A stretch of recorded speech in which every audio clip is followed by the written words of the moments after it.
ship. We are guided by our lovely team in the back row. You guys want to introduce yourselves, please? Michael White, NOAA OER, mapping lead. Megan Putz, biology lead from the University of Hawaii. Now. John Smith, so geology lead, also University of Hawaii. So I'll turn to right turn. All right, and joining us via telepresence through with us on shore, we have folks from the University of Hawaii. If you could introduce yourselves, please. I like that. And here comes. Sure, this is Chris Lee with the University of Hawaii here in Honolulu. Tina Milazzo from Pipishoshok in the University of Hawaii now. My heading. Come all the way around to east. This is Asako Matsumoto from Chiba Institute of Technology, Japan, and we are here in ECC.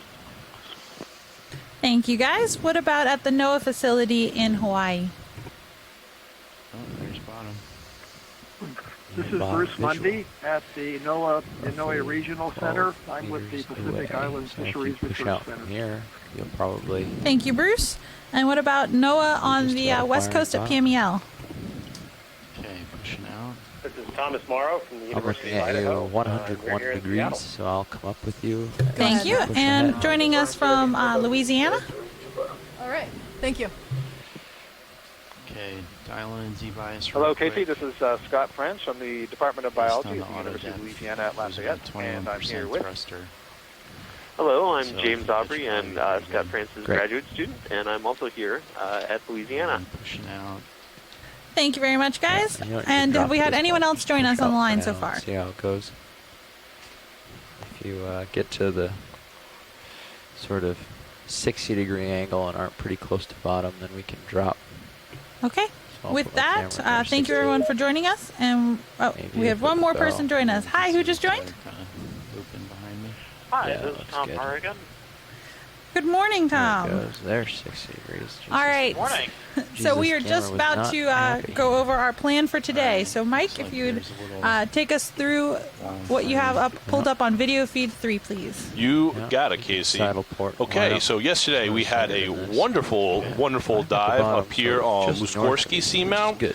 Last night we did a sprint all the way down, mapping along the way, of course, overnight. We are 24-hour exploring on this ship, arriving at Paganini, the Seamount this morning around 7 o'clock. Today's dive, here is our track line. We will start at a depth of around 1,800 meters. Looks like we're spot on with that. I see we've just acquired bottom, and I'm going to go pretty quick here because this is already looking very pretty wild.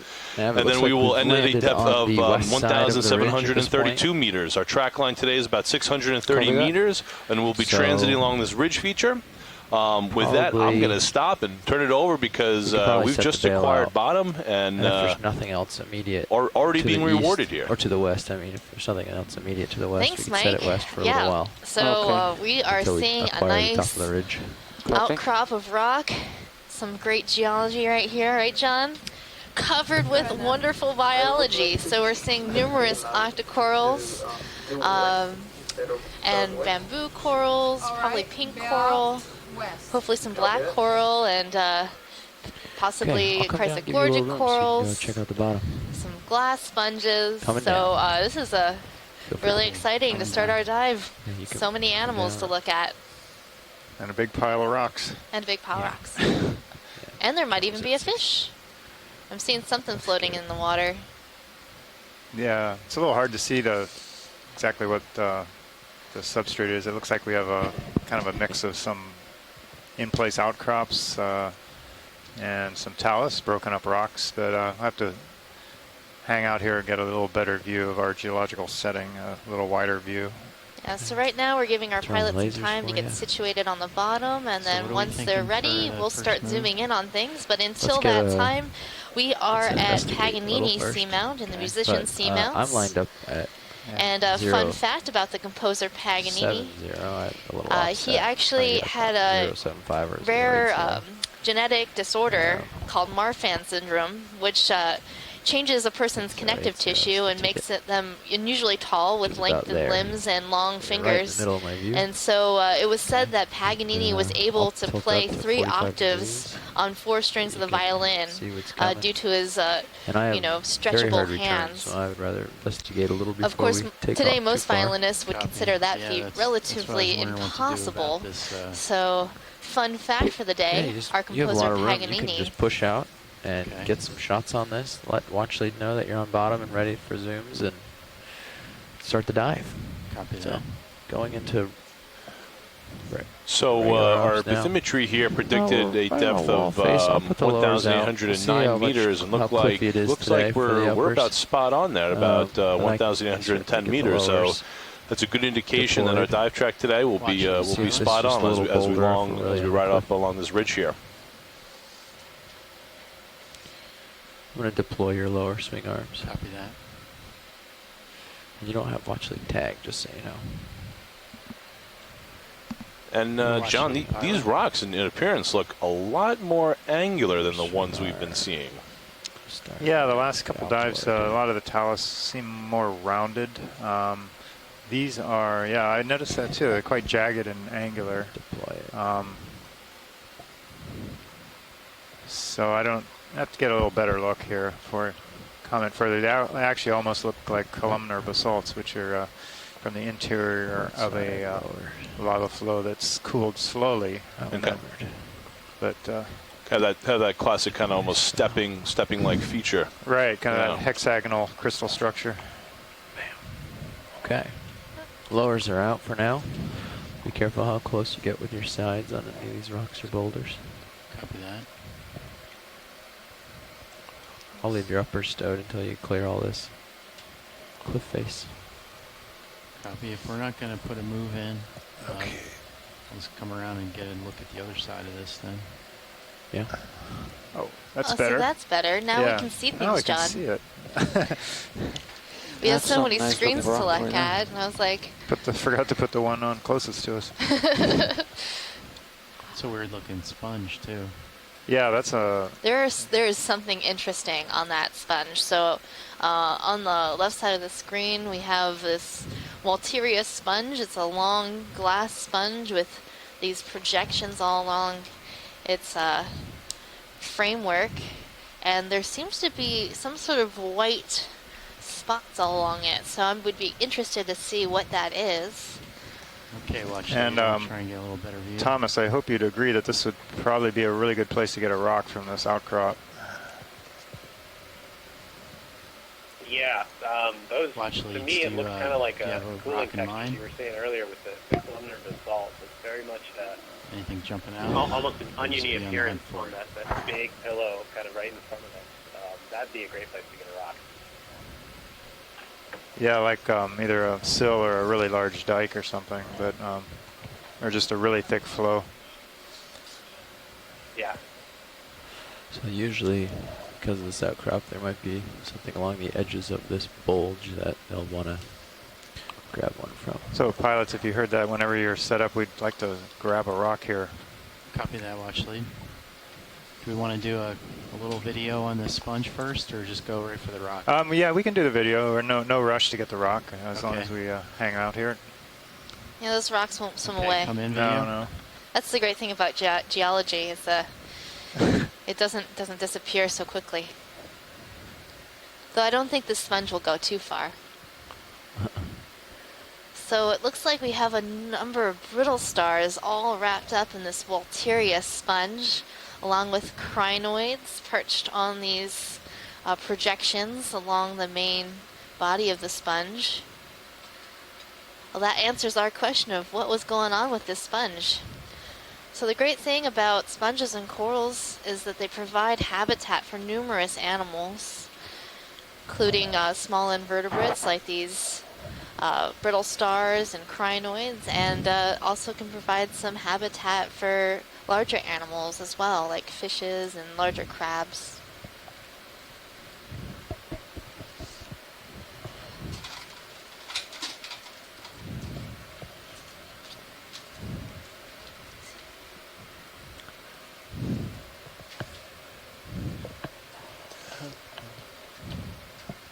Oh, there's a shrimp.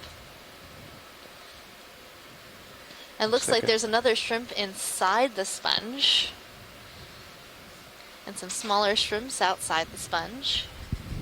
So oftentimes inside these Walteria sponges, we'll see a shrimp or a pair of shrimps are there any shots you wanted that probably have entered the sponge when they were smaller and then 30, if that's all right never left. And yeah, please do. now they can't escape.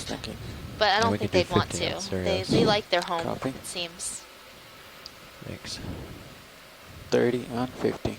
Awesome. Video, are there any shots?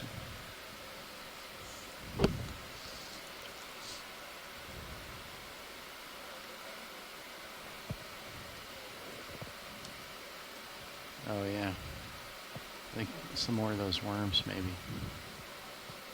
Or brittle stars, I guess. Okay, coming down a little bit.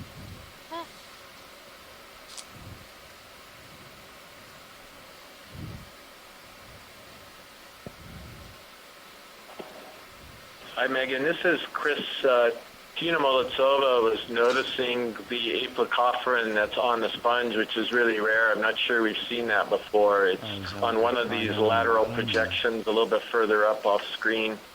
We see them on corals, and we've identified them with some help to Epimenia species, but we've never recorded one on a sponge. That's the white worm-like thing that's right at the top of the screen now.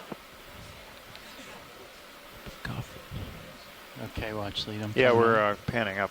Chris, you get a better look.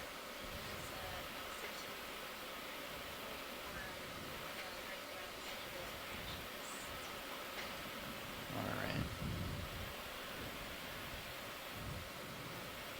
Let me stabilize a little bit.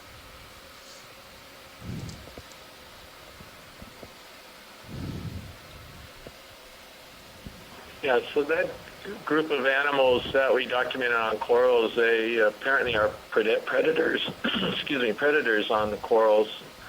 And it's possible that they're eating this species, whatever it is eating the sponge, because it looks like some of the parts of the sponge are missing down below the lateral projection that these are on, particularly the lowest one.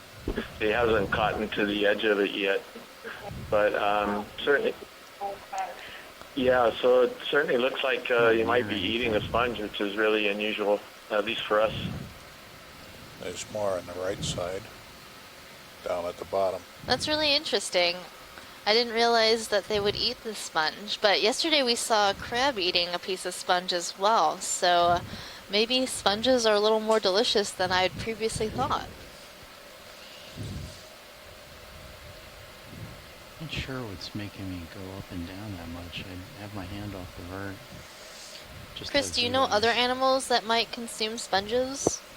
I don't know. I see a pretty good catenary between us so, there.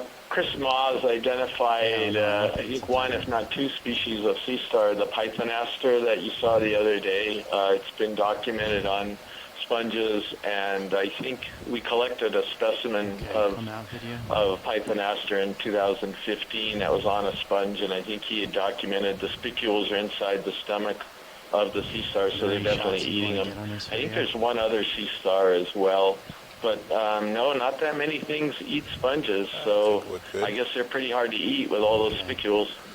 Well, that's what I thought. I mean, I wouldn't want to have all those spicules in my stomach. Sounds unpleasant.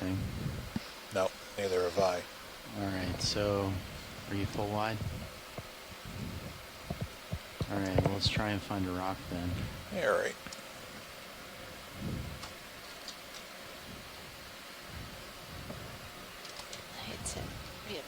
Just confirm, see if they want it near the bottom of this, or if they want it off the top, or where they would like it from, that kind of thing. And the lasers are on for aiming purposes. Excellent.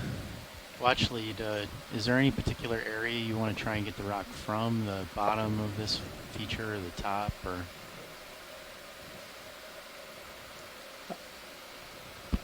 Something, well, yeah, probably something that looks like it's fairly in place. I think anything here is going to come from this outcrop, though. Okay. Thomas, do you have anything in mind as far as where on this outcrop you'd like from the top or the bottom? Good candidate. I was looking down to down and to the right of the camera feed right now. Yeah. If there's anything loose, it's right around the base blocky, of the big, that blocky pile, and hopefully one of those is will come up. Yeah, we want to get something that looks like it came from it. Yeah. Cool. So yeah, pilots would probably, if you heard that from wherever is easiest to get something that looks like it came from something really blocky, the base would be okay. Copy that, watch lead.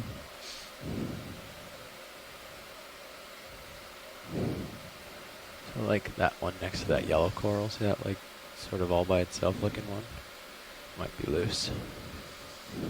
Just to the right Looks of the like yellow there coral. might be some pieces in place that might just pull right out of there. This yellow coral or the one to the bigger fan looking one. Okay. See that block So just the way to the the right rock of it? is fractured here looks really interesting. Yeah, you see Can that? I reach out that far? Yeah, you just go put your toes right on. Yeah, this is typical for a really right thick into the wall and you'll be able to reach it flow probably. or intrusive so deposit, like one that never forward and then erupted halt above the and then surface. put in joy lock? Surface of the seamount. Plant your in face this right on the case, wall. and it would cool slowly and form this really just put your toes in kind somewhere. of a massive concentrated look to it, Like and it this big, will huge have time boulder, to if you put kind your of right generate toe crystal structure without bumping into any coral. So on it's that. really solid that stuff. would be a good spot probably to makes good walls. Good walls. So good like walls you in build the way. it. Make sure you Yeah, don't so move around you too know, much. it's a common What about Polynesian my, thing to build rock walls. Left toe is And this is some really good swinging. stuff for that. Really heavy though. It's okay if Oh, your I left can toe's imagine. not like Just moving the planted. rocks that we've collected so far, You they've can been put auto quite heading heavy. in Yeah. and then push against it. And it So will- there's not really, it will hold. it would probably be no vesicles in here, no bubbles like you see on the lavas that erupt on the surface of the feature that have some gas in them. So pumice has lots of vesicles because it is light and Right, puffy. right. And that's from an explosive type of an eruption. Kind of coming in here. So you Yeah. get a lot of gas Yeah, in see how those close it types all of is. eruptions. So my right toe is going to bump pretty soon.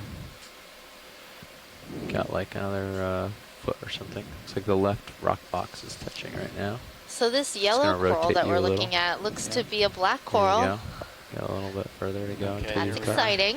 Possibly Stauropathes. At least now we know that there's at least one black coral here. I'm gonna Yeah. stow Unlike your yesterday, starboard we swing didn't arm. see any black corals. I guess the Very seamount got the lower. word. Stow. That we were looking for black corals. Okay. And now I think I'm stable.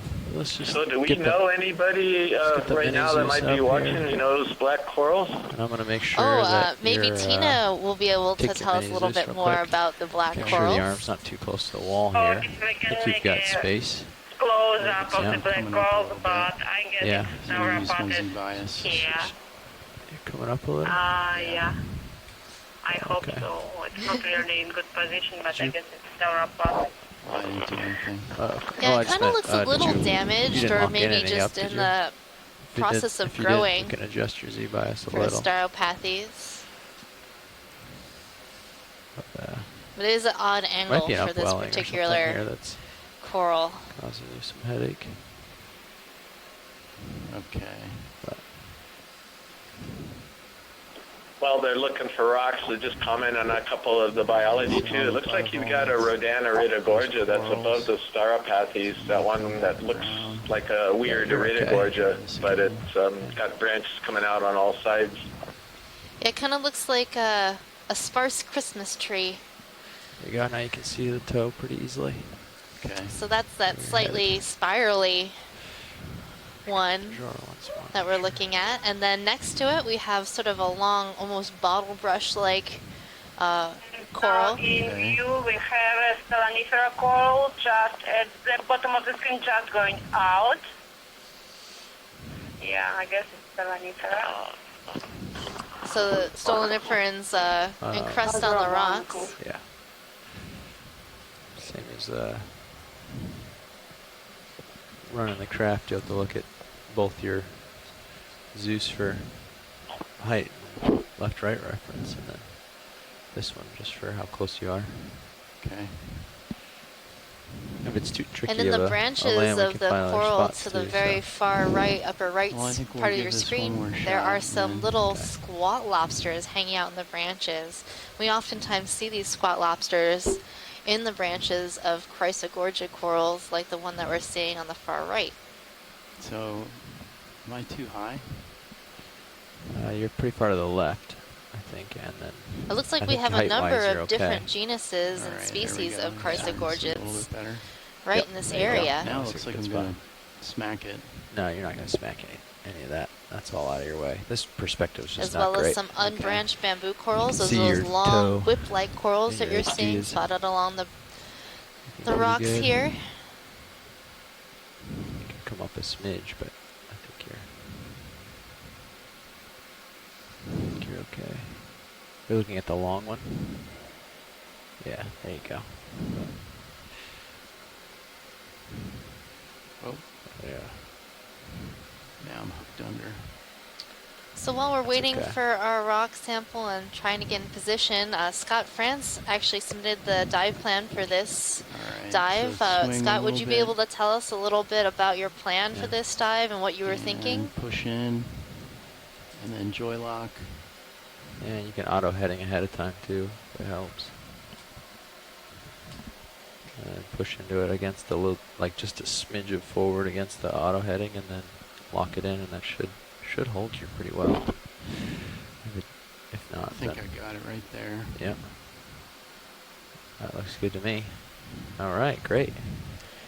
Now just. I don't see I'll just pry it a couple of these. Well, maybe Scott walked away for a moment. We can ask it when he comes back. So there's that blocky one that would be in reach that might be loose, and there's a couple smaller ones closer, but in this mess that, dead center. Gina has a suggestion. That rock right above the lasers looks like it's a really good sized rock, and it has different on it too. Yeah, but then they'll want to put it in the bio box, and it won't fit. The soloniferans will stay on the rock. They kind of glue themselves.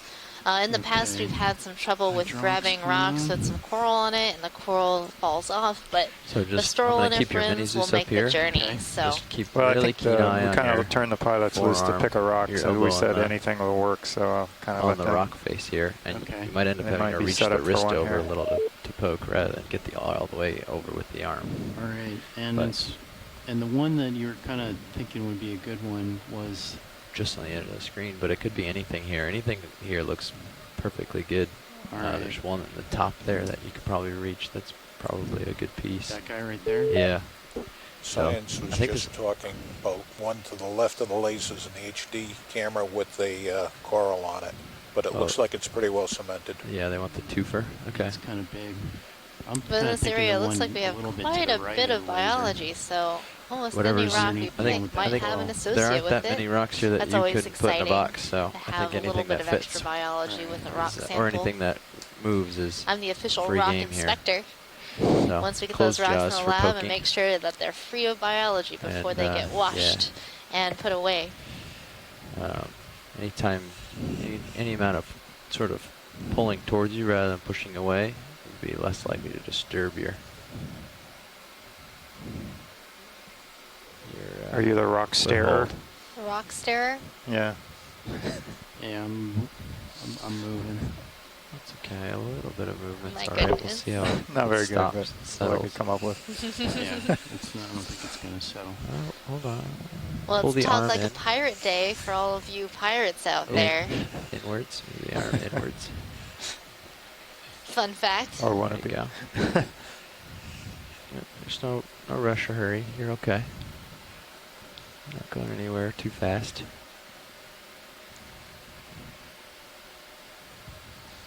There you go. Settled in. So maybe that one's out of reach now, so try some of these ones in view. Okay, I can't really see anything. The only view I get is Get pushed down on the mini Zeus so you can see better. Yeah. There you go. You can ask video to lighten it up too. There's lighten up the Burning lights there. on the Zeus, I think. I mean, so you can see some of the rocks. So I'm not really seeing any that... Okay, so see that bushy coral? Yeah. See the one right above it? That rock right above it? That Yeah. would probably work. That would probably wiggle. So, to the right of the laser or left of the laser? Just straight above the lasers. Right, almost middle screen. That one does. There's Almost a whole looks bunch like of a loose. tombstone shape. Yeah, there's a whole bunch of debris down here that you could reach into, but I would go for that top one first. because that's a good size piece.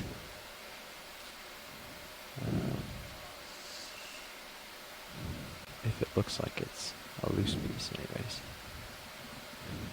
You see your jaws in the HD? Yeah. Okay, so that one right below me, the kind of long one? If it looks loose, give it a poke. You can try anything. Oh.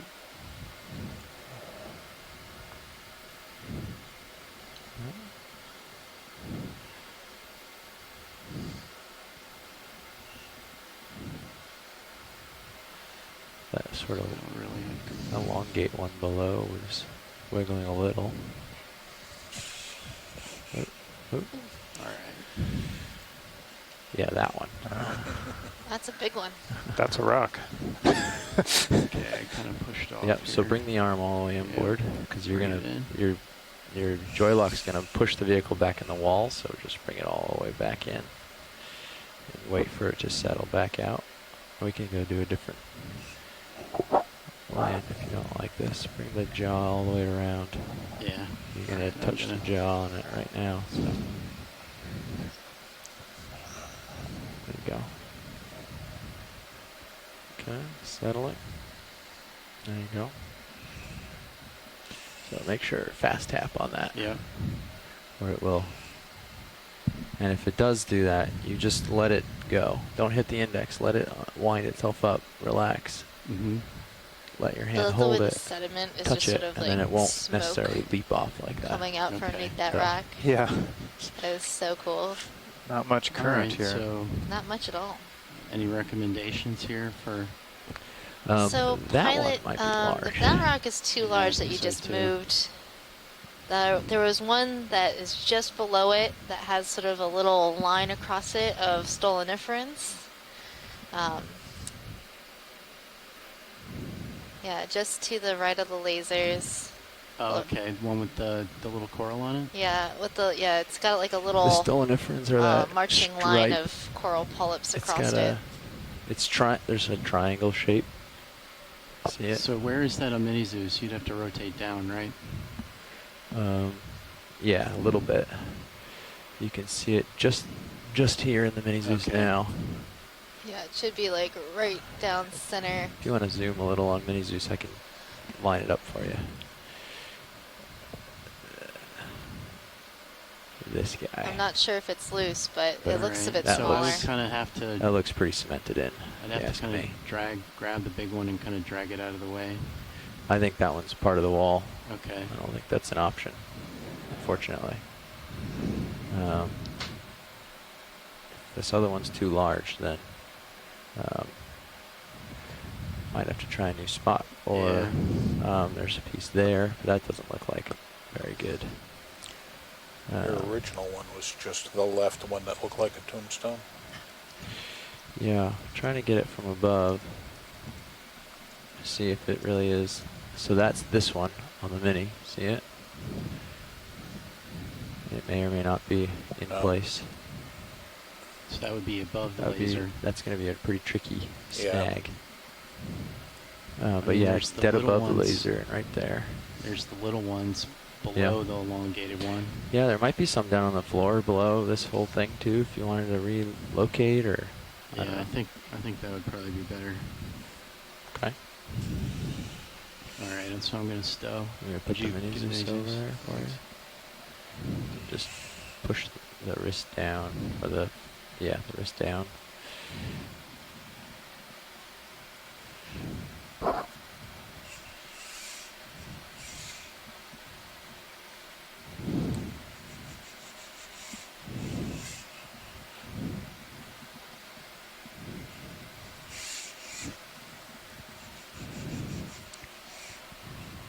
That's force feedback? That's you mashing the forearm into the elbow. So don't push down on the forearm anymore. Just do the wrist. Isolate the wrist and only the wrist. There you go. Boom. And that's good. You don't have to fully stow. You can just index there. Don't turn off the hydraulics. You can fly to the next spot. Okay. That's good enough. So you just lay it nicely without accidentally poking it. I'm in suspense. And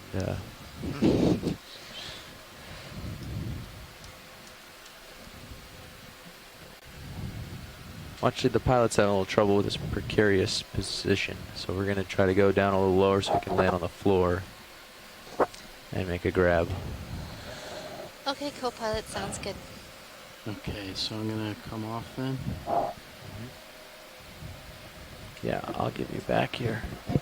Sled HD. So for you, those of you on shore, we're going to reposition into a little more stable situation to get a sample here.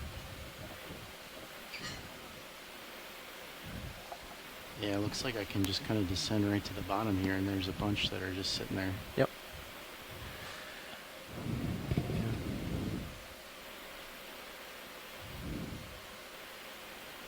Yeah, there you go. There's a whole bunch down here that you could grab. Depending how far down you want to go. Okay.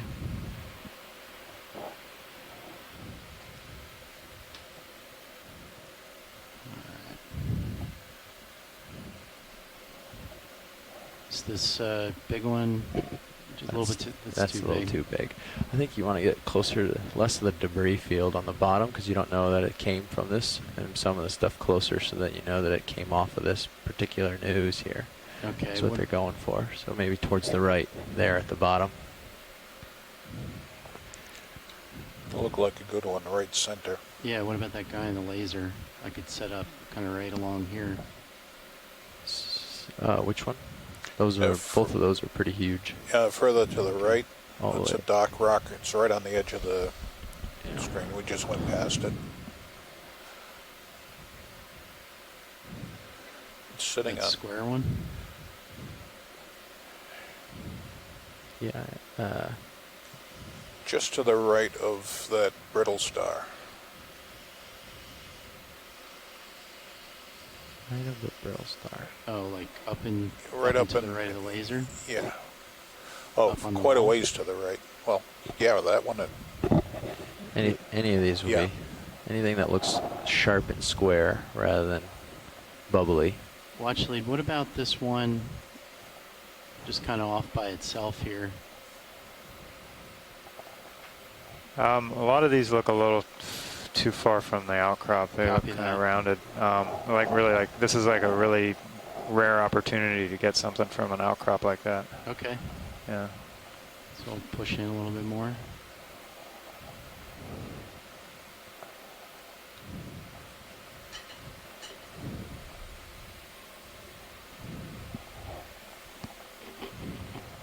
Do you see any co-pilot? Yeah, that one's sitting up there right on the outcrop. I wish I had like a pointer. It's brittle star up left, just a little. Dead center with the lasers now to the right. To the right of the laser? Yep, all the way over to the right edge of the screen there. That guy's sitting there. Okay, gotcha. Yeah, that guy's certainly loose. He's square. He's right here on the outcrop. Double check with watch lead. Watch lead, does that one look good? I'm about to line up with the laser. It's to the right of the lasers right now. That right there? A little bit more. Oh, the square one. Yeah, I think that will probably be good. Let's get up to it.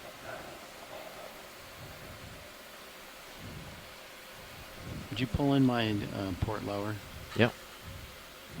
Port lower, swing arm. So the one that's just to the upper left of the lasers? Yeah. Okay. Looks kind of big, actually. I think it's a good size. Okay. It'll be just right. And your auto heading's still locked in, just so you know.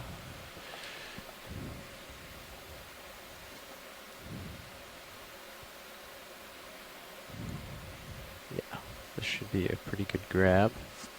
Really get the fingers on all sides. There's no face close by to hit. And there's a good landing spot. Should be an ideal situation.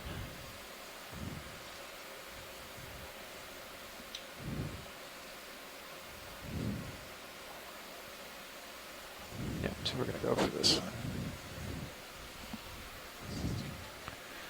I'll bring up the mini Zeus again for you. HD2. There you go. You can see the rock in the bottom middle-ish zone there. Yeah, that looks like a good rock. Okay, I'm gonna push in a little bit more.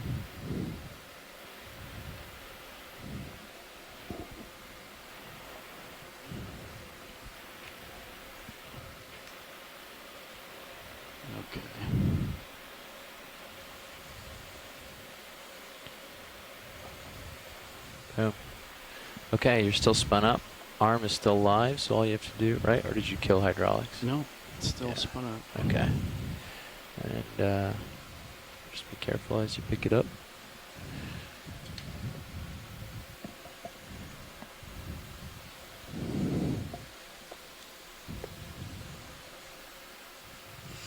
I have your mini Zeus here. I'll help leave it here so you can get it out, and then I'll move it over so you can line up the snag.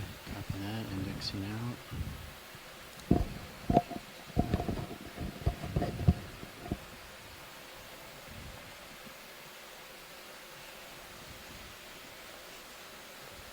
I wouldn't go too far inboard there. There we go. Nice.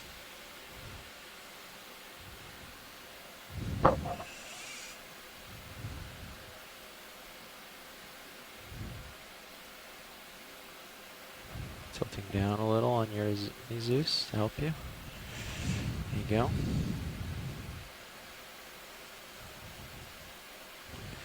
And just the gentlest little touch. I'm sure it's loose. At least I hope it is. Oh no. Didn't look like it. Didn't seem to wiggle, did it? No.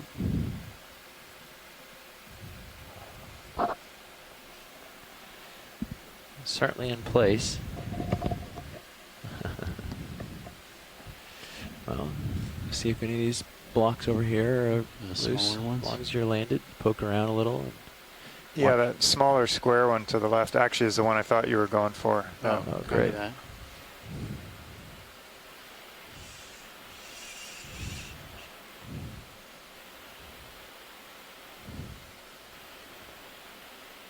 Yep. And it's loose.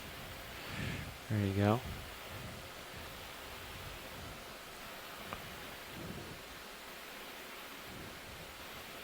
Yeah, let's take a look at that one.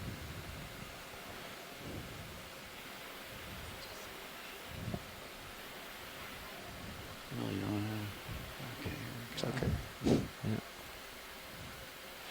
So you're plenty close, I think.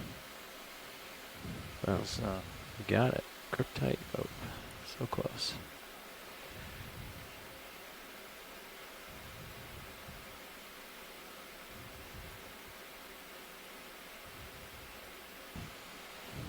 We got a passenger. Oh yeah. We picked up a buddy. Oh. Off he swims. Scoot, scoot. So, Thomas, this is a little bit small, but doesn't have much manganese on it, looks like, and it's a nice shape, so I'm pretty sure it came from this outcrop. What do you think? I think it looks pretty good.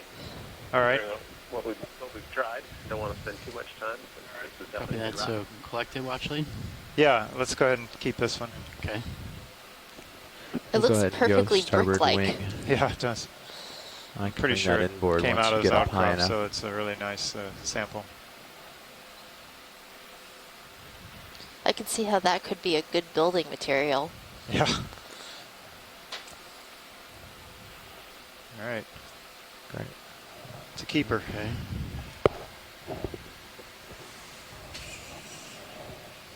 Okay, so we'll go in port rock box. A little starboard rock box. Starboard? Yep. Sorry, did I say port before? The lid's on the port, so we won't make you put it back down. And I can bring it inboard to make your life easier if you want. Yeah, would you do that? Yeah, coming inboard with it.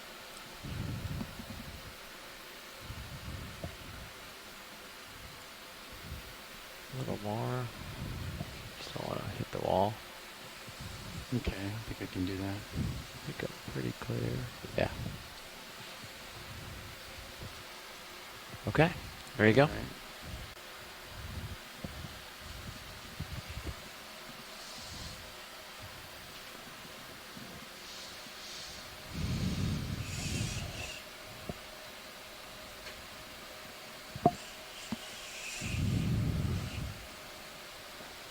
Move the mini Zeus over for you so you can see your arm better. Yes, please.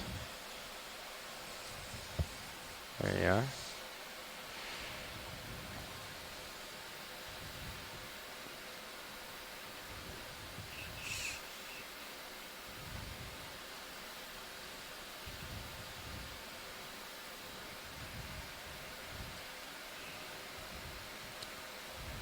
I think I can just drop it. Yeah, you're over the box. Now you're in. There you go. And it's in the box. All right, first rock from time 2030 UTC. Wait, it's really dark in the mini Zeus. 1812 meters, 1812 meters.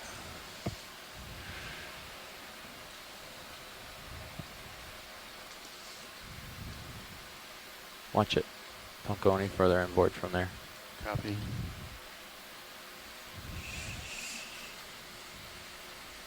So, is that a good stow, or?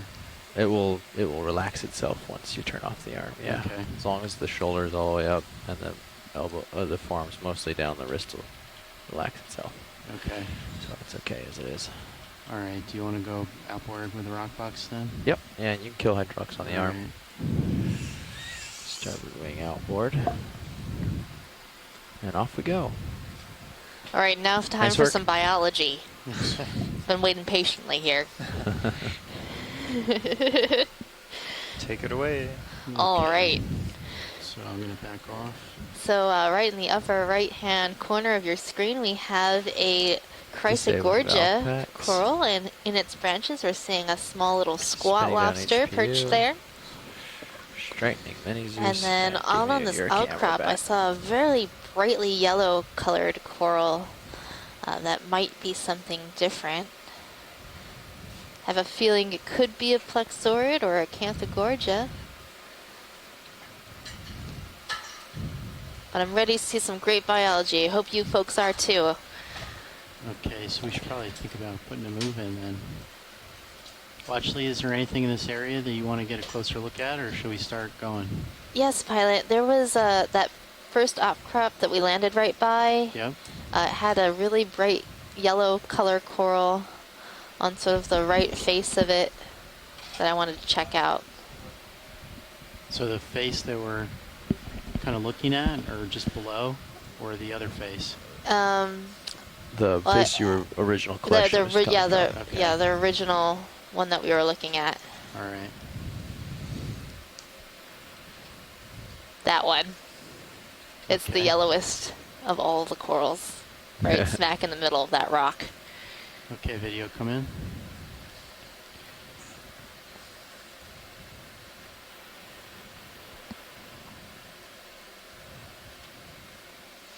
Okay, I'll try and get a little closer.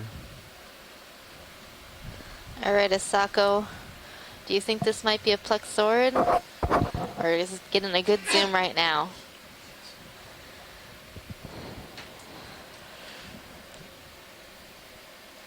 So you can look here at D2. Yeah. See how far off you are. Okay. If you sneak in a lot closer, you'll light it up better. Okay. And your zoom will be, you won't have to zoom in as much to get the So there framed. is a basket star wrapped around the branches of this coral. Would you come out, The polyps seem a little bit shorter than the one that we collected yesterday that we thought was a Canthogorgia. So thinking it might be a plexaurid. We're going to try to get a closer look at that.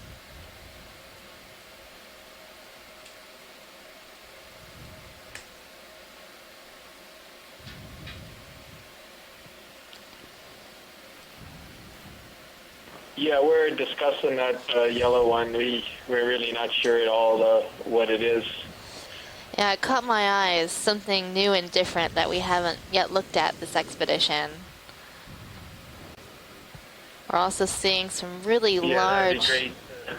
Yeah, seeing some really large corals all sort of gather around this area. So where would you kind of go profile a little bit closer? This is a perfect angle, just a little bit, tiny bit closer. Okay. When you see it sort of light up, then you know it's in your light pool, like right about now. Okay. And you can get a little closer, but if you get much closer, you'll lose your light. If you get much further, you'll lose it. So this is probably the ideal spot. You can hold it. You want to come in video? All right.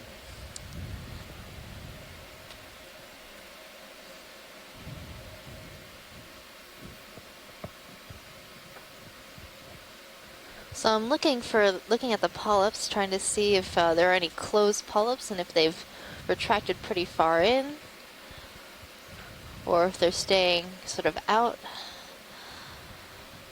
I don't think this is Acanthogorgia.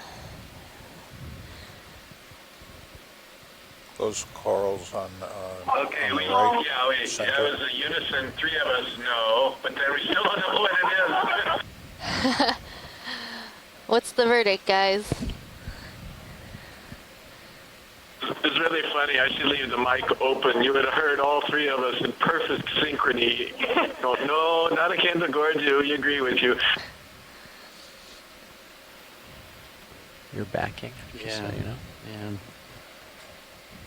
It's easy to get yourself into a backing, lowering sort of. That's typical for when you're trying to hold this kind of shot. RV Bridge. I would like to adjust our heading about 5 degrees to port. Okay. Thank you. Oh. Well, I'm thinking of Yes, Plexurid, but I don't know. Other than that, it's my my best guess.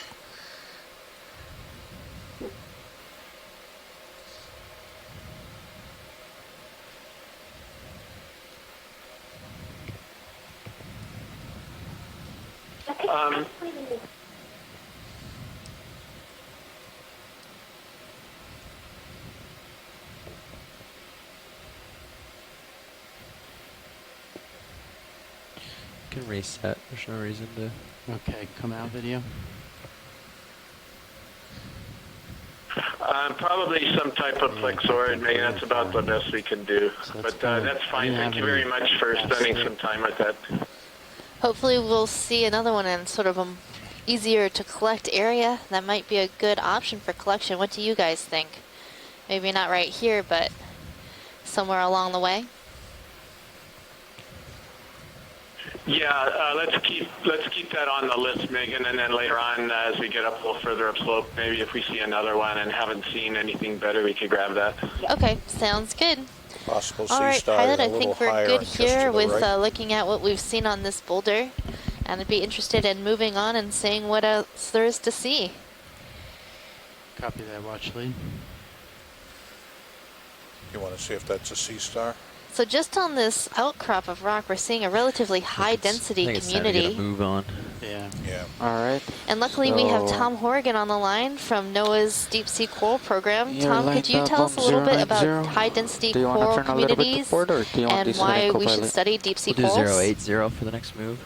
Copy. We'll let him get stretched out a little bit before we go. All right. So you get up and over this boulder and Kelly stretch and down a others smidge. who are Okay. very It's knowledgeable all as good. well. High-density coral and Kind of lateral sponge over. communities, as the name implies, are areas where these benthic organisms attain relatively Go ahead, large Matt. sizes and occur in sufficient densities to create habitat for numerous I'm other gonna put your swing arms associated back out. organisms. And they really form the basis Your for lower All right. swing arms. complex benthic Boy. communities. Although deep sea corals Lower occur swing arms. widely, these areas of high-density aggregations. So I'm kind of at a good heading right called here. coral gardens. Yep. So just gardens. push on a little bit. Up and Just want to over get this you way. over all these Often this highly nose so we can localized. see what's behind it. And in many cases, they may be small, as in the case of this Hightail it outcrop out of here. here. Therefore, they represent comparatively rare Thanks. habitat types. Yet these biological structures have a major influence on the biodiversity and species diversity, both at the local level and at the regional level. So their diversity and rarity really makes them both extremely valuable. All right, Zeros is clear for a little ways. We can do a 20-meter move or 30-meter move. On these 080. cruises, you've all Ready, seen pilot? remarkable video. So you feel okay with a 30 meter stars, or 20? Let's start with 20. We can do 30, yeah. Okay, so 30, 080 coming up. Corals and sponges. Go ahead now. And just as in forest, just as forest has more ecological value and harbors more species That is than an 30 individual tree does, meters bearing 080, speed decimal that's 2. the same way that these aggregations of corals or sponges act as hotspots of biological diversity in the deep sea. And if undisturbed, many of these can create habitats that can persist for hundreds and even thousands of years.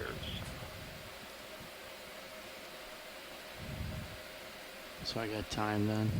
So that's a little bit about A little bit. why they're What angle is your of rotator? interest to us. I've got a pretty low And, delta. Let me come These up and see organisms, corals and sponges what's a in good particular, appear to be the most important actual good angle. successful organisms creating Right now I'm at these 30. habitats in the deep sea. They've been dubbed ecosystem engineers, and we're just starting to learn about some of the ecological functions these habitats Yeah, 30. can serve for myriad other organisms. They serve as areas for feeding and shelter and reproduction. And additionally, dense aggregations of filter-feeding sponges can also play important ecosystem functions in nutrient and biogeochemical cycles. Yeah, get your uppers out now. They 'cause it seems filter like it's large flattening amounts out of for a while. water and can convert dissolved organic matter into particulate organic matter, which can be used by other species. Arvina, bridge move of 30 So this way meters they bearing actually 080, speed play an decimal 2 initiated. important role in the carbon and nitrogen silicate cycling and enhance the local productivity in these areas. Okay, pilot and co-pilot, the ship's moving. So that's just a few of the reasons why these are of interest to us and are important areas. Thanks for that explanation, Tom. That was great. So right now we are exploring in the Musician Seamounts, which is a chain of seamounts located north-northwest of the main Hawaiian Islands. And we're exploring in an area that is deemed the high seas, so outside our exclusive economic zone of the U.S. And the high seas are areas of the ocean that fall outside a country's maritime jurisdiction. And these areas of the ocean really belong to no one, but they're all these parts of the ocean are connected. So these communities here that we're exploring today are in ways connected to other communities that do fall inside our U.S. EEZ in the main Hawaiian Islands and also in the Northwest Hawaiian Islands, the Papahanao-Mokuakea Marine National Monument. So it's important to study not only the communities that fall within our national waters, but also communities that are connected outside our waters.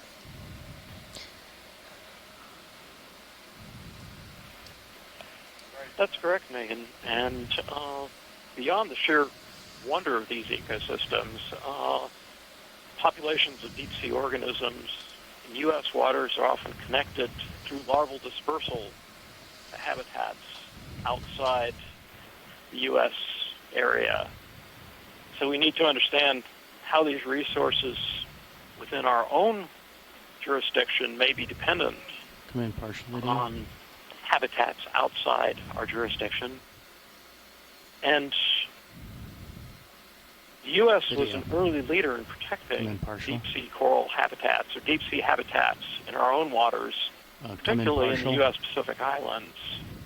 But areas on the high seas can still be subject to destructive fishing and are increasingly being eyed for deep-sea mining. So our research on the location and importance of these high-density communities can help inform these activities on the high seas.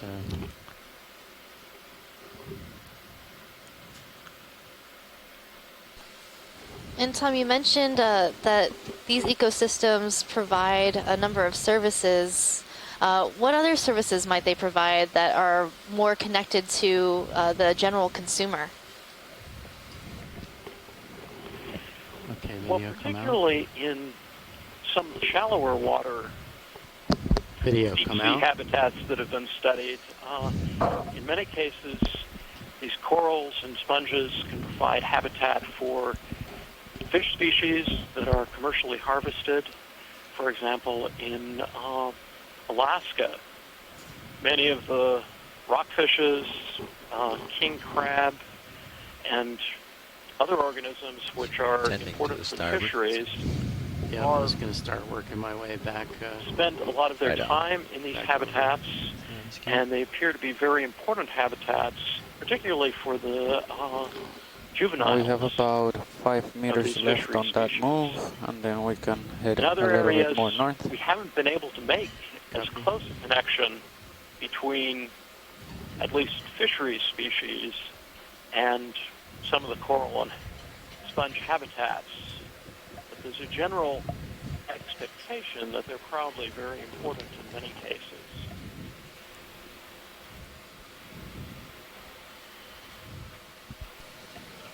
Some of the other values,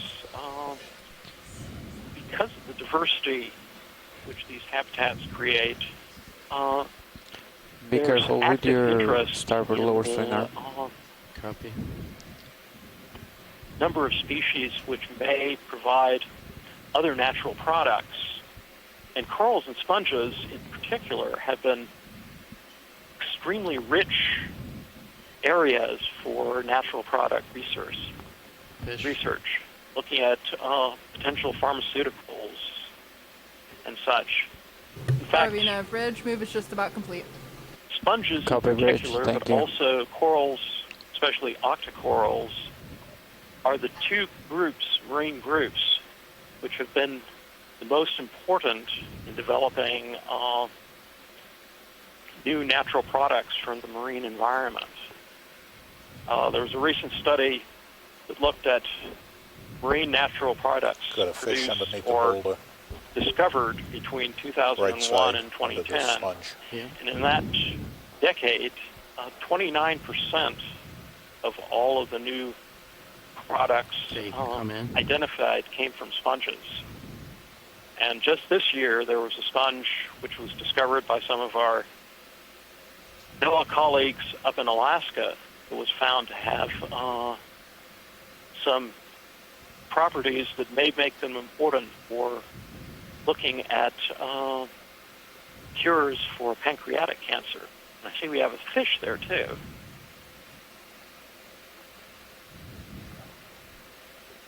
Bruce, would you like to tell us about this fish?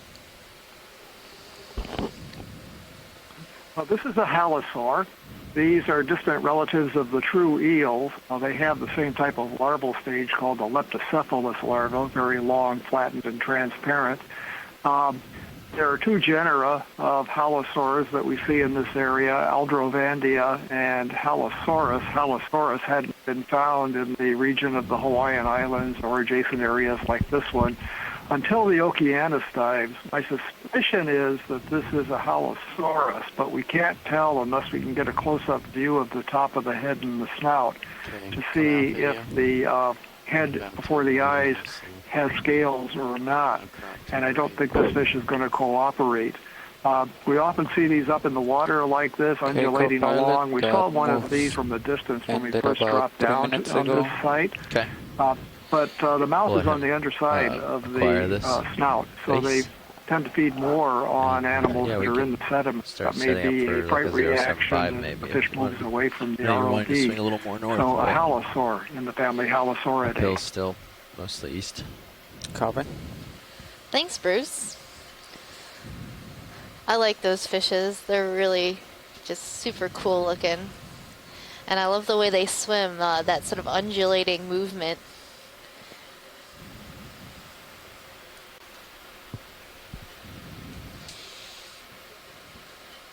So right now we're making our way up our slope, and I'm seeing a couple different things. There is one of our favorite corals, the Iridogorgia. It's Talk Like a Pirate Day, folks, so there might be some terrible pirate puns coming your way. It's actually called Iridogorgia. It's a spiraling type of coral. Yeah, before you get to the Iridogorgia, center lower, there's a sponge, I think, that's about to go off screen. But I could be mistaken. I saw one of these. No, this one is different, but there was a very, very rare sponge that we saw earlier that we didn't get a chance to call out on it. We'll keep our eyes out for it. Never mind. Yeah, sorry about that, Chris. I did see that sponge. It looked to me like Pharia near Oka erecta. I think we might be able to still pan and look down at it. Is it beneath me? Yes, it is, Pilot. Right. Yeah, that could be what that one. That could be what that one was. There was one earlier that I think is something that we collected for the first time in 2016, and it's in the genus Pluricorium. It was actually identified from drawings from fossil sponges. It was a really, really cool sponge. I thought I saw one. I could have been mistaken also, but I've got my sponge eye turned on. So anyway, I won't interrupt again. Sorry. It's all good, Chris. I think I'm seeing an Anthomastus. Hope Tina's excited. Is it that one that's coming out right now? Yeah, Pilot, it's that sort of long tubular looking sponge coming lower center. Oh, sponge. I thought it was a coral. Okay. So pretty close to the lasers. A little bit. Yeah, just to the right and above the lasers.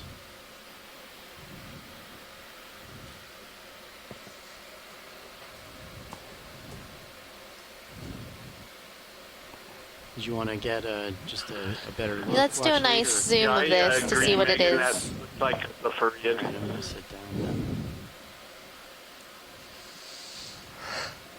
Copilot, you think that'll work? I'll be able to look up far enough? Yep.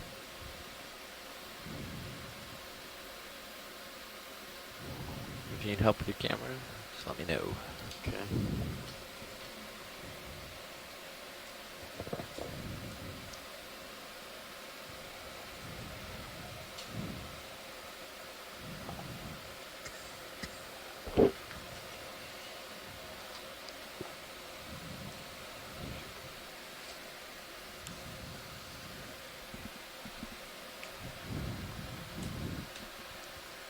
How long's the shipment stopped? 46, so about 7 minutes ago. Okay, come in video.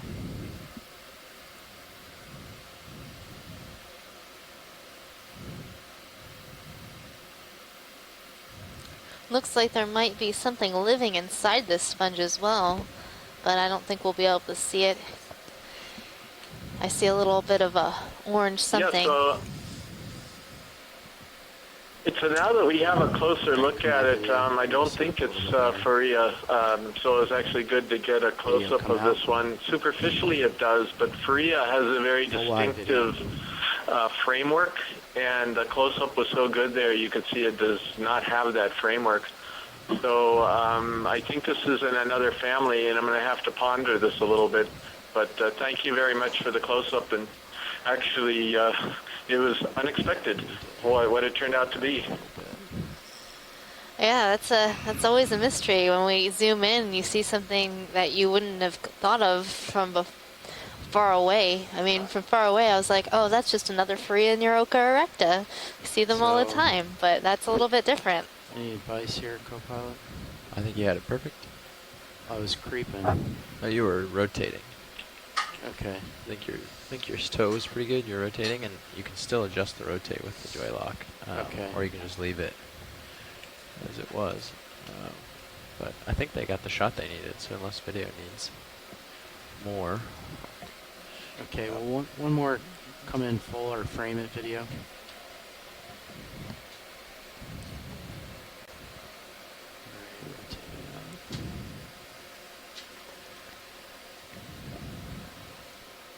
Yeah, the holes in the sponge, they look really odd.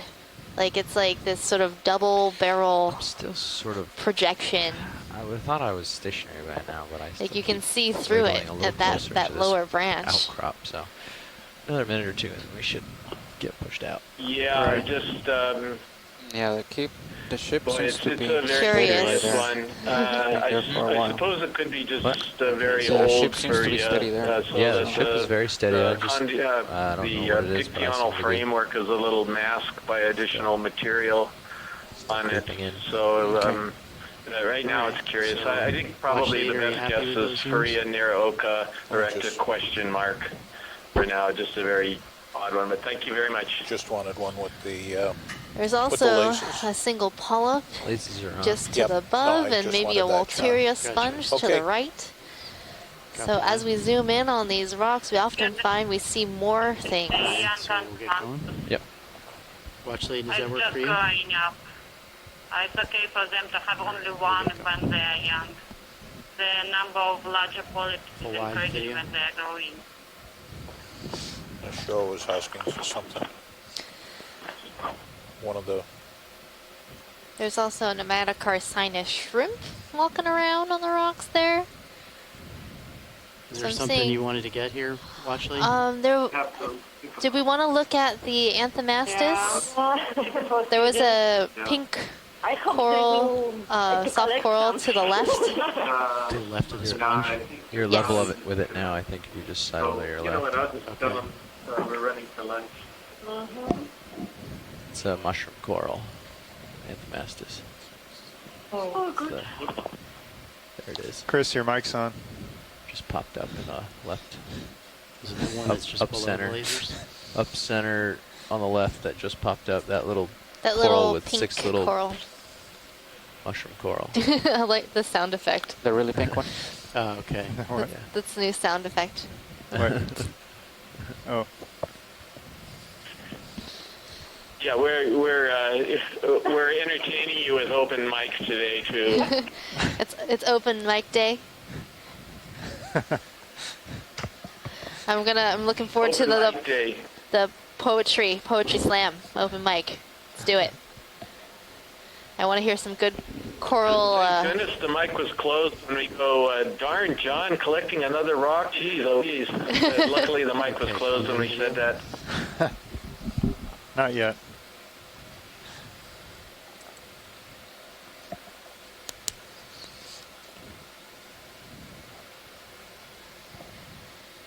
That's weird.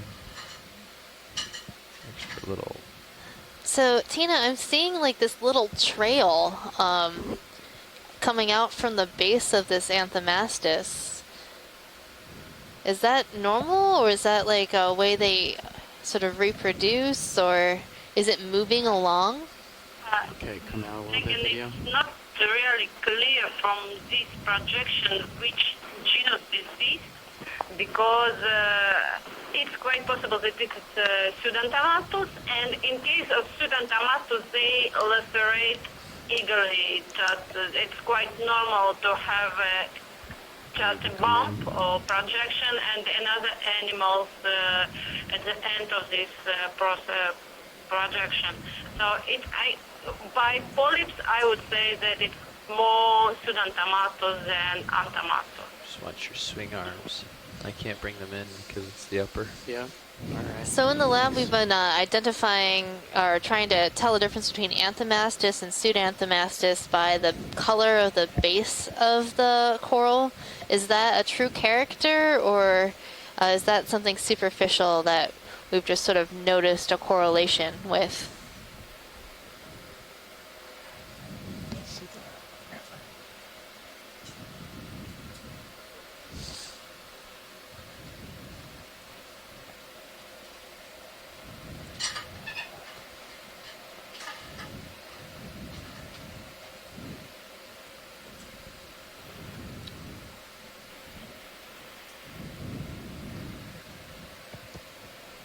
All right, pilot, I think we're good here. Okay. Okay, looks like I'm lined up. Are you in the right heading, co-pilot? Yep. All right, so I should just kind of start rising along this wall. Yes, please. I'll come up with you.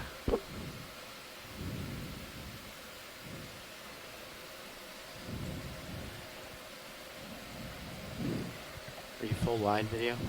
Yes. Grab.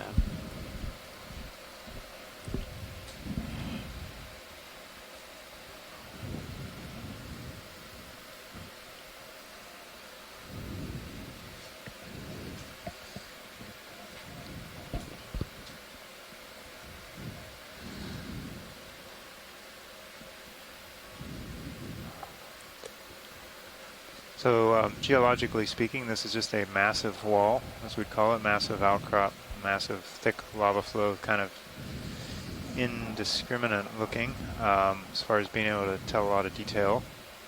It's probably can push out to keep with it. Okay. Large intrusive complex or a very thick lava flow or series of them, and then we're getting into a lot more broken rock and talus as we're moving up slope right here.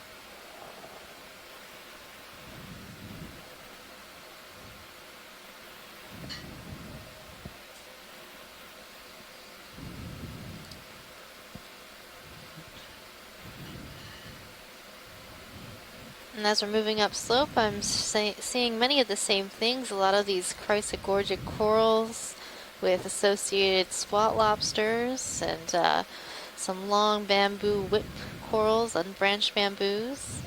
And there is a crinoid perched on one of these pieces of talus, bright yellow. You can see its cirri, or those little legs, gripping onto the rock. There's one on either side of the screen. Pilot, would you mind coming in on one of these? Sure.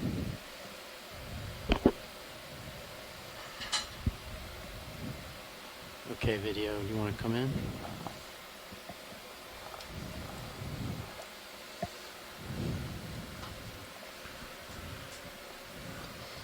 Nice rock. It is a nice rock.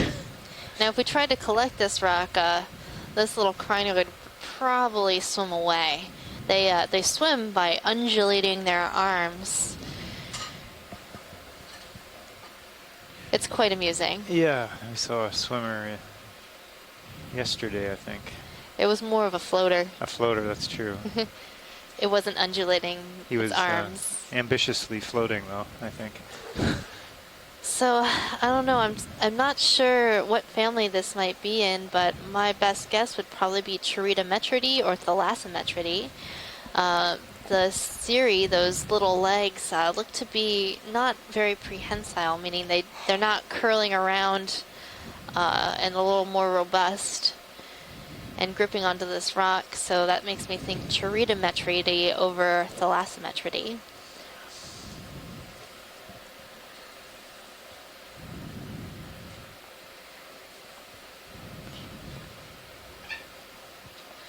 So you know some fun facts about crinoids, don't you, John? Why are crinoids important to geologists? They date way back into the fossil record. So they're, I don't know, one of these species you can track back in time. And I don't think they've changed a whole lot over many millions of years.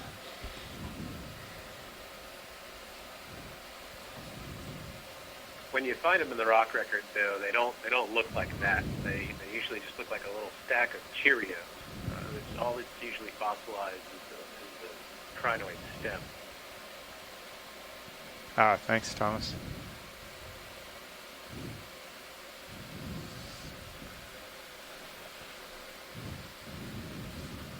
I'm seeing a small little Caulophacus glass sponge near the top of the screen. It looks like a little mushroom. That's how I identify them. They're the mushroom-looking sponges. Unlike the bolosomid sponges that look more like a lollipop with a hole on top.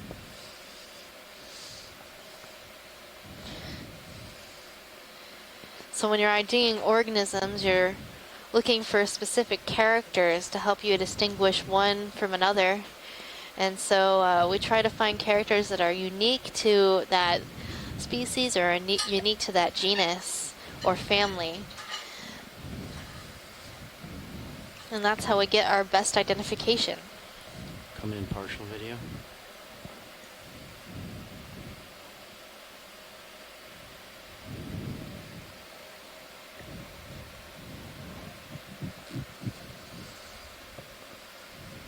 Then right underneath it, I think we are seeing a very small bamboo coral, very young. We're seeing it head on, so it's hard to tell. A good way to identify bamboo corals is their skeleton. Their skeleton has alternating parts, a sort of bone-like calcium carbonate piece. In between those pieces are some proteinaceous nodes that allow that skeleton to articulate, making the skeleton of the bamboo coral look like a bamboo plant, or sort of similar to the bamboo plant. In the background, I am seeing a Bathypathes, a black coral. And here, let's take a look at this Chrysogorgia on the right with the crinoid on top, and it looks like there's some other associates right on the top of this coral. This is just one of the examples of how deep-sea corals are habitat to so many different organisms, and these dense communities are really important.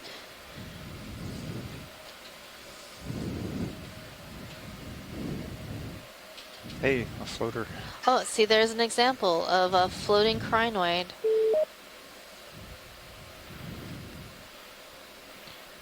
But they all need the rocks to survive, right? As far as landing on them. Yeah, if they're gonna land, they have to have some sort of rock base. So this one's coming down for a landing.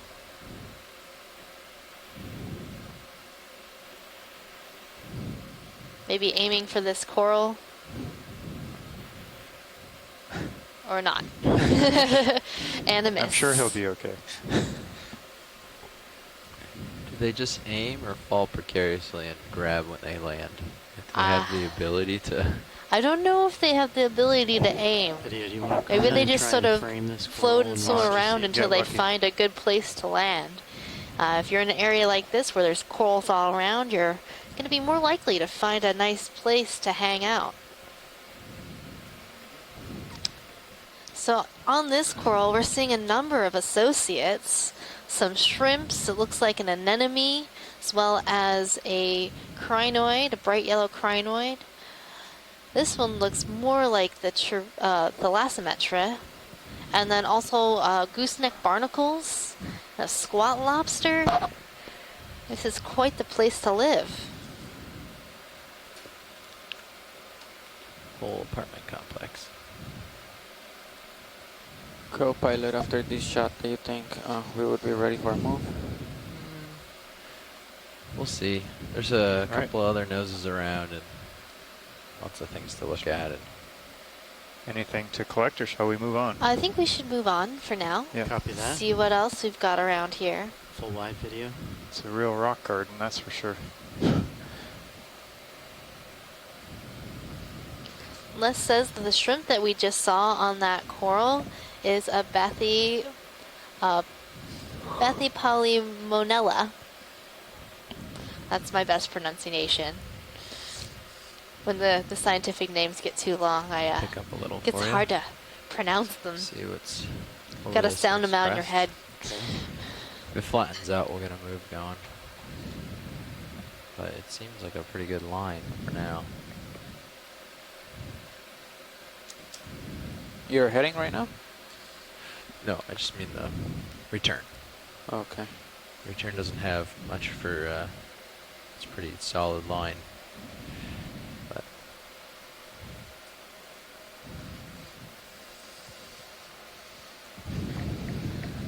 Also seeing a number of these Walteria sponges, but these ones that we're seeing right in our foreground look to be dead. So generally when you have a live sponge, they have a very white sort of almost translucent white color, and these ones look brownish, meaning that a lot of sediment has collected on the skeleton, which would not happen if the sponge was alive. But even dead, these sponges can provide a lot of habitat to animals in this area. Seeing a Rodana coral, this sort of spirally, almost tree-like coral we're seeing. Kind of looks like a coniferous tree. Conifer. Conifer. Coniferous? I think that's a word. I don't know about that. I don't know. I'm not a botanist. I'll stick with conifer.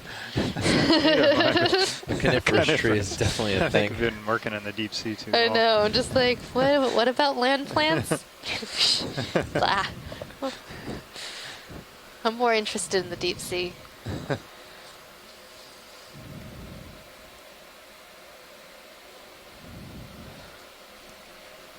Yeah, Bruce, I don't think I can pronounce that. Is that a fish? Oh, holy smokes. What? It must be a common name. I am like, that. I almost want to... I'll wait for the common name to come out before I try that. I wonder if this fish as big as its name? Boy, there's some of those freshwater African fish can get quite big. You ever watch that show, like River Monsters? No, I don't like to watch those things. Then I'll never go swimming anywhere but a pool. Well. So Bruce has shared with us a fish with a very long name. Bruce, would you like to pronounce it for us? Oh, wow. Am I? Wow. I'll give this a try. This is the longest genus name that I know of for a fish, so I was joking with Megan about this after her last comment. It's Microstomatixioborus ashfordini is the whole name, and it's actually a relatively small African tetra-like fish. It is one of these peculiar species that actually feeds on the fins and scales of other fishes. And we don't have to worry about saying that because it's not found in the deep ocean. That's great for us. Thank you for being in shallow water fish with extremely long name. So check out this boulder. Yeah, is it a boulder? It doesn't look attached. Big block or slab that has broken off and slid down. It is absolutely covered with coral, and I see a sponge. I see one sponge and a dead sponge and a live sponge. Let's zoom this live sponge that's just to the lower right of the lasers. Copy that, Watchley. Megan, one of the things I find interesting about this rock is that there's lots of really large colonies, but then you see there's a little gap in the center of the upper part of the rock, and that makes me think that the colonies on the outside are capturing everything out of the water, and so that there's nothing right behind them, but then the colonies around the edge on the other side are getting more current flow. Very cool. Beautiful place. Yeah, I think you might be right. Come around and get a better angle, and then we'll come in more. I'll also just say, you guys can talk about it a little bit more, but that this rock itself is a nice small analog of the entire seamount that we're on relative to the deep sea around it. That is, that it's sticking up from the bottom and attracting a place for settlement by all these sessile organisms, these animals that are living attached to the bottom.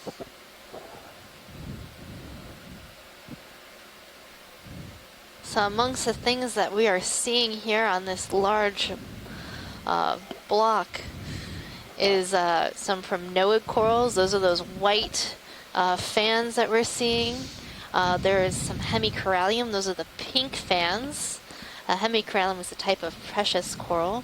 Its skeleton is pink and has been used in jewelry making. It's quite beautiful. Okay, we can come in a little some bit more Rodana video. ridogorgia, that's sort of spiraling coral that you're seeing off to the left. And now we're zooming in on this glass sponge. It has a very interesting shape. I believe it is in the family Euplectellidae, subfamily Corbitellinae, but that's about as far as I can go with that identification. And I'm basing that identification off of the sort of structure I'm seeing in this sponge. It looks like a soft sponge, and it has these long sort of striations of spicules in the skeleton structure. That makes me think that it might be a Corbitellini.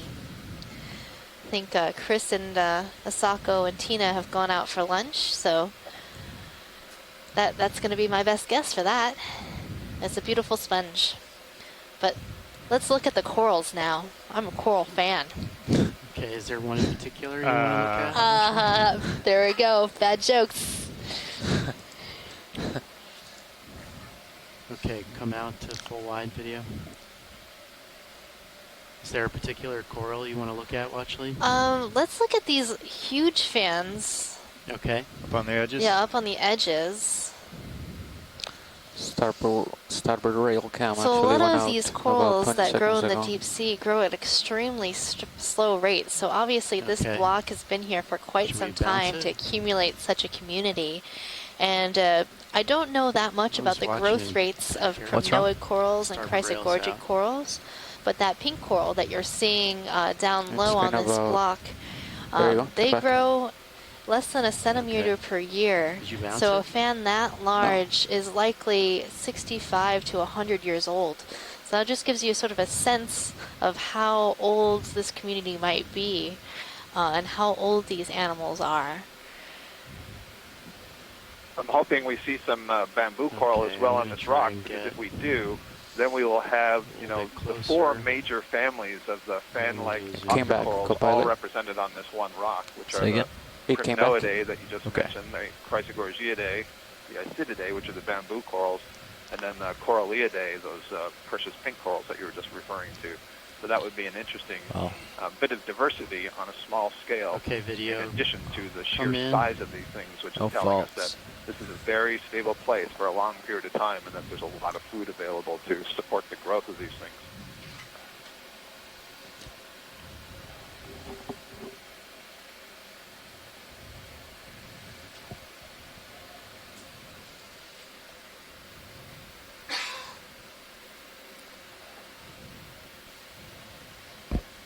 So I'm thinking that this coral that we're looking at is in the genus Paracalyptrophora.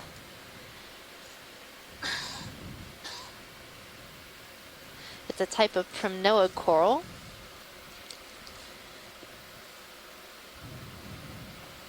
And this fan is quite large, and it looks like there's numerous fans all lined up in a line on this side of this block. It's likely the best location on this block to gather food. So these corals are suspension feeder or filter feeders, which means that they're feeding on things that are in the water column flowing by. And it's best to be in a place where you're having a good current flow. That way you can receive as much food per unit time as possible. If you're a sessile organism, meaning you're attached to the bottom, you can't move around, you have to find a place where the food comes to you. You can't just call someone and say, oh, I think I'm going to have a cheeseburger for lunch. Can you bring it to my doorstep? Is this like a deep sea drive-through, huh? Mm-hmm. Deep sea flow-through. Flow-through. That's the new term.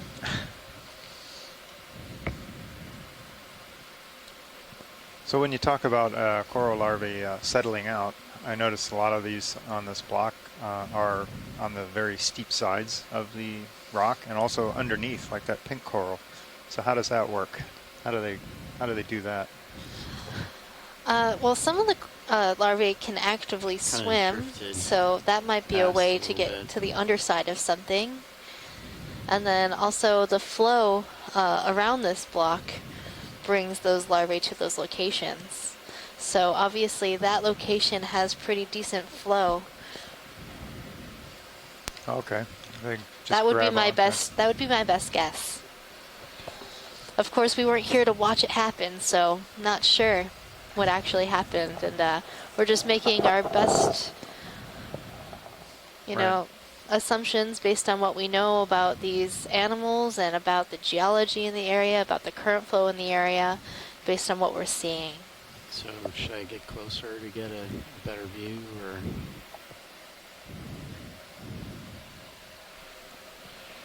Depends depends on what they're after. If they're after like the actual polyps, then yeah. If not, if they're going for branching or anything like that, this is okay.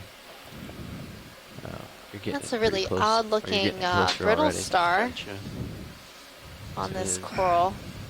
You start to see it light up. Looks like there's a number of them. Okay, why don't you come out video? Oh, if you got it, then keep it. Some shrimps. So big fans like these are make especially good homes for a lot of other deep sea organisms like brittle stars and shrimps and squat lobsters and crabs, barnacles, anemones. It's like the high rises of the deep. Yeah. And if you're wondering what the size of this block is like compared to our ROV, switch to feed 2, you'll see the Sirius view, our other ROV looking down at the Deep Discoverer. You can see how big this fan is in comparison to our vehicle and how big this block is. Yeah, that's a good point. Yeah, the block is somewhat bigger than the vehicle, and corals are shrouded all around it.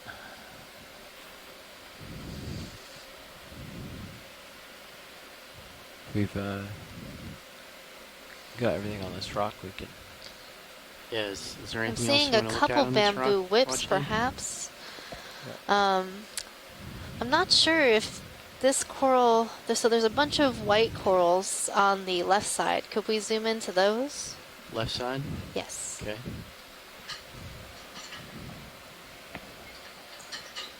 So I think these are different Primnoid coral, likely in the genus Are we Norella. looking on time now? And then I was also curious to see if the sort of more peach-like colony is the same Paracliptrophora as what we're seeing on the other side of this boulder. So we're behind schedule, or it might be a bamboo schedule? coral. No, Can't tell from this since we distance. landed, we were not gonna reach the waypoint 2. So gotcha. yeah, I mean we gotta move as fast as we can, but as we come in, my all will impression is be. that those are also. Those are also the same. My impression is. Go ahead. Are you sure? Yeah, I'm sure. I'm sure this time. Okay, my impression is that those unbranched ones are also primnoids. The thinness and the way they curl, I suspect they're probably the unbranched Candidella. Oh, maybe I won't. Now we're seeing one of these multi-poof Caulophacus. Get a lot closer and land in that rubble there. Yeah, that's what Chris and I have been calling them, multi-poofs. We believe that these might be a new genus of Caulophacus, or new species of Caulophacus. But or it could be the same thing, and they just grow on top of each other, or they can sort of come up with more little poof heads later in life, because generally we always see a large main poof and smaller poofs, but secondary poofs. Secondary poofs. Like secondary volcanism. Well, anyway, so there's a lot to see here, but should we move along? I think we should. Get back on track. We're kind of we don't want to fall behind behind. Here. There might be something more amazing at the top.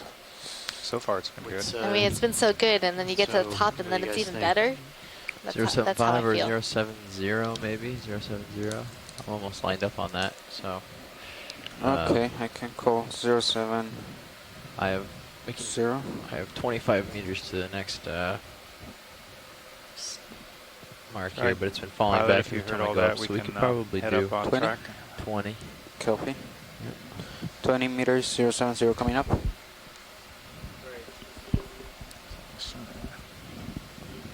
Go ahead, Nav. We're ready for the next move. Okay. So we're definitely seeing a lot more diversity here than we did yesterday. During yesterday's dive at Muskorski Seamount, it was almost completely dominated by bamboo corals and primnoid corals, and a few chrysogorgids here and there, a few hemicorallium, a few paragorgia, but just mainly those bamboos and primnoids, just as far as the eye could see.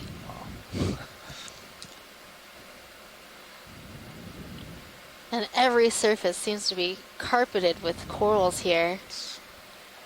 And sponges sort of spotted in between. So those are those fuzzy Walteria sponges that we're seeing, and some stalk sponges. Seeing a large stalk sponge in the background that looks to be a Bolosomini, the ET sponge, as I like to call it. Getting stretched out. So from the other side, it looks like ET's eyes. It looks like it's flattening out for a while, so probably be able to tack another move onto that if it doesn't.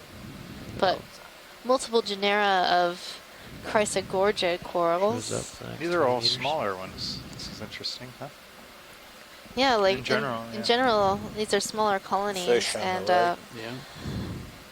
so far, most of the time when we see these Chrysogorgia, they're relatively small. And we have a fish. Get ready, Bruce.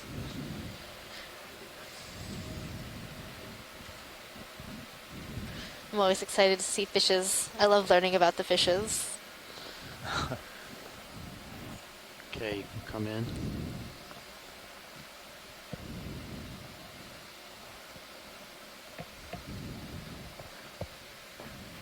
I'm waiting for a closer view before I chime in on this. I have a suspicion. This is a very large fish. Yeah, it's quite large. This habitat. Yeah. And so you can see that it's a elongate eel, like it is an eel. It's got a more pointed snout and a curved jaw. The lower jaw is long as the upper jaw. Coming up a smidge. I can't see the origin of the dorsal fin, but this is in the family Synaphobranchus that we've seen in the last few dives, but this is in the genus Synaphobranchus. And the pointed snout, the shape of the mouth, and what Ken Sulak, an expert on the group, calls an evil smile, is characteristic. Yeah. Right now, are you still there? I just heard a weird. Oh yes, we're still here. Okay. These are called cutthroat eels. The view that we just had, you could clearly see the gill openings, which are placed far down on the bottom of the throat, and the two openings are adjacent to each other. So it looks like somebody's taken a knife and just cut a hole in the bottom of the throat of this eel. But those are actually the gill openings. It's a very unusual position for gills of fish. I wasn't paying attention because of the temporary glitch in the conference call to see what the position of the dorsal fin origin is. If it's halfway back on the body, would make this species either Synaphobranchus brevidorsalis or maybe Synaphobranchus oregoni. These are probably one of the largest predators in this habitat. It's quite a good-sized fish. The red lasers are 10 centimeters apart, and they're on the fish, so that could give us a way to estimate the size of this. I can't do that at the moment. They have large canine teeth in the jaws and particularly in the roof of the mouth, so fairly ferocious dentition, some teeth in this fish. They're cruise slowly, but they can move quickly if need be. They feed on small crustaceans and even small fish and squids and other things. And now I see that the fin on the back, the dorsal fin, is very far back on the body. So I think this is Synaphobranchus brevidorsalis, the short-fin cutthroat eel. Yeah, this is a quite large fish. Looks to be over 1 meter long. I don't think I've seen one quite this big. At least not with the lasers on it in that way, but this animal looks quite large. I think he's looking at us for lunch. Yeah. So in the past, we've seen them approach the ROV and they'll open their mouth in sort of a aggressive way, sort of intimidate us.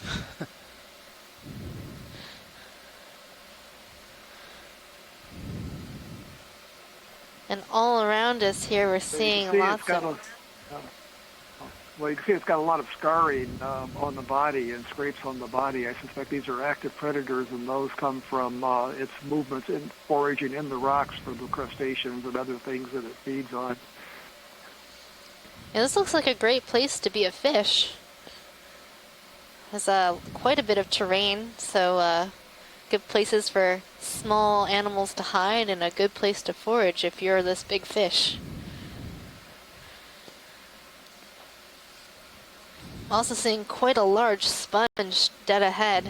Looks like it might be in the genus Poliopogon, a type of glass sponge that has a quite unusual attachment to the rock. So if we were able to see the bottom of this sponge, you'd see it has a number of fibers coming out of the bottom attaching to the rock, and that's called a lophophytus attachment. So this is a type of glass sponge called Poliopogon. Well, actually, we're going to do a pilot change real here, and then Sean will give you a nice look at the bottom of that sponge. Okay. Roger that. So right now we're in the middle of a pilot change, so we're going to enjoy this beautiful view, looking at all of these different types of chrysogorgiid corals. Got tall corals, short corals, poofy corals. This is the angel food cake sponge. That's what I call that one. And I think we're seeing one of those turbocharger sponges that just going off the screen right now in the bottom left. I really like that name, turbocharger sponge. You just like saying it. Turbocharger sponge.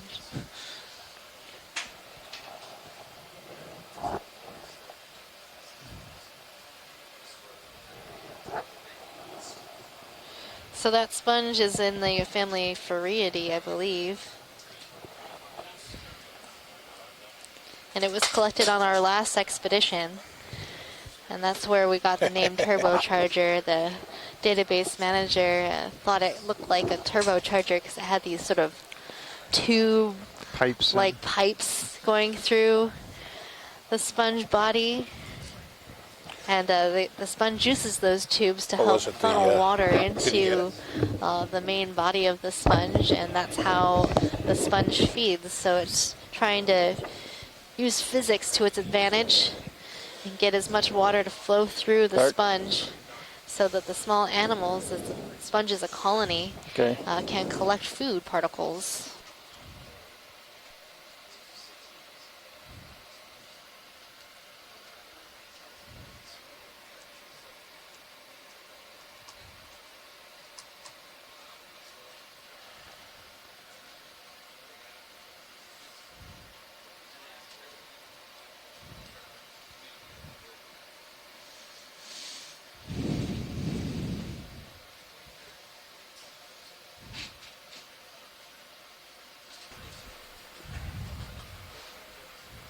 But you're drifting up to my starboard. So we're kind of moving from we have a contact, copy that. Geological boundary between two different flow units or morphologies. Our video from, handoff was they want a quick look at the sponge. Lava flow to Talus. Yeah, that white sponge that was just to the left. Copy that. Oh, it's not the one center? Yeah, the left one was more interesting. Let's see what the left sponge. Yeah, it was white and sort of had down at the bottom. This sort of fan look on top of it. Is it on screen? No, it was when you were switching. Copy that. I think we sort of drifted away from it. If it comes back into view, just let me know. I see something bright on your Sirius view. Yep, it's right below us now. Aft port so quarter. Center screen below us. Oh. There it is. Little one. Okay. Back up for a second. Yeah, there's some below you now. Copy. Video go for 0. Hey, Nav. What's our... So this sponge is actually pretty interesting because we always thought it was something else, and it's actually a new species that we don't know yet. But we did collect one of these on our last expedition, and so experts from around the world will hopefully describe it. I really like this sponge because of this sort of texture it has, all those little channels. Well, the base stalk is cool. It's like looks like a backbone. Go up the ridge a bit. It does. So we always thought this was like in the genus Aspidoscopulia, but it's completely different. It has a different set of spicules. So Chris Kelly of the University of Hawaii has been looking at the spicules, those little glass pieces in the sponge, I think there's and items underneath me. He's found a different set than what you would expect if this was a Spidoscopulia. So we're thinking it might be something brand new. Is he still speculating on it? He's still speculating. That little critter on the bottom looks pretty interesting. There's more to come, folks. Copy that. Catch that. Speculating. Seeing some teeny tiny crinoids hanging out on this sponge. A very, very neat animal here. Full sponge. Copy that. So if you've ever been wondering if corals and sponges are animals, yes, they are. They are not plants. Plants do not grow this deep in the ocean. Lost control of the iris there for several seconds. Very little light that comes down here. So Copy if we were to that, turn the Paris lights setting. off on our ROV, it would be completely black. Which we did the other day during our bottom column dives on Sunday.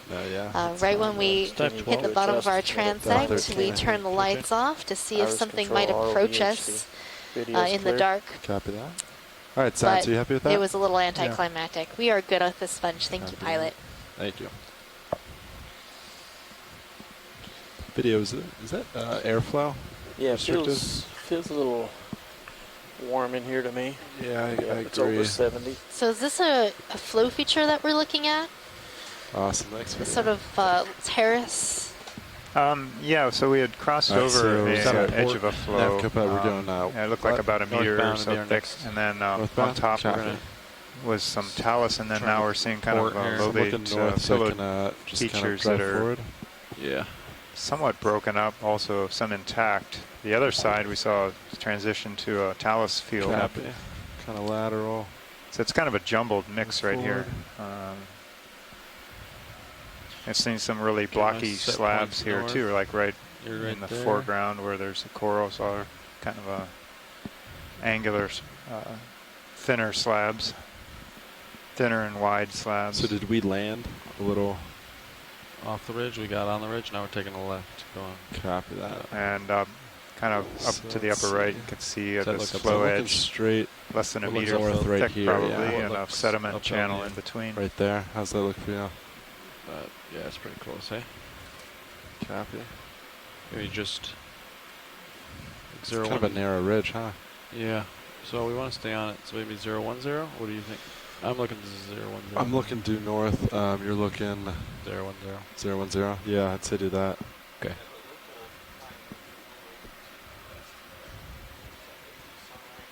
Copy. Just go due north. 30 meters. Yeah. Fish at the bottom of the screen. I'm lined up due north. Alright, video go for zoom. Alright, so for the shoreside scientists, this just sent our biologist, Megan, to lunch. So if you have folks that want to either call in or write in some things to look at, let me know. Otherwise, we'll be probably looking at more rocks. Yeah, let's go on due the way north. up. Yep. Full zoom. All right, video, let's let it go. Kind of backing up here. So right now we're looking at a grenadier or rat-tailed fish in the family Macruridae. It could be in the genus Kumba, which is one that we've seen quite often on these dives over these rocky habitats. Copy, that is 30 Didn't get a meters, clear bearing look at it from the 000 side, at decimal 2 so knots. can't say for sure. But these grenadiers are a diverse family with over 100 species, maybe a couple of hundred in dozens of genera, and they're quite abundant in higher productivity areas near large islands or continental shelf areas. We don't see them as often in these oceanic seamounts, the high sea seamounts, as we do near more productive areas. But it was a grenadier rat tail. Thanks, Bruce. Get a little lower.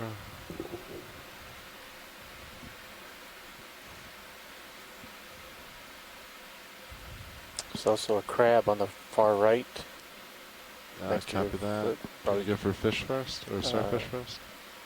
Yeah, I think the crab is sitting idle. And just a comment about that very large eel that we saw previously. Megan McCullough measurement of that fish based on the laser flight, centimeter apart parallel lasers using some software. And measured it at about 127 centimeters long, and that seems to be bigger than the maximum size recorded in the literature of 111 centimeters. So we may have just seen the largest short fin cutthroat eel recorded. Wow, that's pretty neat, and I have a record there then. All right, so it looks like we have I think this might be a hermit crab, using an anemone instead of in place of a shell or something. Just kind of wandered into view. Yeah, that's Tom Hansen. That seems to be a pair of pagures, and that's found in a lot of places in the Pacific Ocean. It's a family of deep sea such as hermit light crabs. reflection in the front. Do you see this little? No, I think that's actually And something I on was his reading claws, about both this of his one, claws. and it actually fuzzy? Yeah, it's almost like uses a some kind of bioluminescent or material something. to Or if build it's like a reflecting shell, whips like or structure that the Yeah. anemone See it? is Almost feels like a attached to. shade of blue. They call it a conchoceum or something like Oh, that. it's on all of them. Yeah, this is the closest we get to this guy, right? I'm down all the way. There's like a little bump underneath me. Hey, See it on all of John his and legs. Tom, Scott France here. Just to follow up on that, that shell-like material that Tom's referring to is actually being produced by the anemone. It's called a carcinoecium, carcin for the crab, and basically the anemone, the foot of the anemone is able to secrete a material that can grow as the crab grows, and so the crab doesn't have to continue looking for a new shell the way shallow water hermit crabs do, where they have to replace the snail shell they're using as they grow in size. They have to find a bigger shell. So this is a really nice mutualism where the anemone benefits from being carried around by the crab, and the crab is feeding. Perhaps the anemone gets some bits, and the crab may be defended by having that anemone with its stinging cells on its back. So a really fascinating mutualism there. Yeah, that's pretty cool. So do these crabs molt, and what happens when that happens? Do they lose the anemone, or do we know? Great. That is a really good question. I'm starting to move back. They do Copy that. molt, Video, but since the anemone is basically creating a shell, it'll, the way I envision it is it takes it off, puts it down for a second, molts, and then slips its abdomen back into the shell. Right. It's the same thing that a shallow water hermit crab would have to do. Oh, okay. Geological features you gotta we check have out a big sea star here. Pilot copies. Well, maybe not so big, but an interesting looking sea star. Anyone up for some guesses here? Calling Chris Maw. Calling Chris Maw.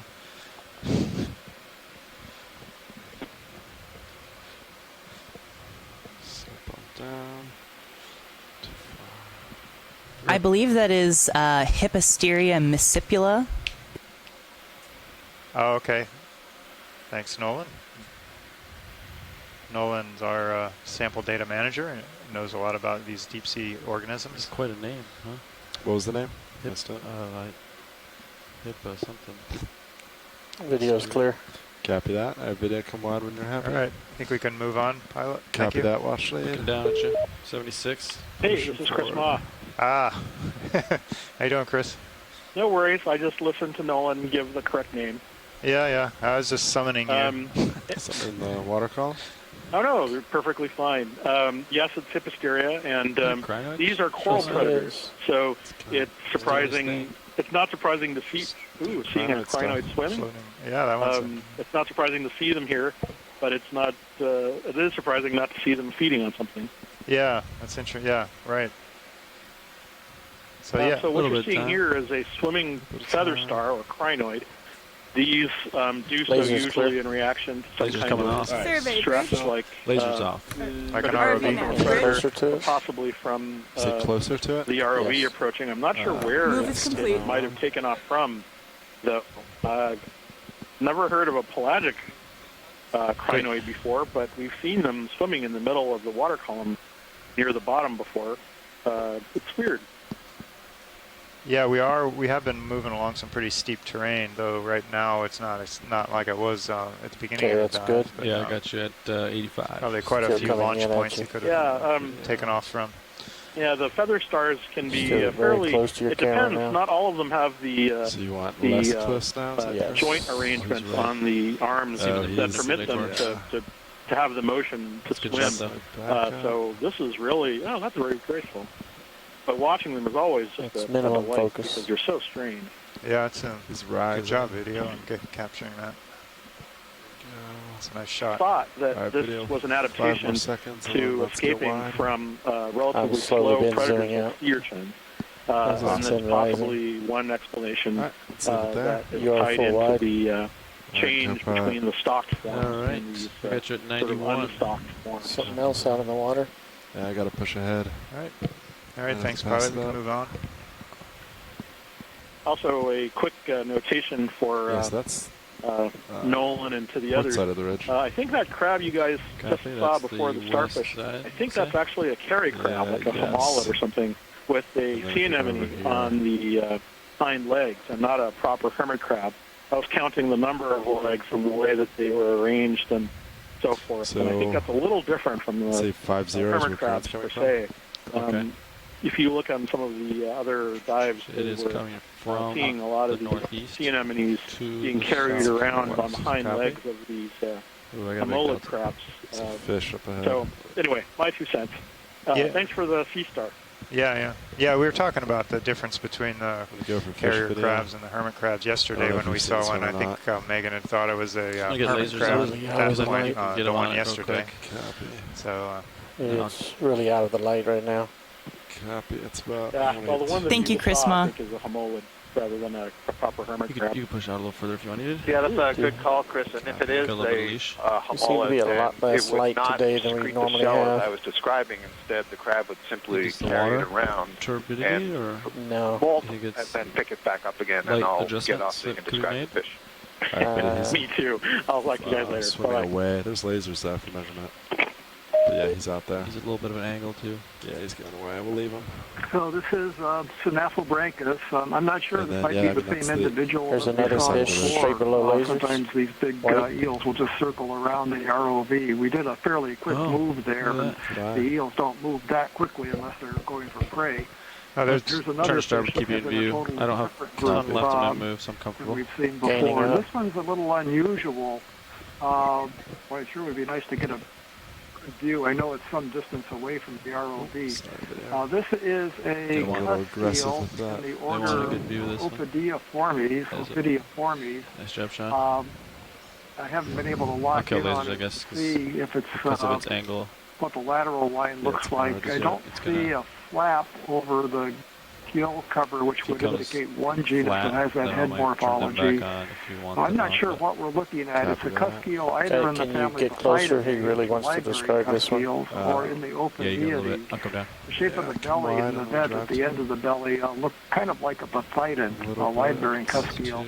And there's yet another fish over on the right-hand side, so we've gotten into a okay, that's as low as I want to go. Area of high fish density. Video go from here. Gaining down.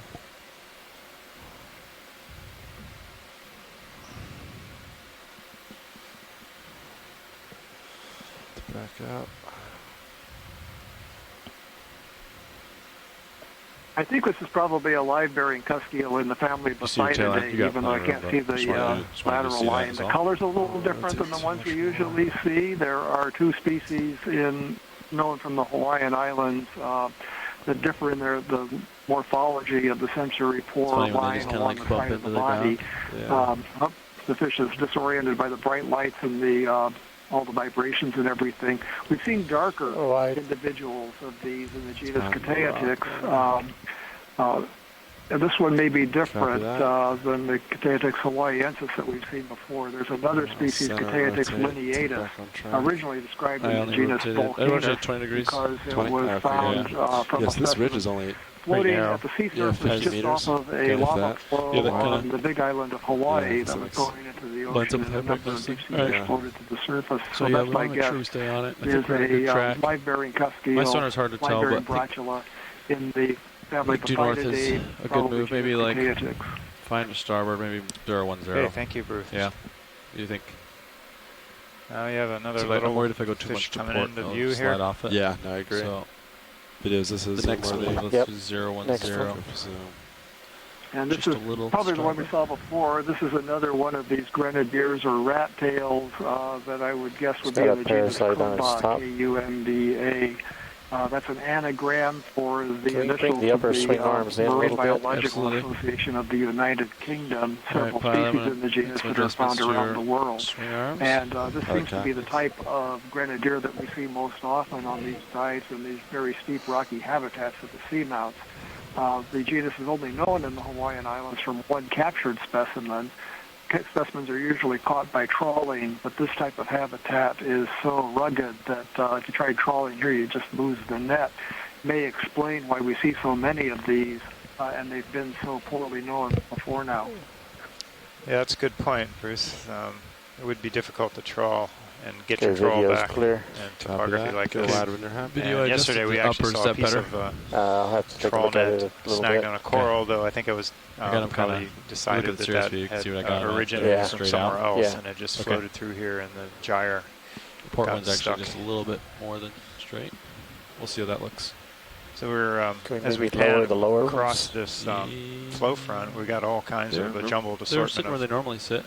Rock morphologies, pretty much running the whole gamut of like that. intact flows of boulders, slabs, talus, cobbles, sediment. They're easier to hit on stuff, so we like to tow them a little bit. Seemingly all making good substrate for these corals and sponges to live on, and fairly stable, at least for the length of the life of these big fish at the top.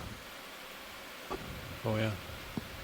Drive to it. That's Max Iris right now. So our dive today is running up right now is on the ridge. Right now it's fairly broad, so but probably less a little bit, yeah, 30, 50 meters wide. So I like at being able to drive to the ridge. Yeah, you know, because I can see the I can touch both sides of the ridge right now. Yeah, it's pretty narrow.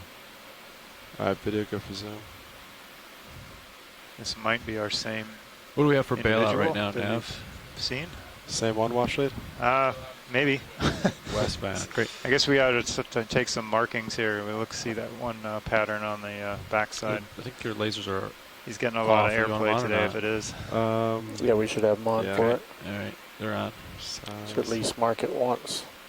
It is at a little bit in addition to being predators, these fish are scavengers, and so they're attracted to disturbances in the deep sea, and that may be what's going on here. The ROV may be putting out signals that are similar to the fall of a large carcass of something that the eel might think would be could scavenge on. I see a couple of parasites on there we go. too. They're not Lasers very are big, clear. but there's one under the head, and I thought I saw one back by the tail. That's a large rat tail, huh? Yeah. I'm ready for a move. Yeah, I'm still at full iris, so I should have a lot more light on that guy over this for him today. distance. Okay, I can tow in your lowers. Do we have any lights turned off? It'll, yeah, the what's that? I don't think you find the ROV very palatable with it. The mains. Just the back ones are off, which is normal. All around. Our ox LEDs. All right, well, we have a nice let's do 30, large coral colony in the foreground. So 10 degrees. And I see some coming up in the background, the distant background. I can tow some larger ones and than we've they'll seen. kind of bring light more to the center. I'm going to try that. Watch it, sorry, did you say ask for zoom for anything? No, just making some observations unless somebody shoreside calls Copy in. that. Go ahead. Just move ahead. A few voices in my head, I just want to make sure I didn't miss something. We'll move on ahead. Copy that. Copy that is 30 meters, bearing 010 at decimal 2 knots. I'm going to tow your lowers in a little bit. They are deployed pretty far. Already. It's almost like current has changed direction already. Really? That looks like it's coming east, right? Now we have that lateral. Pretty much south or something. Ooh. It's definitely 5-0 before. RV nav bridge, move initiated. Titan pan had some hesitation in it. Yeah? Yeah. Gotta be kidding me.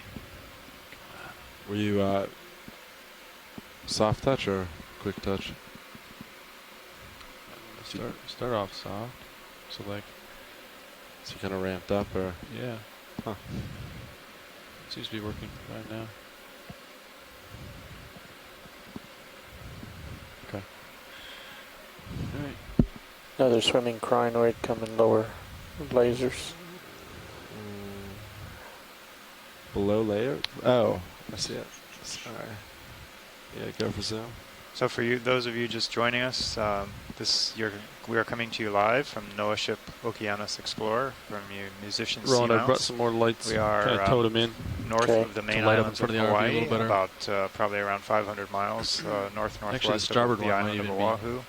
Out in the high seas, basically outside the exclusive economic zone or the political boundary, the maritime boundary of the United States. I can see it in the Manip camp.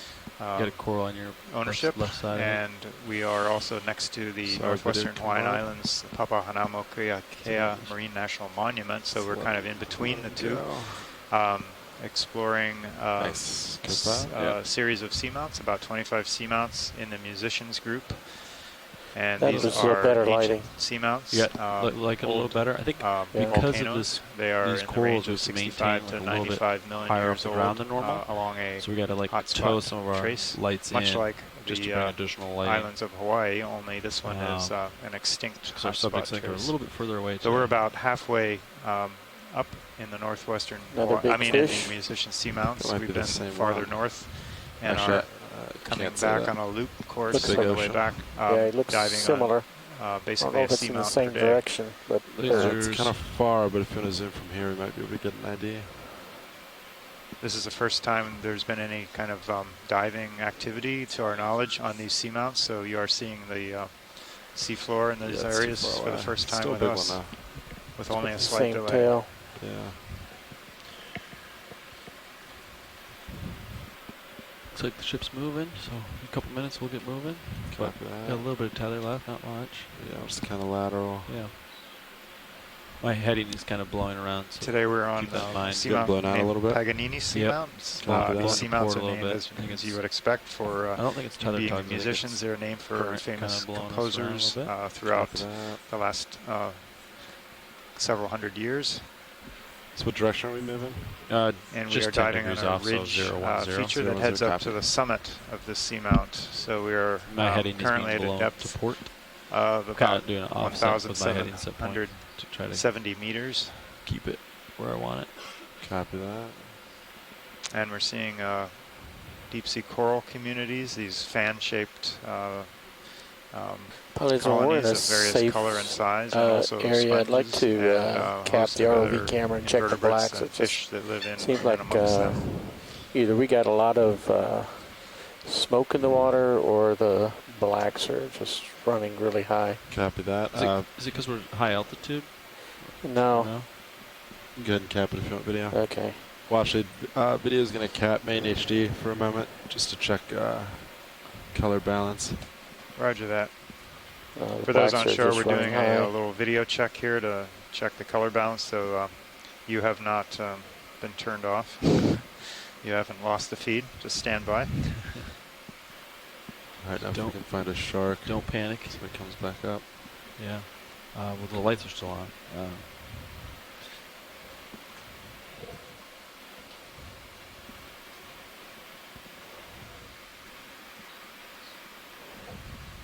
Okay, I feel like I'm starting to move here, so. Yeah? Yep. Nice.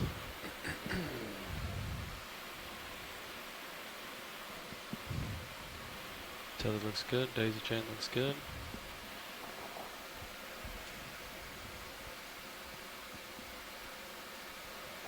Have we looked at those spiral corals on the left? It's a nice one. Look straight down the throat. Is that a Riddigorgia or is that a crisis order? Nav, could we select the next waypoint? I'm just curious. I think it's straight north, but.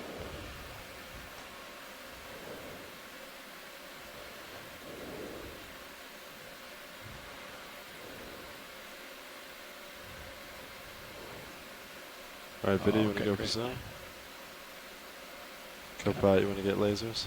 Yeah. Thanks, Nav.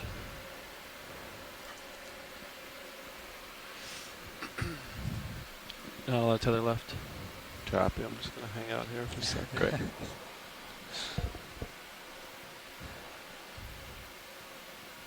Yep, that was me.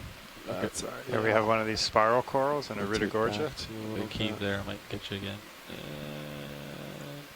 pulling out. Yeah, John, this is Rittigorgia and the family Chrysogorgiidae, and one of the ways you can distinguish among the species is the diameter of that coil, so how tightly that main stem is being wrapped. And I see in the chat room, Les has referred to this as a tight coil, meaning the diameter is really small. I think earlier in the dive we may have seen what's called the Rittigorgia magnispiralis. And that name, magnispiralis, implies that that diameter is really large. This one may be the species Rittigorgia bella. All right, thanks, Scott.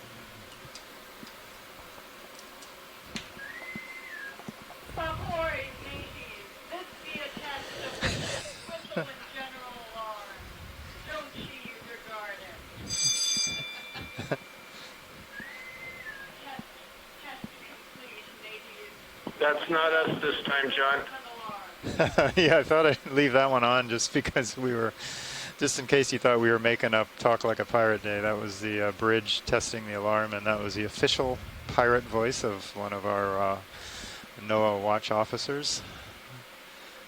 I believe that was a lady, if you couldn't tell by the brogue of her accent.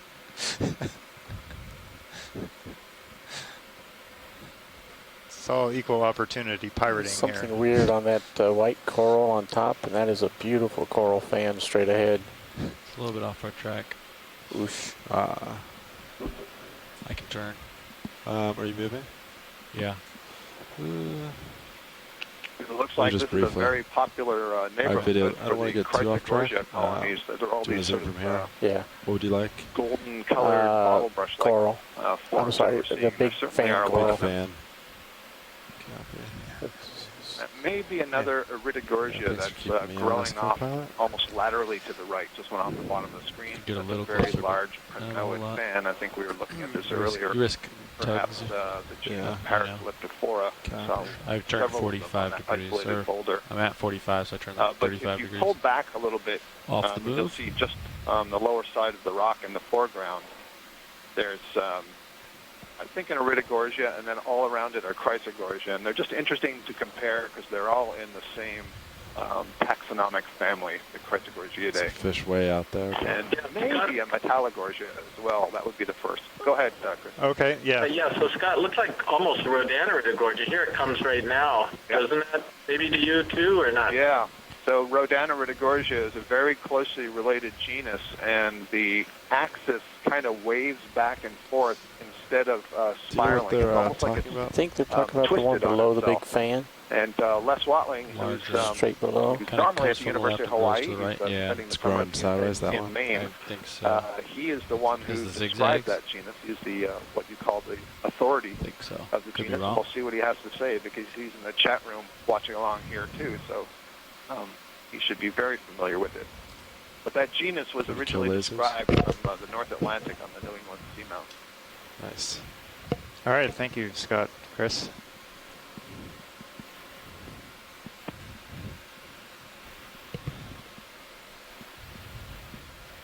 All right, video. All right, if there's anything else to see here, point it out before we move along. After you're done with this, I'd like to turn back to the nice, track. Occupied rock, well-occupied rock. Just kind of quite a ROV nav bridge. lively rock. Gently pass it out. Moves complete.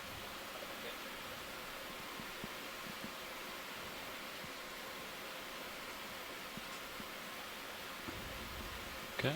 Saying goodbye to the rock. Turning back to the dive track. Copy that.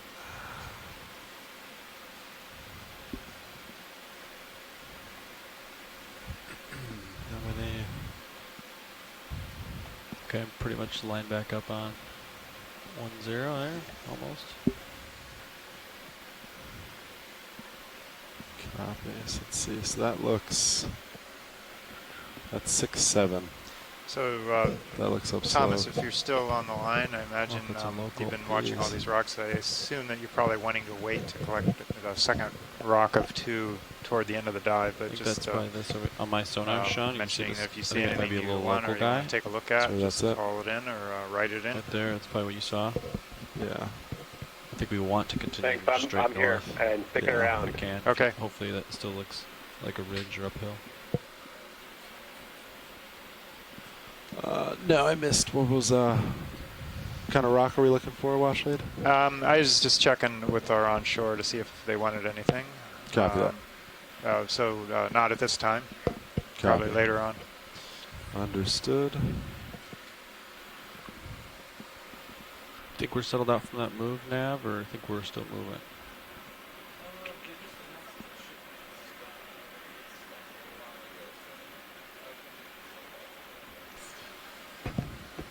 You can key XRV. All right, so everyone, our biologist on board, Megan, is back. I believe you're probably settled out by now. Educate and entertain you with her tales of the deep sea creatures.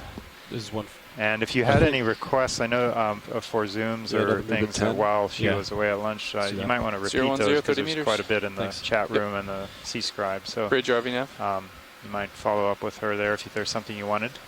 Yeah, and sometimes our chat will freeze, so I won't get your message until later. Like so the best way to talk to us is to call in if you don't mind. Bearing 010. I know sometimes where you are is 2 knots, please. difficult to call in, but if there's something really important, that is the easiest way to contact us. Good copy. Try to give us more tether.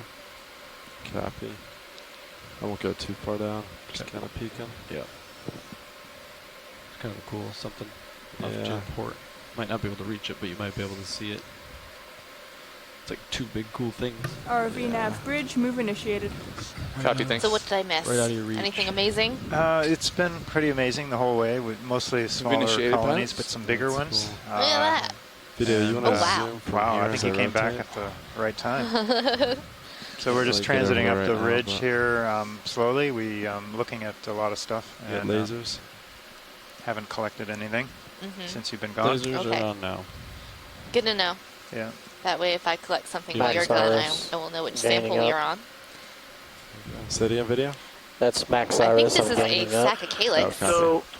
Yeah, he's kind of far away. Yeah, except it doesn't have the lateral protrusions coming out of the side of it, so it's a pretty curious one. Just wondering, if we could get a little closer look at it. Yeah, that's great. It sort of has, so yeah, I guess Saccocalyx is the best. And it's a funny little crab right down there that's on it. I wonder if we could get a close-up of that. Yeah, that looks a little different than the other crabs we've seen, so I would really like to see this crab.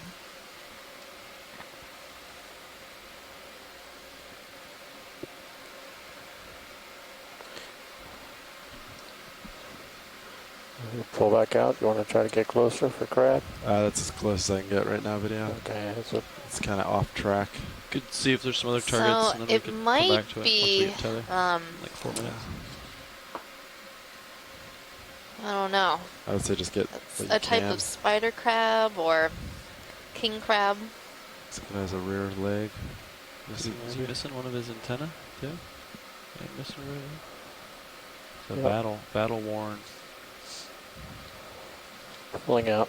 Doesn't possibly Paralomus in the family Lithodidae. We've seen a number of those in the past dives, so that's a possibility. Copy. Can look at some of these corals off here. Meantime, Pilot, I'm going to pilot and science the video. I'm going to recall some presets on the main camera just to check a few of the previous settings. Copy that video. Expecting colors to change probably then? Okay. Alright. Oh, I like that much better. Is there a drama filter? Drama filter. Yeah, Instagram filters we can use. Put dog ears on coral. Yeah, the Snapchat filters. Yeah, that looks good. So we're seeing some large fans. Those are likely Paracalyptrophora, type of primnoid coral. And numerous chrysogorgid corals. Those are those sort of shorter, fluffy-looking colonies. And they're just speckled all over this area. Seems like we found the area of large fans here. Almost every one of these large boulders has this huge colony of Paracalyptrophora. I like how it grew around the rock. Yeah, that is cool. Yeah, can you center on the rock and get a nice square-on image? Yeah, I can do that.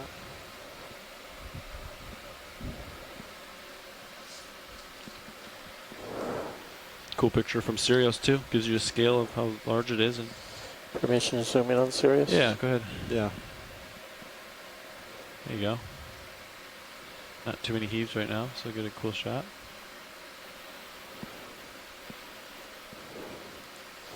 Let's see what's Could going on in the upper we zoom right. into the upper right corner of this colony? It looks like we have an associate overgrowing the colony or something going on with the branches on that side. Can you get closer to it? Or? Yeah, closer. See, it's multiplanar from the Sirius point of view.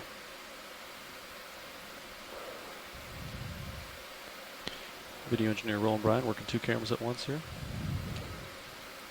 Nice job.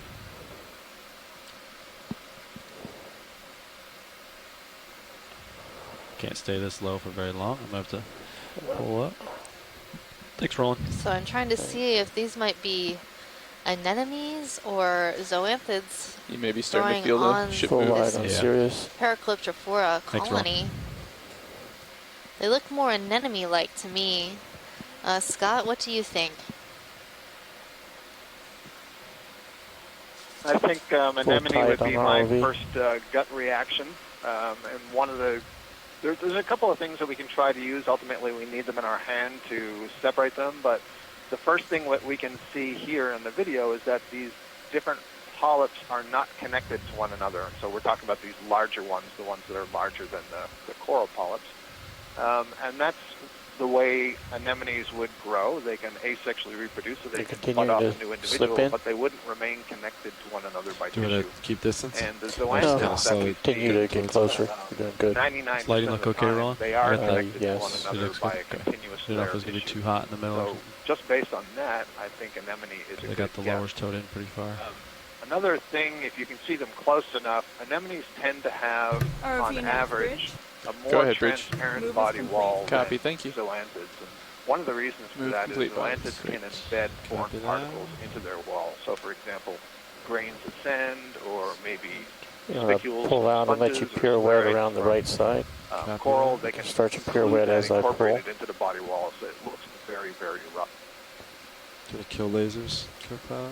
But it does show that the coral itself provides a nice substrate, a nice habitat for all of these anemones to grow Slight on. tilt down. And it gets it up off of the rock surface, and so up a little bit higher off the bottom where maybe the current go around, look at that planar area. Food is a little bit easier.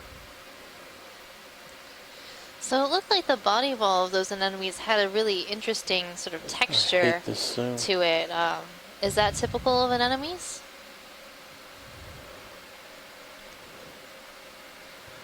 Sorry, that texture on the walls there? Yeah, so, you know, anemones can have folds and grooves in the wall. They may have swellings where there are increased Continue number all the of way around it, look back at it if you can. Or they may have without any pores danger. that allow water to move I think in we and look out. clear. There's a lot of complexity to what seems like a very simple animal, keep going. you know, just a small I'll let you know if I gelatinous see any animal. But situations. when you get right down to the tissue level and look at You the can go pretty far. I think anatomy your close swing up, arms to tether is going to be there's a lot your of variation, next. so it's hard for us to distinguish among the anemones. And it just might from even the go video. above you. A lot of different structure to the Max wide. walls and so on. They're a fascinating group. And it looks like we actually have a number of different colonies on this rock, and the fans are almost blocking one another.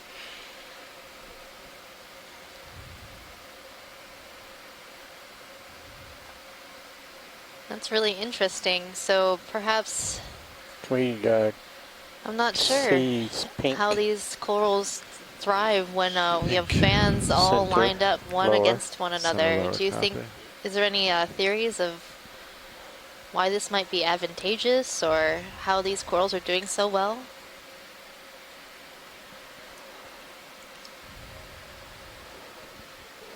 Okay, pulling back out. Look for a wide on this side.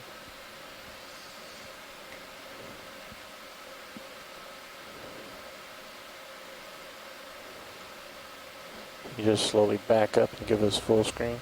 Copy that. Backing. Absolutely stunning.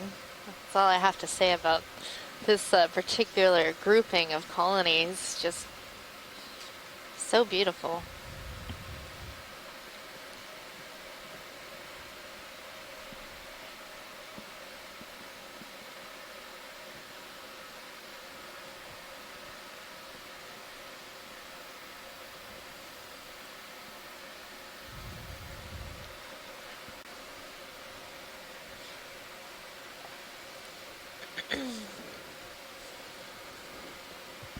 How's that video?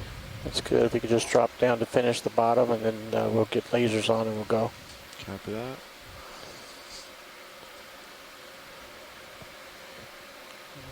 Let me know when you want me to turn the lasers on. Okay, a few more seconds.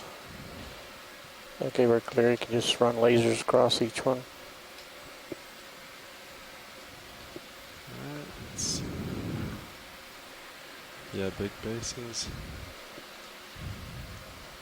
And video's clear. Great. Alright, pilots. I got you at 73. I feel like I'm yes, that's pretty almost, much. it's probably like 2 or 3 meters wide. That's a good one. Yeah, those are huge colonies. Yeah. Alright, pretty much done with the move. All right, Shall we so get another one? that was Paracliptrophora, those large Little colonies. race up. Seeing some interesting Rhodaniridogorgia colonies. That's sort of that tree-like colony. These bushy colonies are Watch your port quarter. Chrysogorgia. Port quarter. You're good. You're above it. Push in past the skids. Sure. And just all over this area, it's just covered with corals. So this is what we would define as a high-density coral community, where we're seeing multiple colonies close together. Right, so and in just everywhere we look. back to the center. I think I'm ready for a move if you guys want one. Copy that. You still want 010? Or do we want? Yeah. 1510. Yeah. 010 is great. Okay. Yeah. 30 meters. Yep. And we're seeing numerous. That's kind of Bridge interesting. RV Again, that Go ahead, RV. it's kind of Another interesting shoot, that please. this isn't a 30 particularly meters. consolidated Bearing 010 substrate here. It looks like a lot of 0.0 boulders. Maybe they're please. glued together with the manganese Copy, crust. that is 30 But it doesn't really meters, seem to matter. I know in the past sometimes we've copy. commented that we find these really high density beds on fairly consolidated solid rock.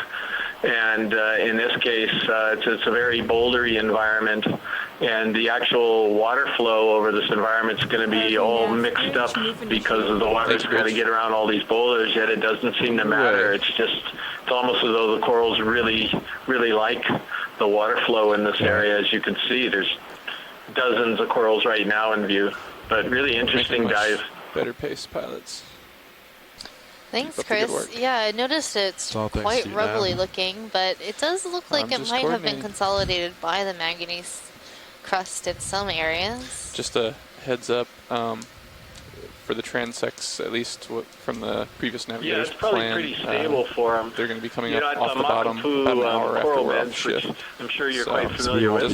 doesn't really, yeah, it doesn't That's really a very affect us smooth unless they change substrate their there, plan. and But I we think sort of we're wondered still going to whether be at the bottom until that about very 3:30 low, local close to time. the bottom laminar flow is the reason why it's such a huge, dense Can we community. fill the But screen with these corals? here again, this straight is ahead? not smooth at all. The substrate is yeah. extremely So just rugose, push and there's straight ahead tons and tons of this animals. angle till you get near that So, rock. Chris, we're noticing that Copy there's that, just so so many maintain and corals just push really, really forward. close Yeah. together, and that's And then generally as we not get the typical shot, for a we've lot got of right now, areas just in the hold that deep little bit. sea. How And you can go up these and get that animals pink one survive on the so top well left. when they're so close You together? want top left in. Yeah, I think he wants to see like a lot of coral. It and could then be kinda that the water is slowly really move towards swirling the line. around all these Exactly. So you boulders, wanna, like, so that it's coming in all different Slowly rise directions. and rotate right. Yeah, I honestly Slowly don't rise and know. rotate Right. Yes. But I'm yeah, sorry. we're looking at this incredibly high density Copy that area way. of these So that top chrysogorgids one right is now, your mixed with a subject few that's other going types of towards. corals and a sponge. Slowly I wonder approach if we the big could one. get a little bit of a Keep all close-up these on in that view, make sponge. it It looks kind a of little pretty bit shot. strange if you were in a position to do that. Cinematic. Yeah, I think we're trying to get into position now to look at that sponge. Make the highlight It video caught my show. eye too. It looks very leafy and There's a very long rip or possibly something on the top. euplectellid-like. I'm not sure. Look at sponge though. Yep. Science, did I hear Yeah, I sponge think it to right? is. Is I Yes, wonder if sponge we're to the sort right, of seeing pilot. a side view of a very large old Atlanticella, because we often don't get to see those from the side, but they actually have a funnel that you normally don't even sense when you're seeing it from the normal perspective, which is lower top left down. side. You want to see from lower left? Yeah, he's talking about the funnels. You're off to my starboard, and I am going to start moving here. If I can turn, or we could get a couple options. Quick. And if that light bar is going to be an issue, you can adjust. Copy. Video, when you come on in, gonna hold this here. Huh. Very interesting. So it looks like there's one sort of I turned to small starboard a little bit, attachment not point, much. and the rest of this sponge is just sort of Finish this up and then I'll leafy. come back to Then go up. coming up. I'm seeing some Yeah, hydroids. the texture of it. The texture of it also, I'm pretty certain that we're seeing a very rare view of an Atlanticella that's from the side. And I think this is an extremely old colony, perhaps one of the oldest ones I've ever seen. But undoubtedly it's in the family Euplectellidae. That would be my best guess, just like as you suggested. But yeah, I think it could be Atlanticella, and we finally get a really good view of what the rest of the sponge looks like under the petals. It's off to our starboard. That's really cool. Yeah, normally we see these head-on, so they look like a more of an opening of a flower, perhaps. I'll track you in tight in case I lose you. Copy.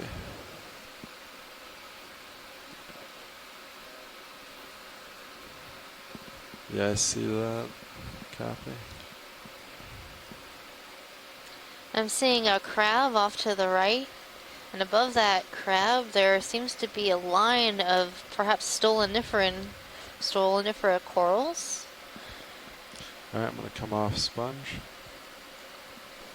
Do a quick zoom here video, and then I'm going to come back. So they do look like stolonifera. You can tell that by the little connective tissue between each one of the polyps. And then here we're seeing a paralomus crab.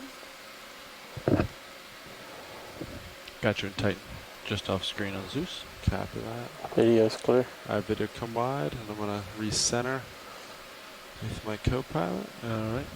As you come to port, I'll turn back. I only turned to 15 degrees, so not a big deal. But And look at the size of that pink coral.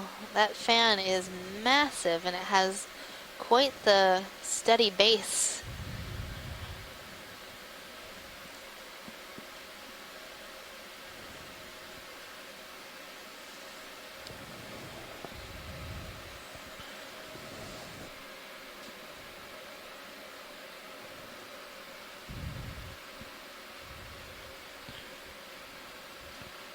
alright, I got my set point back at 10. Alright, I'm centering, and I'm looking.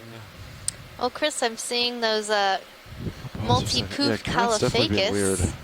Kind of shifting out. I know we were discussing whether or not these are shifted possible at 180 at least twice now. new species. Go ahead, Bridge. Move I is see complete. Copy, thank you.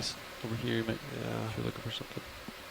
Yeah, that's correct, Megan. So Henry Reiswig up in Vancouver, University of Victoria, we actually sampled one of these back in 2013 from the Pisces submersibles. And anyway, at first he didn't believe that there was a Caulophacus that has two heads on it like that. And then because more and more kept showing up, then he realized that it's most likely a brand new subgenus of Caulophacus, and that's in the family Rosellidae, that stock glass sponge. And it's still undescribed, but it definitely is not only a new species, but potentially a new focus on subspecies. lighting it for Sirius while keeping the ROV's HD camera trained on something. Sorry, I meant subgenus. Is that what the shot you're going I'm for, Ron? seeing a fish off to the left in the water column. Go for it. Fish is it's out there.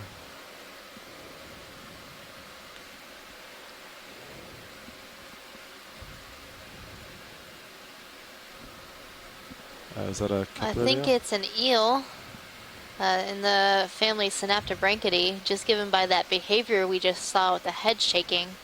Oftentimes these eels, when confronted with the lights of the ROV, will shake their heads. Bruce, do you have an ID for this eel? Alright, but I don't want to chase him down there. Well, I think you're right. I think it's a Synaptobranchid, but it's in a different subfamily on the than ridge the there. very large one that we saw. I don't have I had a visitor I was talking with, so I didn't hear everything that you said. But this is in the subfamily Eleophinae. The other one was in the subfamily Synaptobranchidae. The Eleophinae are called arrow-toothed eels. We didn't get a clear look at this last one from the side, but I think it's an Eleophis species. It was very elongate. And there are a couple of dozen species in that subfamily in the genus Eleophis. I can't remember, maybe eight or 10 species. So we can't say what species it was. At this depth, it's most likely to be the genus Eleophis, but it could be one of the other ones as well. Thanks, Bruce. So that's different from Those the one we saw earlier, which is pretty exciting. Serious point of view. Yeah, absolutely. And right now we're zooming in on an Iridogorgia chrysogorgid coral. You could say it's iridogorgeous. Oh, here we go. That was a good one. So I can't agree more. So this one has a very, very tight spiral. So I believe it is Iridogorgia bella. Les, do you agree? Watch your left toe. Okay, video, come on in. Tilting up as I don't go. think Let's has the audio on, but earlier we saw one like this. It was smaller, but I would agree that this would be our yeah. Thanks, Scott. Let's go to the pink thing, shrimp. So that towards the top left, yeah. Sort of left center, I'm sorry. These are one of our that's favorites. Kind of interesting about this. Yeah, it's hard not to love these. One of the things that's interesting about them is that there are no polyps on the actual main stem. They're all in these little side branchlets. And as you can see, there's a shrimp in there, and that is not unusual to find shrimp in the branches of these things. And often when we see them, they're carrying eggs. I don't recall seeing a purple shrimp like this before. Yes. It's like that. Interesting. I remember that. How unusual is it to see one that's mauve colored? What's what colored? Mauve, sort of a purplish red. Yeah, I don't think I've ever seen a purple shrimp. Generally, they come in shades of red or pink, but that's a beautiful color for that shrimp. And I think you're right, Scott. This one might be carrying eggs. Go ahead. Probably pretty much settled out. I was just going to say that I don't think I've seen them purple like this. I have seen them with purple-colored eggs, but not with the body tissue itself being purple. It's a really interesting find. As we lift off, can you rotate left and look down its suggesting spirals? baby Manella for this. You rotate right or? Go off to the left. Yeah, I can't back. I got corals to my left. This is a new species of Iridogorgia. I can do this one rotate. that they are describing in their lab, or somebody is describing those items to my currently. left. So it wouldn't be Bella; it would be something different. Well, that's really exciting. A new species, everyone. So yeah, lasers on. Lasers across it somewhere. What about this other Iridogorgia that is just to the background of the one that we're looking at? Is that different? Yeah, I see the one on the ground behind assumed it was the same. It looks like it's got the same approximate diameter to the coil, we might have to and reposition most of the lower Sirius branches I wonder if have the been current's dropped. kind of blowing me out, So it's just Sean. what we call the distal branches. Possible. Yeah. That's what's As happening. these colonies are growing, I feel like when we they're kind younger, of they slipped would off. have branches lower you're down. off the ridge right now. I can turn starboard. They do tend to lose them. I'm not We sure just if saddle that's it, related to the hydrodynamics and what's best for the overall colony. Because if I turn into it, flow. I'm a little more efficient too.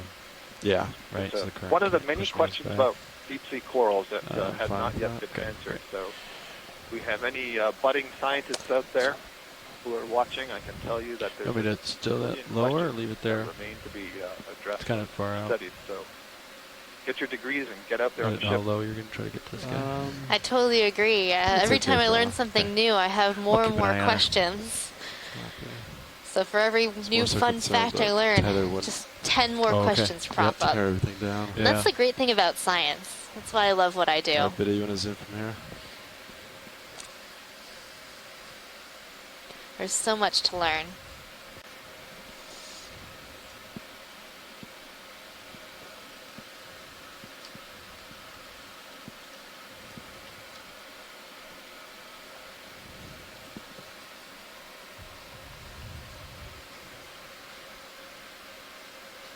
And I think you're seeing some little jellies hanging out on this coral as well. Gonna kill lasers? They might be Angina citria, a type of hydromedusa that feeds on corals. Is that right, Scott? This is great to see. I totally agree with you, Megan, and it's something we only started noticing on the capstone expeditions. I don't remember if it was 2015 or 2016, but now we see that with some regularity, and perhaps it's because our eye is looking for them. And very often we see them either the mouth of the jellyfish is over the polyp of a coral, and presumably is digesting that coral, or like this one, you see one of its 4 tentacles is kind of hanging onto the branch. Can you get it tied on that? I don't know if it's kind of hanging out and waiting until its next meal. Straight doesn't ahead. Want to let go because it found its colony, or if something else is going on. But I'm pretty sure on this leg, right? Didn't we Can you get see closer? behavior before? Come on. Yeah, we did see it. We did try to collect a branch of a bamboo coral that was being fed on by one of these little hydromedusa, but then it, little swam away from us right as we were putting inside the box. It knew better. It did. Did I go for zone? So you mentioned hydromedusa. That means it's a jellyfish that is in the class Hydrozoa, which is not all that closely related to the true jellyfish. But you can see that they sort of converge on this shape that looks like a little jellyfish. And this one has only 4 tentacles coming out of it, and some hydromedusa have more than 4. And we'll definitely see some more in the water column today when we do our water column transects later on. What a great promo. Yeah, there's some really beautiful hydromedusae and scyphomedusae and lots of other weird, wonderful video's clear. zooplankton that we're sure to see today in some of these transects. Definitely settled out from that move. I think the next move we can make it a little bit more. Yeah, I saw 3. I counted 3 different little anginas on there. Maybe like 2.5. Well, we've been talking a lot about how the corals and the sponges provide substrate habitat. Let me know when you guys are ready. Organisms. Could be a local. We've seen a lot of brittle stars and crinoids. But they're also a food source, right? I mean, they're collecting food out of the water column, they're feeding their animals.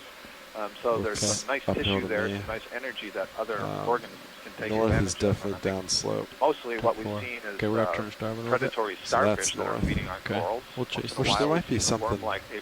It might just be a little bit of pressure. See your sonar? How about this? We acquire this a little bit to our starboard. Dog ear, and then we'll end up doing that. Reverse dog ear. Yeah. And the other day we saw a crab feeding on a sponge. For 30 meters. Yeah. So that was also an interesting thing. It had a chunk of sponge and was just eating it. It was great. So 035 or copy dog. So sponges and corals. I think to think about line up at 4.5, Sean. Copy that. An interesting way to think about the corals, there's very little food down here in the deep sea, and bridge RV particles that are kind of drifting in the water. We'd like to request a ship move, please. The sponges and the corals are kind of like 30 meters, bearing 045 degrees at 0.2 knots. Very small particles And so you can think of them as kind of aggregating or concentrating what little food there is in the water column. Good copy. So then it becomes, very attractive for predators to feed on. So that current looks like it's coming from the concentrated east. source of food. Copy. Pretty much faced into it. That was a great explanation, Scott. Caitlin loved it. ROV nav bridge, move initiated. Copy. Thank you, Bridge. Move underway, pilots. Great. Thanks, Nav. I think our lasers are back on for you. Nice.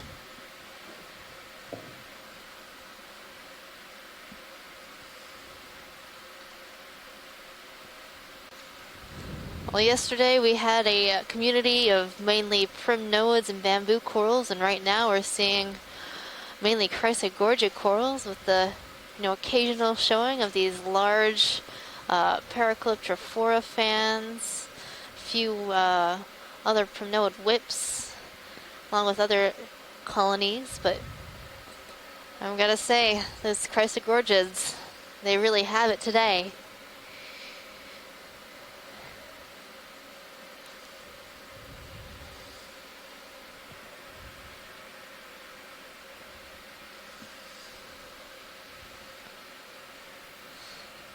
So if you're just tuning in, this is your biology lead, Megan Putz. We are currently diving on Paganini Seamount in the Musician Seamounts. The Musician Seamounts is a group of seamounts located northwest of the islands of Hawaii.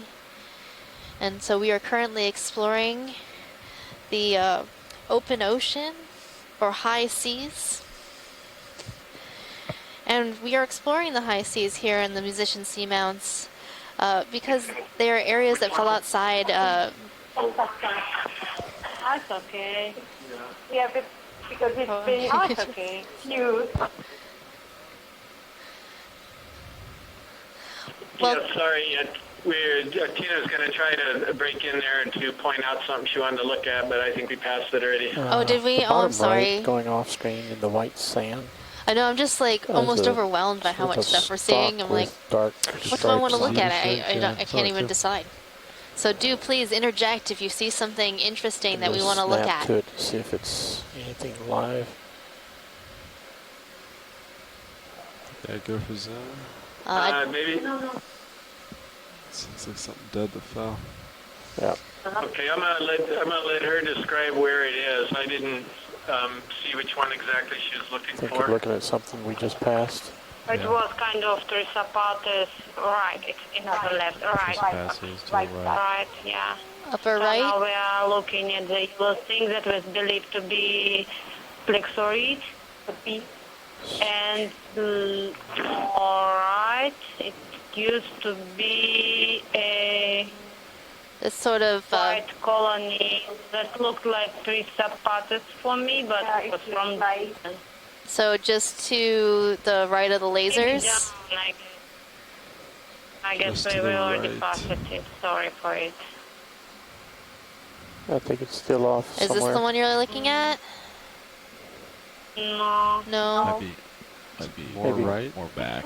Too hard right yeah, maybe no, just in the center of the screen now. Depending on the delay, it might be like you said, just in the center. Okay, oh, is that the one that has the sort of Chrysogorgia. branching? Okay, now it's coming left of the screen, yeah? So just to the right of that tall... The very left side, in the middle of the screen, we have a colony, better for screen, yeah. Okay, so it's upper 2/3 to the left, it's a very leggy colony. It's between the two chrysogorgids. So keep coming left, and it's now about 1/3 down from the top, and it's coming in the center right now. Yeah. Yes, yeah. Yes. Yeah, that's it. You're getting closer. That's it. It's coming just to right of center right now. It's the stalk lower right so of it's lasers. it's this sort of leggy colony. Yep. And it's right on the left side of the screen. It's on the left. Left corner, bottom left corner. Now it's nice team effort there. That coral. Yes. Possibly. A little bit more. Okay. I want to go for it, John. Is that what we're going for? I think so. I think this is the one. Yeah, absolutely different. This one, Tina? Okay. It's Triceratops coral. You can see it from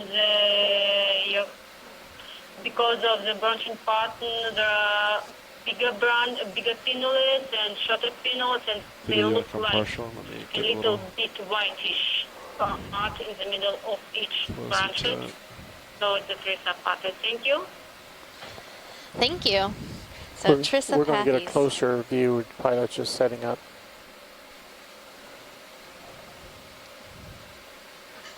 Show shot. That's a nice hoodie you got there, John.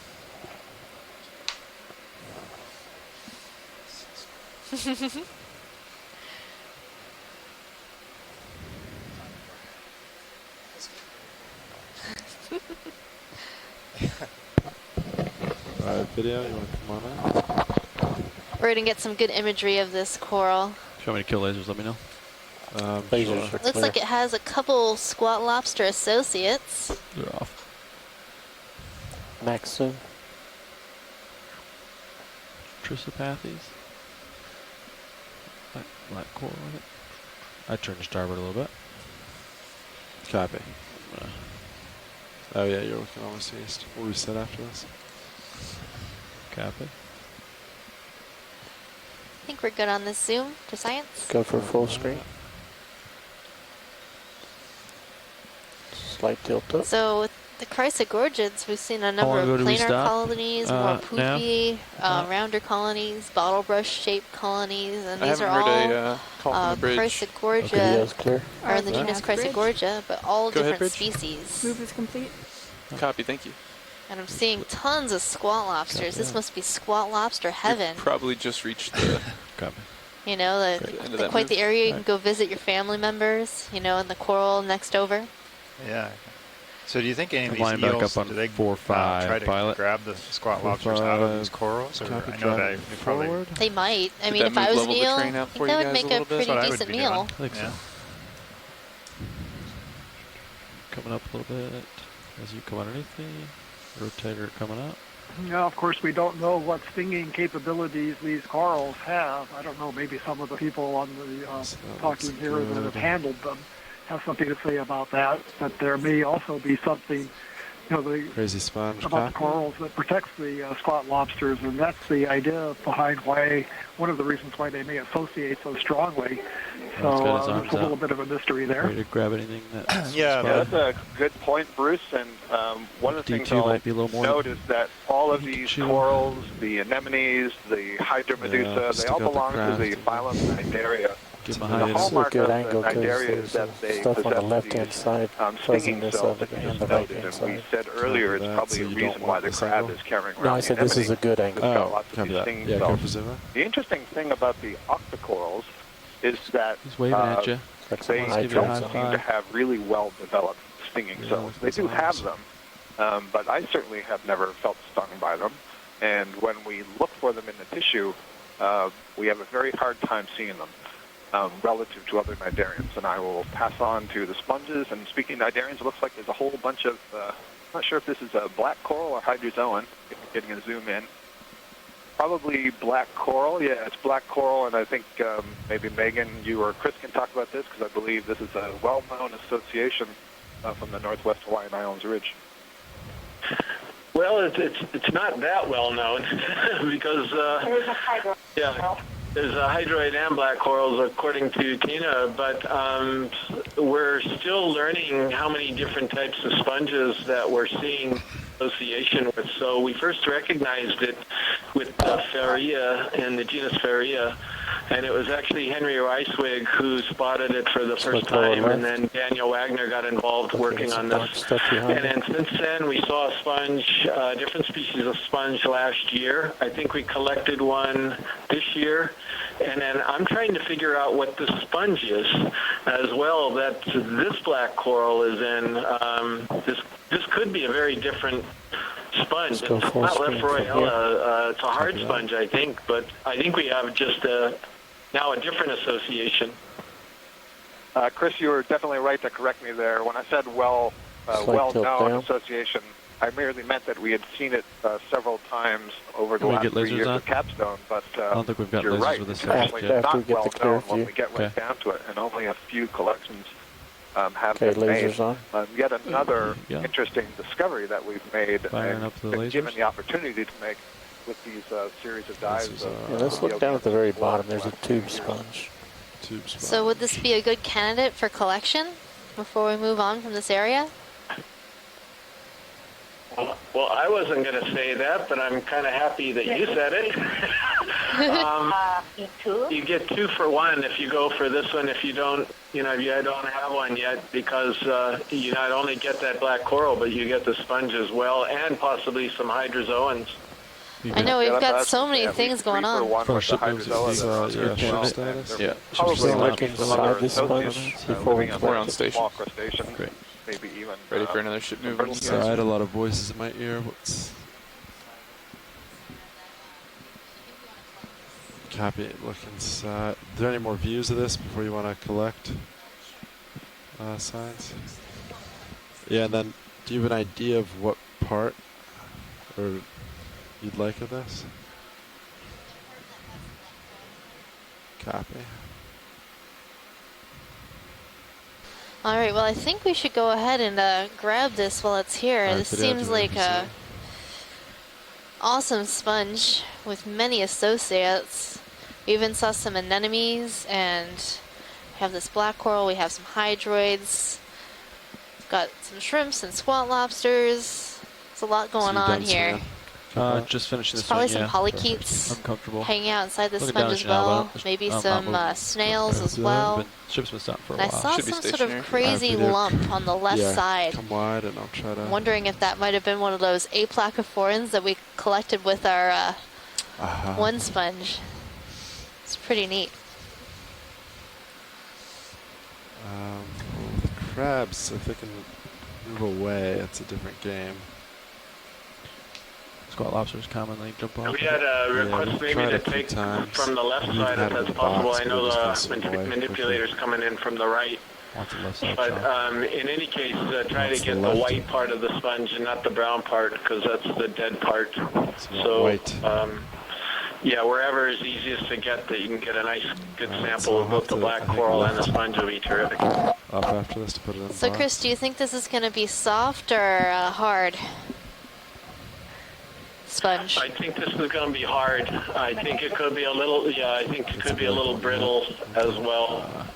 So it's probably you're going to break off a piece of that, the opening at some point and get sort of a leaf, a piece that's kind of a leaf of the upper part of the sponge.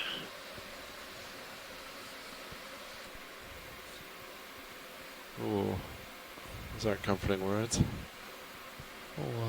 All right, so science, what was, can you relay what it's going to feel like?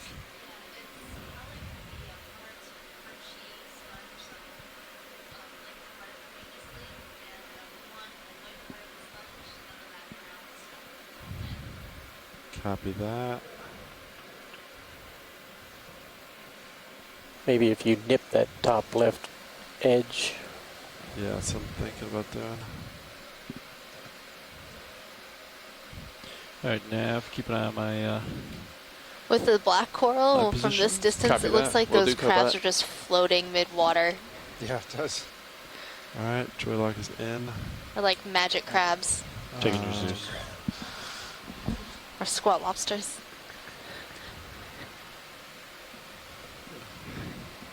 All right. And resume at crab. You get any box you want. I think they're all open. Off the lift, unfortunately. Okay.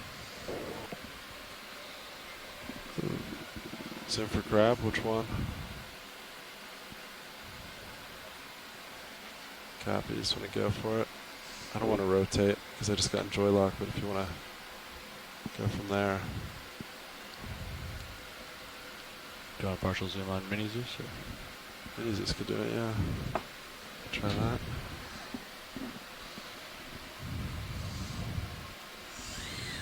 Hydraulics are up? Yep. Here we go. Arms coming on, 3, 2, 1. Megan, if you look carefully, you see that squat lobsters are sitting at hydroid, not at the black coral. Yeah, that's really interesting that they're only on the hydroids and not the black corals. So maybe black corals are not a comfortable place to sit if you're a squat lobster? give it a touch with a finger and see what you're Maybe doing the with. hydroids look a little bigger and they're sticking out a little further from the sponge. Perhaps it's just that they can get more food, a little height off of the substrate, which is the sponge in this case. That's a good point. Just going to give it a little tap. Science and see what it... So I think the sponge is one that's going to come out in the next version of the guide. That was the funnel sponge. It was an unknown hexactinellid. Squat launch well, wasn't feeling it. Yeah, I think this is terrific. I think this is as yet unidentified species of glass sponge, at least for the Okeanos animal guide. And I think it's important to note that this one supports this black coral growing on it. So I don't think we've seen this black coral growing on this particular type of sponge before. I would almost go with that. Have you noticed that? Like partial, then twist. I don't know. Yeah. Yeah, definitely. We've never seen this. The black coral, I think Daniel Wagner and Dennis Apresco thought could be in the Antipathes genus. Practice on Levi's but we've never seen it on the sponge before, and we don't see the sponge very often, so that's part of the problem. All cameras full wide. So should our main coral specimen be the sponge? Just FYI, Copilot, we have drifted a little bit, but you're still in view. Alright, so I'm gonna rotate it. Maybe I'll just back up a little bit. Yeah. Complex genus. It was the first described, and there are plenty of species that you can't put anything but in this genus. So right there, it's definitely not. They are not related between each other, and if we don't know what to do, we are putting them in Antipathes. Are you steady? Now getting joy lock. So is this the deepest living species of Antipathes? Generally, I know of a lot of shallower species of Antipathes, but is this the deepest one that we know?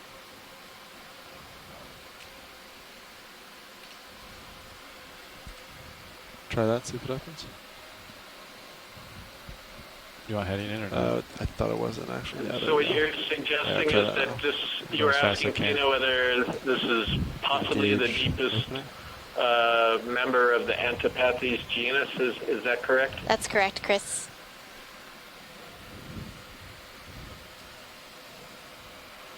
In fact, maybe not really, because we have in Atlantic species that we believe to be Antipathes that are known from the same depth, so it's quite.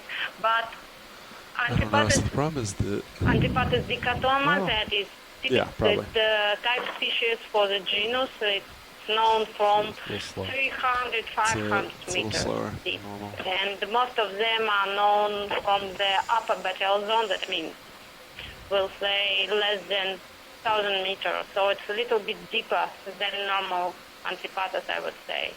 Okay. Oh, yeah, it's okay. They track. So which should be our main specimen, the sponge or the coral? I'm sort of torn. Alright, looks good. I guess it really doesn't matter. I of course would say the sponge, and Tina would say the coral. So then you can flip a coin there on the ship. Yeah. All right. That's for capacity, right? Who has a coin? John, you have coins, right? I just got me gold doubloons. That'll work.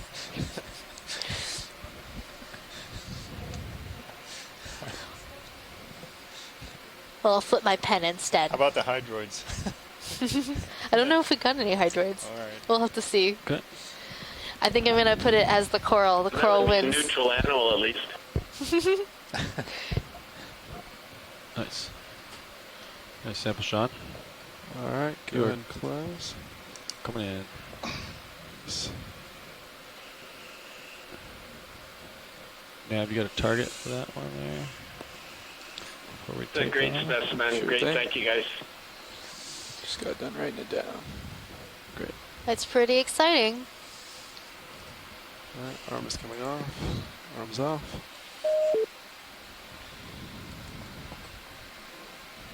HPU disabled. HPU disabled. Copy that. Package is secure. 1764 meters. Come Coming out. Camera back to you. Take my monitor back. 2253. I looked back at you just a little bit there, so. Perfect.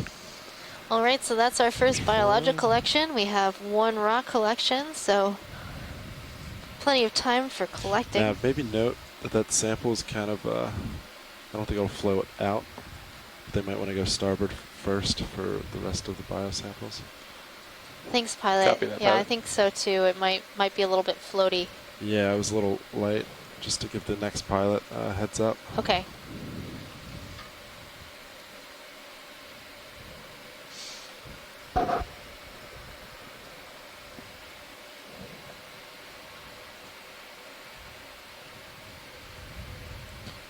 Not like I'm trying to have you focus on sponges, but this is a different one coming up to the center right. It looks like it's a Tritopleura. But anyway, just noting it for the record that Tritopleura is here. I don't think we've ever seen this yet on our expedition, so I think it'd be a good thing to get some video of.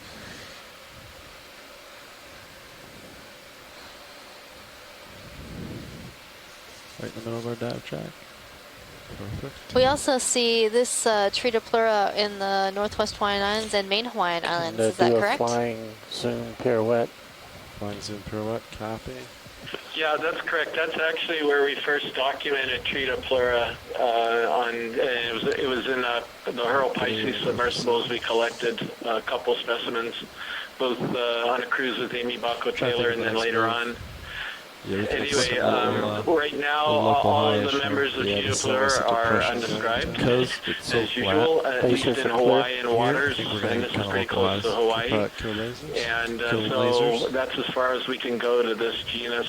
And we've got, we think, 3 different types, or what will become species that we're aware of. But there's just not that many species known anywhere in the world. So very interesting. Partial for a second. So why is all that sort of brown stuff stuck to this sponge? Forward and down. All right, go back in. I'm assuming that part of the sponge may have died, and then the sponge wasn't able to clean off some sediment or something. Typically, sponges turn brown when they die. But Tina and Asako are also noting that there could be some black corals growing off of this thing too, or hydroids maybe. Hydroids. I think it might be hydroids right there at the top of this. Yeah, that's what they were looking at. If I can go north, I'd like to. You're right, Megan. It looks like hydroids, and they agree. Thank you, Pilot. We can move on. Copy that. Video whenever you're happy. I'm trying to decide what to go next. Yeah, let's look around real quick. That's definitely down. Seeing some large Poliopogon in the background too, Chris. There you go. I think it's time to do a little Yeah, that's a big one. All right, we're starting to get into spongedom. This is back. I'm looking northbound now. Touch the local. Stuff over there. Or maybe you have a parrot on your shoulder, but I have a Poliopogon on my shoulder. Yes, let's do. That's quite the shoulder pal. Do north should be fine, or maybe north. Actually, cheap, maybe like 350. At least it'll. Tried it out first. Absolutely. Yes. Oh yeah, that then it won't be too heavy. Yeah, that is in the direction of waypoint 2. Have that so that's a good Lophophidus sign. attachment wrapped around your shoulder. 30 meters. Just gonna lateral, come down a little bit. Oh, here's another crazy sponge. Yeah, right. Copy that. I'll call it in. Yeah, now we're getting silly. Bridge already now. Anyway, there's another one of these big Poliopogon. I'll just point that off and let you point it out and let you get back to it. Bearings They're very, very 345 massive sponges. degrees These are at glass 0.2 sponges. And there haven't been tons of these. There's been a few of them on a few of the dives already. But these are some of the biggest glass sponges you'll see down at these depths. And there was one many years ago that we nicknamed Jabba the Hutt because it was so huge and massive. That's what it looked like to everybody. Look at these until that time. Was that the minivan sponge? RV nav bridge move initiated. No, that was pre-minivan. That was pre-minivan. So the minivan sponge, you could put Jabba the Hutt in the minivan sponge and drive it somewhere. Oh my goodness. The minivan sponge actually became the biggest one that we've ever seen. That was a Langunellidae, I think, different genus. But anyway, let's talk about these beautiful corals now. So what we're seeing, these large coral fans are promnoic corals in the genus Paracalyptrophora. You'll notice that they're all oriented in the same direction. So it's likely that the current in this area is coming perpendicular to the fan face. That allows the polyps on these corals to gather as much food as possible. And you can see all the particles floating in the water are coming straight at the ROV, passing across the fans of coral in front of us. And it's those particles that these corals are feeding on.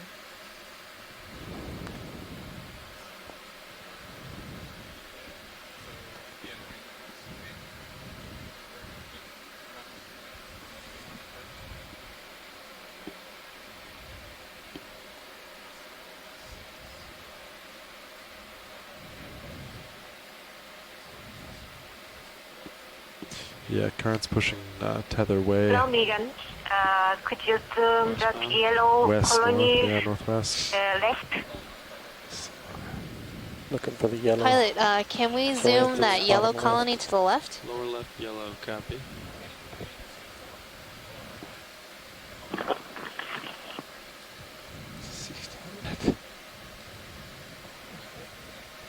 Yes, it is. Yeah, if you feel a tug, I think it's just the tether pulling. So any guesses as to what this might be? Keep an eye on my starboard lower. Yeah, copy. You're fine for right now. Video come in. I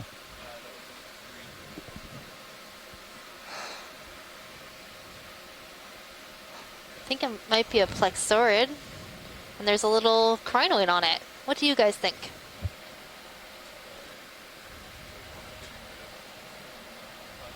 Sorry, video. Trying to do this while floating at the end of my tether here. Might be able to touch your starboard tail. So I'm trying here. Your Well, this one right seems now. to be in a better location if you were interested in collecting this. Any thoughts on that? I'm trying to get Asako to answer here. Yes, we want to collect this? Nav, can you stop ship? If it's still moving, they might want to collect this. Copy that. Yes. Okay. Bridge RV nav. All right, pilot, when you're ready, can we do get a into soft position to stop on collect the that ship, please? coral? Absolutely. Soft stopping now. Thank you. I think we'd need a little bit of tether actually to get. Well, I figure once it started to swing, right? Okay. I think it'll be okay. When was ship move put in? At 22:58. And what was the distance? Did it travel? It was 30 We meters. believe it's Do you know what it's like 20, and 15? actually need to collect it. And you see that the color of the base is a little bit yellowish, not like in Acantagorgia where the skeleton underneath the polyp tissue is usually black, and here we have absolutely different skeleton. So do you think this might be something new that we haven't seen before? It's not so many plexaurids from this depth, and I guess that it's quite possible a new species, and it's worth to be collected. And actually, it's not really common, not like Cretagorgia here, but we have seen at least 10 colonies from time to time, so it's quite characteristic for these seamounts.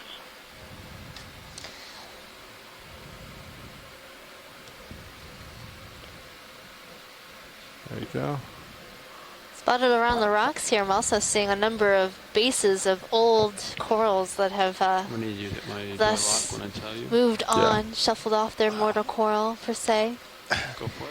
Goes to show how the community here has changed over do you want time. to do like 10-meter So this is likely a relatively old community that's been existing for quite some time, and you'll have the growth of large corals and their eventual passing on and coming in of new corals.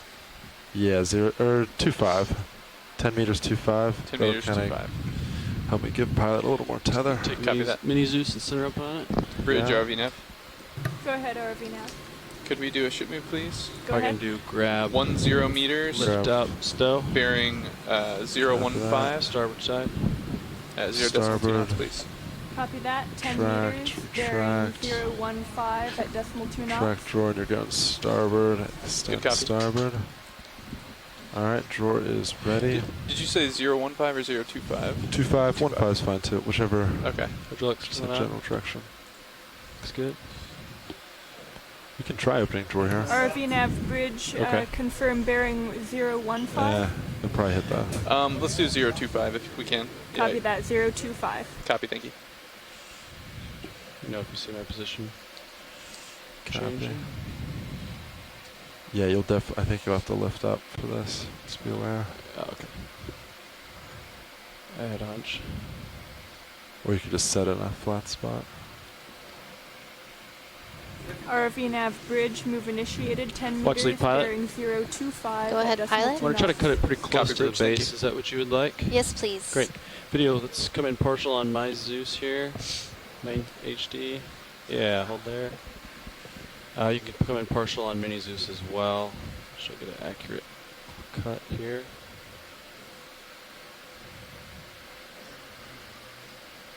Want to get pretty close to the base. About scraping the arm on the ground. There we go. Get below that branch. Looks great. That should be a good cut. Nice.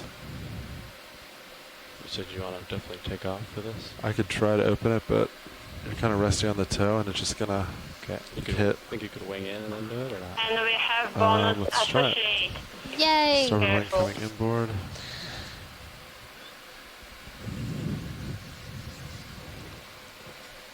Video zoom sample. Do you want me to start extending while you zoom? Yeah, absolutely. Extending drawer. Nice and easy. That's all it does. Okay.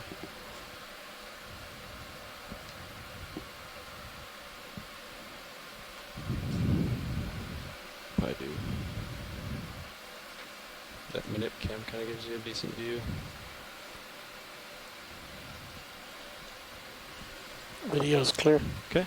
Come wide, or come wide video while we stow it. I think we should be able to stow it in this position. Yeah, this is actually looking pretty good. Okay.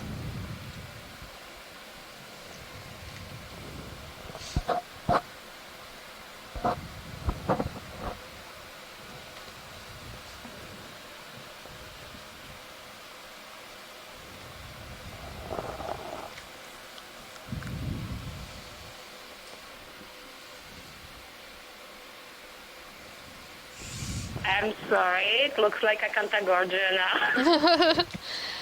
Alright, I'll change the ID. We were just laughing. She just told me that she called it 100%. RVNAV. Alright, that's it. Good. Thank you, Bridge. That's so unusual, Megan, right? Because we've never made mistakes like that, have we? Oh, never. Chris, you never make mistakes. You're 100% perfect at all times. No, because I'm a museum person. What I see usually is that enough, and it's very hard to recognize them in field when they are healthy and open. And yeah, what we are studying actually is dead animals. That's pretty far in there. Yeah, I think they're good. Yeah, it looked like it had a number of spines along the body of the polyp. Is that typical of Acanthogorgia? Yeah. Maybe a little more. There you go, I think it's free. Yeah.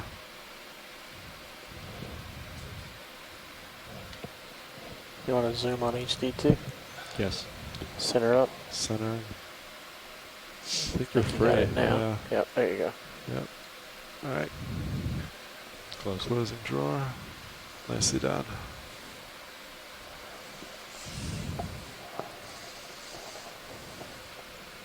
You can wing out. Or, yeah. Starboard wing going outboard. Well, in any case, it's a really interesting and unique specimen that will be very useful to numerous scientists studying this this group. All right. Yeah, if you want to drop a target before I take off real quick. I don't know if you got one yet. And we got a little Happy with crinoid that? associate.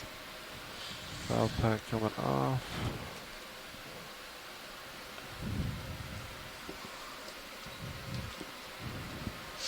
So I did rotate about 90 degrees starboard. Okay. Yeah. You can go ahead and turn back to port. Copy to line up that. with where we're going. Might lose view of you. Let you know. Could you confirm which box that was in? Starboard inner. Starboard inner. Copy, thank you. Taking my mains back. Yeah.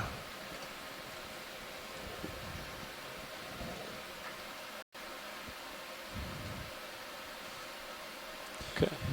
Coming up. All right, so I'm back looking 350.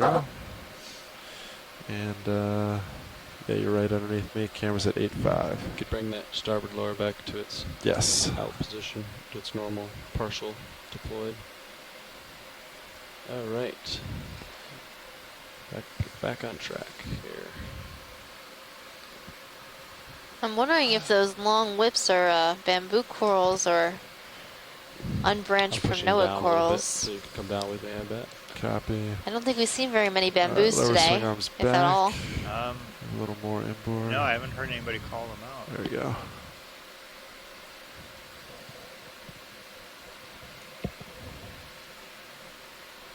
HP disabled. Delta 20 coming down with you. Great. Quite a bit of See, these ones look like the little more, I don't know how to describe it, more white than the Primnoids appear. Getting closer to get more light. So I have a feeling that they might be bamboos. Well, we'll have to wait and find out. So one way to tell bamboos from Primnoid corals is when you get nice up close and personal to them. You'll see either body scales along the polyps, which would be typical of a Primnoid coral. I'm good either way. Or you'll see I may the jump over there skeleton shortly, through the tissue, if you're okay with that. which has alternated black and white parts, making the coral look like a bamboo plant, just a bit. Copy that. And then it would be a bamboo coral. I'm thinking this looks like a bamboo.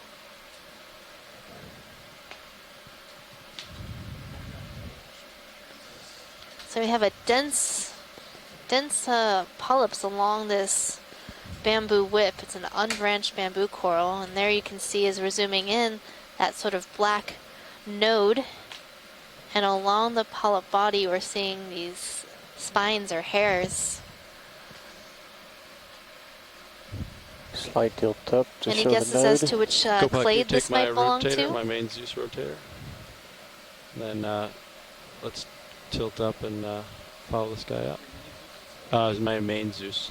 Yeah, Zeus plus. Main HD. Were you asking anybody there? Anybody. Right, I don't know. I Yeah. keep, I'm not asking John, because I know he doesn't know. And I keep getting them mixed up in my brain. Nice and easy.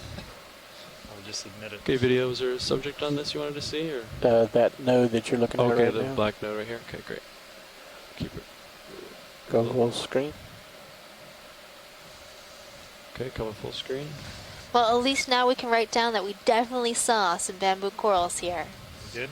They weren't as prolific as yesterday's dive, where they were everywhere. All right, video when you're clear. We'll.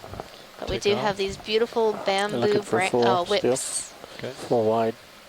And bamboo Lift corals up, come in back many up. different forms. Come You'll to see them in this here. whip form. You'll have see to them return in bushy branching forms, Should be able or sort of sparsely Get it real branching quick and then I'll move forms.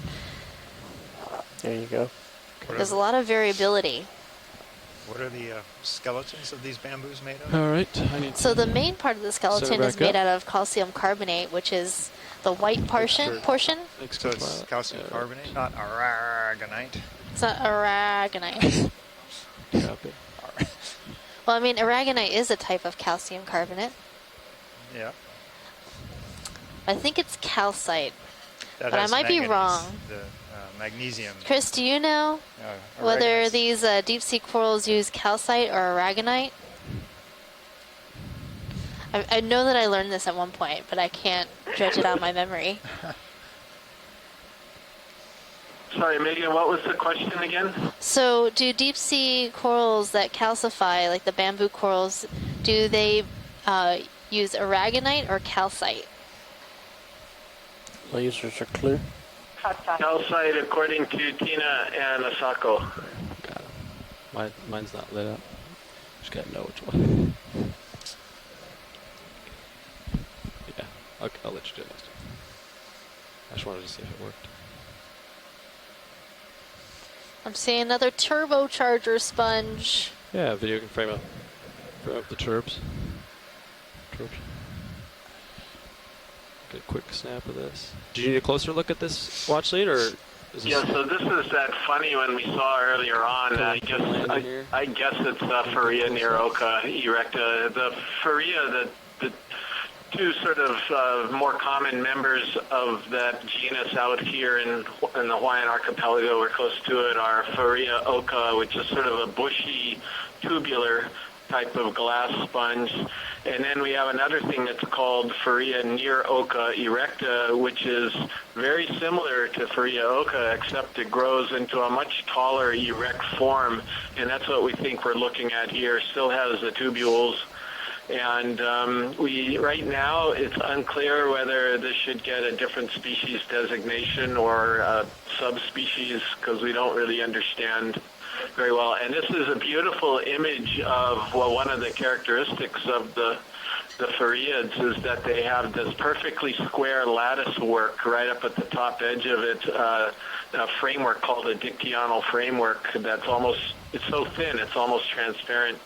And when you see that, you can confidently, at least in most cases, go to the family Fariidae.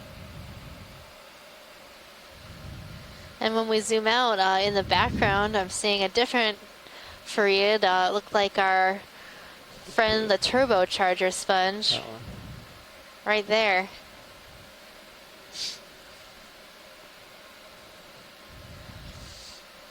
Get lasers back on if you want. Go for it. Thanks. Great. Full wide. Great. Did you need a close-up of this watch lead, or let's just snap zoom. Yeah, video. Let's snap zoom on. Maybe we can get Chris to tell us about the turbocharger sponge. Vroom, vroom. So this sponge was collected for the first time that I'm aware of. And this was on the last cruise to Johnston Atoll in that area. It was cruise number 1706. Not the last cruise, but the last ROV cruise. And we had this one completely misidentified from video. A mission log about that during the cruise, because we were so wrong. We thought this was in the family, from imagery, we thought it was in the family Alloplacidae. It's a glass sponge. We got that right. But we were completely wrong on the family and potential genus. And so we now know, after we were able to get it into the laboratory and look at it under the microscope, that it's in the family Fariidae, just like the other one, but this is a different genus because it does not have the right microscopic parts or spicules to put it in the same genus as the one we just looked at. The turbocharger name comes from those tubes that are right on top, even though turbochargers often have sort of lateral tubes. But Matt Dornbach, the data manager out on our cruise, came up with that name, and we all really liked it because it functions like a turbocharger, probably, in that it probably accelerates water flow through the sponge with all those openings on top. So the name is actually appropriate. So if you're interested in reading that mission log, you can go on to our website at oceanexplorer.noaa.gov. Did Fernando, is this his chart, or? There's a fish in the upper right. Lower, this one? Oh, okay. Tilt up into the sky for the fish. The chart. Okay, yeah. Okay, copy. Well, fish. Hey, video. Go quick, they might lose it. He's way up there. This is a different fish. We haven't seen this fish yet today, I think. Looks to be in the family Ophidiidae. He's way up and out. And if I were to... That's correct, Megan. This is... Let it go. Go ahead. No, you go ahead. He's probably going to blow away with the current. We're going to let it go. Okay, I think you were going to get the genus, and I think you were going to be correct about it. It's a cuskeel, family Ophidiidae, up in the water column, a round head and a rather small eye, made to look a little larger by a white area surrounding the eye. This is in the genus Basozetus, and that swimming is characteristic of the genus. They're usually up in the water column a meter or two off of the bottom, even higher. So I suspect that's what you were going to say, Megan. That is what I was going to say. I think due north for the next move should be fine. Of course, due north? It could have also been an Aramicthes, maybe. Hold off, is that right? Yeah, just, the males have really long pectoral fins, but the females have the reduced fins and look a lot like Basozetus as well. Yep, that's correct. The taxonomists who work on those say if it weren't for those enlarged fins on the males of the Aramictes, that they probably be placed in the same genus. That fin morphology shows up as a bilobed fin in the immature Aramictes and the females of that genus. And we really didn't get close enough to that fish to see if it had a bilobed pectoral fin. We're talking about the pectoral fins on the side of the fish behind the head.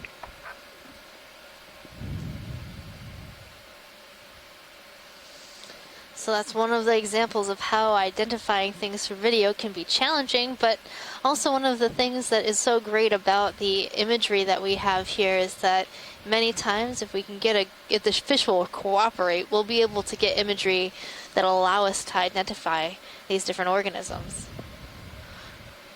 Is this a two-headed sponge? Yeah, this one looks a lot like that turbocharger, but it's got sort of Mickey Mouse ears, doesn't it? It's like a mutant. So this one goes even faster because it's got double turbochargers on it. I'm not really sure. Okay, you can.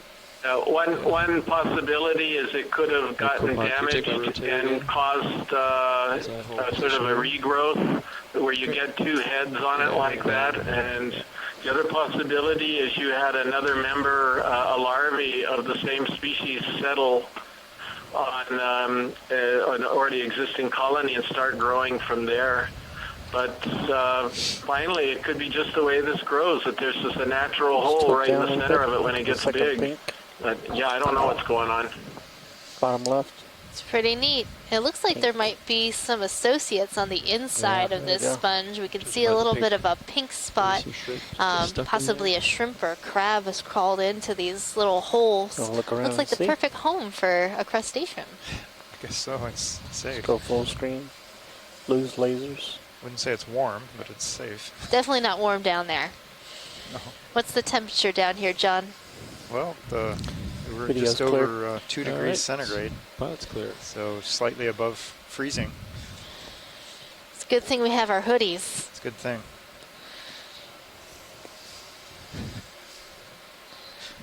We can call that move in. If you guys are okay with that. Copy that. Due north 30 meters. Yeah. Put it in.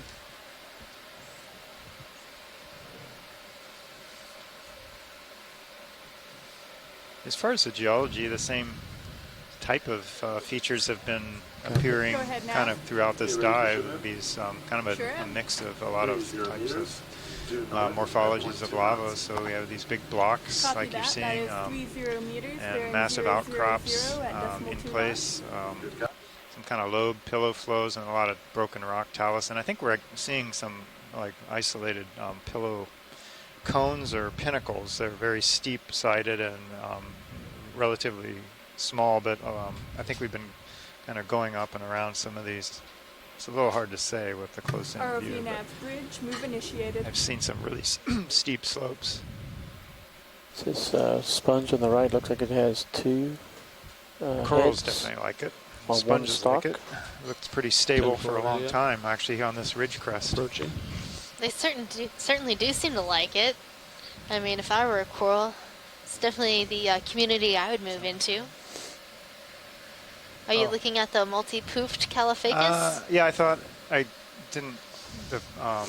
Maybe you can frame it up from my here. eyes were playing tricks on me. I thought I was falling over. So, but it's not. I thought it had fallen. A lot of two-headed things going on here. Maybe there's a lot of radioactivity. Just joking. But anyway, who knows what's going on here? But it's kind of funny. You see a two-headed turbocharger sponge, and then right after it, a two-headed Caliphacus. Strange days in Sponge World. Yeah, you can see a little polychaete worm on the backside of the lower lobe, but anyway.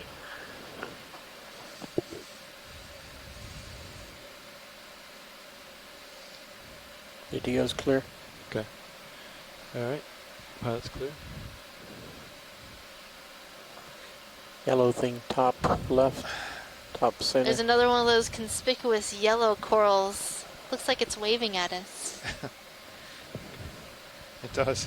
Look at me, look at me. I'm cool. Watch out, he might get sampled. It's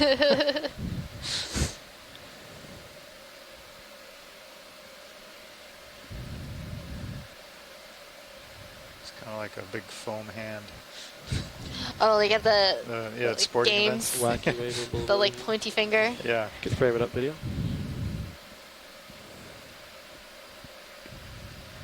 Oh, sure.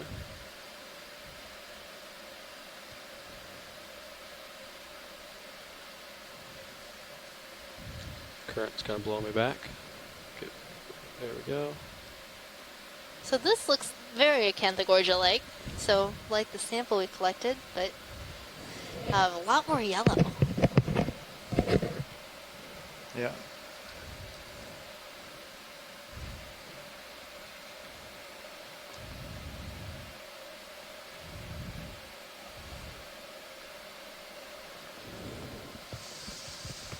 I think we're good on this coral. Okay. There was a giant sponge off to the left. All right, video. In or out? Come out, yeah. Try to find that sponge for him. Oh, there it is. That's pretty massive lasers on. Thanks, co-pilot. Is this the sponge you're talking about? Yeah, I think so. Okay. Try and decide if it's a really large polyopogon or... Put the base attachment Yeah, I think it's first. a polyopogon. Yeah. But it's got a strange shape. Dean and Asako think it's a two-headed polyopogon. Yeah. It looks like it is a polyopogon. Look at the way it's attached to the rock. It's got that Lophophidus attachment, so I think you got it, Megan.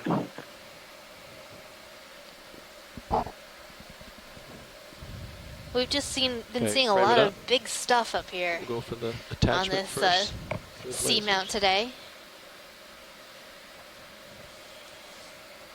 Clear lasers now. Okay.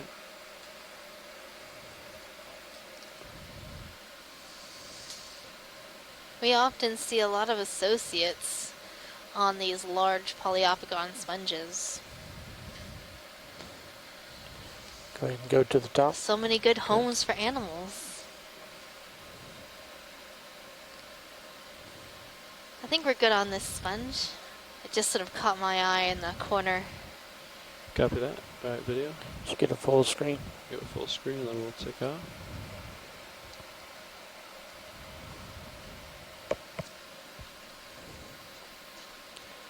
And video's clear. Video's clear.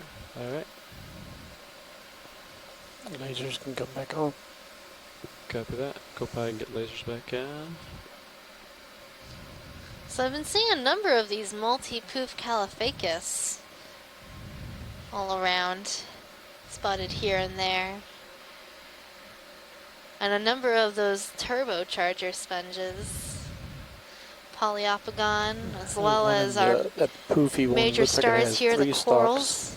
Got some long bamboo corals yeah, and bamboo only whips. 2 heads with 3 stalks. Some from Noah coral. You can frame it up, just snap. It looks like we have a different type of farreid coral in the background there, Chris. Sorry, Megan, what was that again, please? We were talking about the something else. Oh, in just a moment, there's a different sponge to look at right there in the background. Oh, way back there. Okay, yeah. Yeah, that's actually what we were talking about. We think that even though it has some similarity to the turbocharger, that's I think in the family Farreidae and in the genus Aspidoscopulia. Oh, this one's off our backtrack. It's kind of off in the fast. distance, but we can give it a scope it in here. Zoom with your So command. this Yeah, go ahead. genus, it's named after a specific ways type out there. of Cannot get spicule or close to this one. microscopic part called Aspidoscopule. So that's where it gets its name. Coming out. And there's a 2011 paper that was describing this genus by Dr. Konstantin Tabachnik from the P.P. Shirshov Institute in Moscow. So that's when I first became aware of this genus. I really didn't know much about it at all until I saw his paper. So it's, again, Farreidae. It looks, it's got that hard skeleton. And we used to call these Skeletor before we realized it was even in the family Farreidae. So really, really interesting morphology, something like from a different planet. Oh, most certainly. So were the spicules named after the sponge, or the sponge named after the spicules? The sponge was named after the spicule. It had a very distinctive type of spicule that's not in the other genera of that family, and that's why it got that name for this particular genus. Go. We'll grab this anemone real quick while we let this ship settle out, and then we'll... We've been seeing lots of swimming crinoids today, too. Oh, and your favorite anemone, John? You could come in video. John really likes this anemone.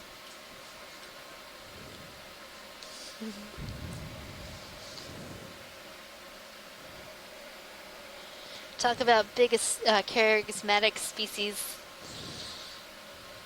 We'd like to call this one Actinostolidae bulb because of these little sort of bulbs on the end of the tentacles. But we have yet to figure out what exactly this anemone is in terms of genus and species. Going for full. Copy. We should probably get lasers next to it. Are the lasers on? Okay. Right there. Tilt down. Can you tilt me down? But they are quite large. Nice. Yeah, this works. Get the lasers now.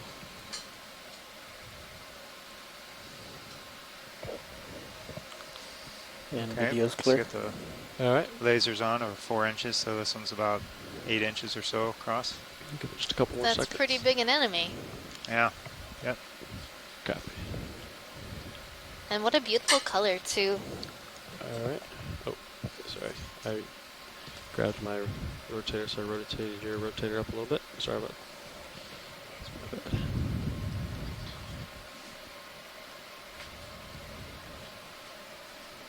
I'll wrap around this rock real quick. See.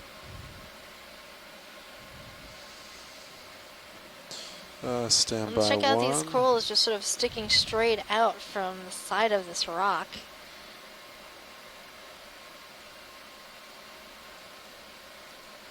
So we oftentimes see corals associated with pinnacles and large boulders like this. And they can be sticking out in any direction that they have good current flow across their fans.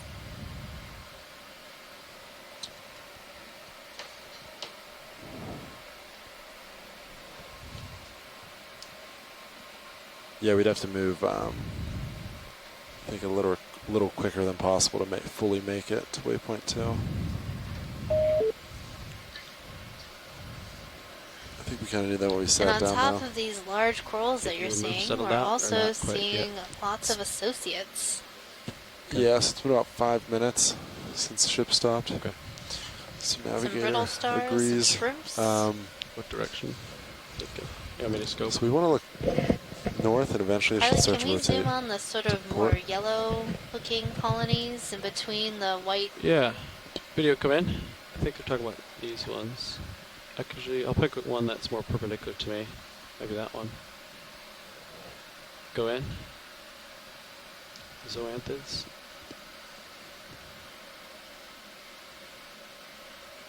So it looks like this is a zoanthid that's overgrown the skeleton of a coral. So zoanthids are a type of coral that overgrow other corals. And there's a little swamp lobster perched right in the middle. We're done with the move. So we'll try to find out which direction to move next, because I feel like... Yeah, we might have to adjust. Sorry, I wasn't a very still shot. Rolling, I was kind of floating. Okay. We got what we needed. Yes, let's kind of explore a little bit real quick. Yeah, we got to figure out which way we want to go. So according to HIPAC, we want to be heading north. So if I look north. But sonar slope is pretty much showing east. Almost southeast. Copy. So if you're just tuning in, this is Megan Putz, your biology lead. We're coming to you live from the Okeanos Explorer, and I'm joined by... John Smith, your geological oceanographer in residence. So we can try to do a little hop north. So all of the seamounts that we've been exploring on this expedition are named after famous composers and musicians. How did the musician seamounts get their name, John? And there's definitely a slope there was a lot of do you want to do exploration of the Pacific that and kind then of readjust after? Began sometime after World War II ended, and there was one group that was active in seamount prospecting, hunting, mapping, whatever you want to call it, was Professor William Menard at Scripps Institution of Oceanography at the University of California, San Diego. Is there anything? And like say if you look his north. group mapped with the lower resolution sonars at the time, a lot of the seamounts in the Pacific. And he named a number of groups of seamounts, and one of them was the musician seamounts that they proposed a name looks for. like nothing out there. It consists of about 25 individual seamounts. Also has some volcanic ridges we've learned since with newer studies. And these seamounts, like 6070, whatever that was up each one then was named by either his group or maybe others that followed by individual composers of the last few hundred years. And some work was done later on dredging these seamounts. You happy with that, and we were able to date them All right, to I'll do 30 meters, 65 to 95 million years old, kind of from the Cretaceous era. And that's the last, kind of a wavy for reference, ridge. that's the last part of the dinosaurs rule on Earth, so to speak. Go ahead. 30 meters. That's really interesting. Looks like we've come into sort of a rubbly area. What's going on here in terms of geology? So this is this is all broken up rock, all broken up lava flows of various sorts that are all jumbled and have kind of probably a lot of them have broken off from the more intact pieces you see up slope in the kind of in the darker area, and started rolling or sliding or landsliding down slope. Basically just fall apart over time. Seamounts degrade over time and by various means. Why do they degrade over time? It's just part of the evolution or the process of these things building up. The rock that erupts, this basalt lava rock erupts on the seafloor. It's really not stable in this environment. It builds up relatively rapidly, for geologically speaking, over time, and the slopes aren't always the most stable because some of it can be crumbly and just flow after flow on top of each other. You can have a lot of seismic and volcanic earthquakes and tremor and things going on while the volcano is active, and then later on you have earthquakes and flexing of the plates. Shrimp or and, something on that the slopes coral that below lasers. wear out become unstable, and you have landslides, mass wasting events, and just things breaking apart slowly, cracking. Kind of like you see sidewalks and roads crack over time for no apparent reason. Really gross looking sack is. Yeah, probably skip this. So I think the coral that we're looking at is an Iridogorgia new species, and this poor shrimp that we're seeing has some parasites on it. Copak, can you take my rotator as I position it over here and come up a little bit? Looks like it has a copepod parasite on its back. And I'm not sure if we're seeing another parasite coming off on its underside as well. Okay, I'm sorry. I can rotate up about. Or maybe that's its front claw pulled in there. Can't tell. But definitely a parasite on its back. I'm not sure. Maybe it's not a isopod. It looks like it has some sort of scale-like pattern, whatever is on the back of this shrimp. Okay, video when you're clear. 0 to...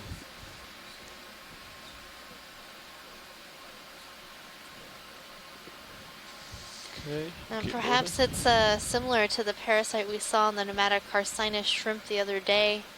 It was I don't really know what that parasite is. Going off screen, right? But we've had some parasitologists, experts in parasitology, cup coral, give us some ideas as to what that might be. And snap it. I thought that was a little their guess is particularly terrifying. I think it's a small bottom. I thought it looked kind of similar, but I didn't want to think about it too much. Yeah, I don't want to think about it too much. I'm just glad I'm not a shrimp. Good eye, Roland. So Nolan, if you are in the dry lab, would you like to tell us a little bit about that that parasite? I know you did a bit of research on it.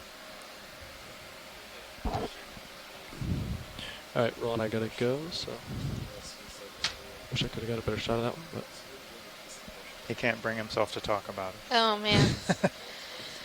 Well, I guess I shouldn't leave you guys in suspense on the line here.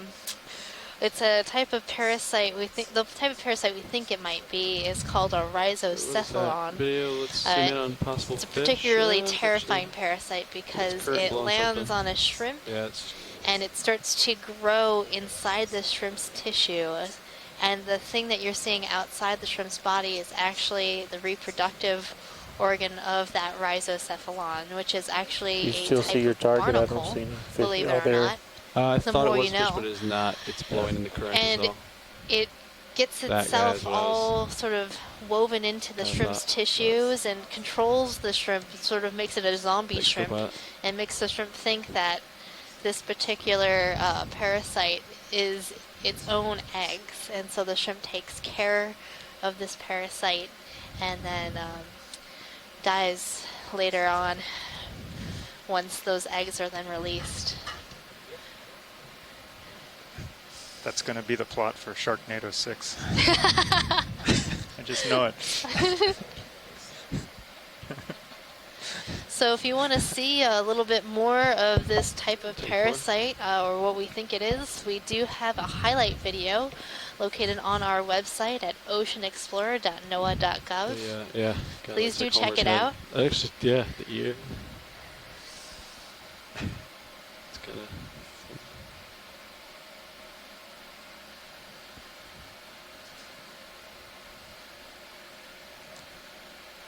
ROV nav bridge. I didn't hear you, Sean. Move is complete.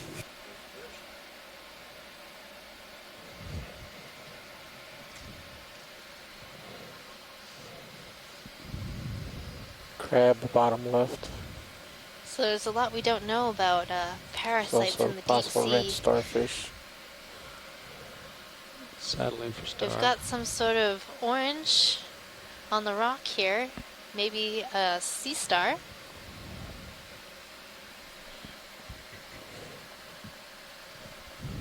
Do partial zoom as I approach.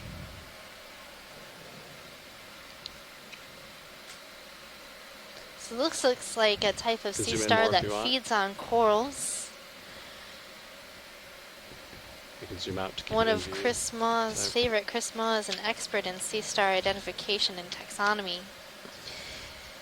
This one looks to be a Hippasteria muscipula, or muscipula. Hippasteria muscipula. Trying to decide which way sounds best to me. I think muscipula sounds best.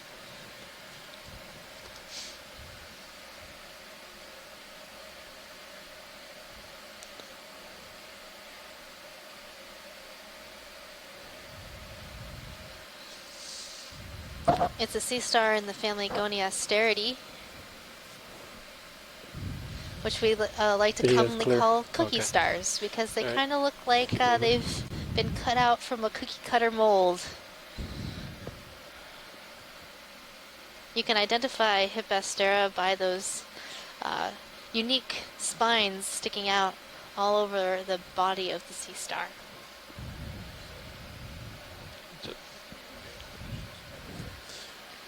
Yeah, ship stopped. Seems more Iridogorgia. And then we can, look for a new direction. So I'd like to still try to maintain some sort of northern way. And again, carpeted with these so if we can not go past 70 all degrees. These small colonies spotted all across this area. Slope, it works out with slope, of course. This must be a nice place to live. So we can still kind of thinking of seeing a small Atlanticella sponge. A little bit north, that'd be great. So we saw one earlier, a large colony. That one looks like the smaller, more cup-shaped colony. Yeah, that's the more classic view, Megan, of how you normally see them. So that was fantastic imagery to get that side view earlier on. And we're not seeing as many of those really large colonies. Well, this is a kind of transitioned to a more rubbly slope of more smaller broken rock. But the small ones, the small corals seem to like it okay. Tyler, can we also look at this white colony just below that sea cucumber? Yes, absolutely. Acquiring now.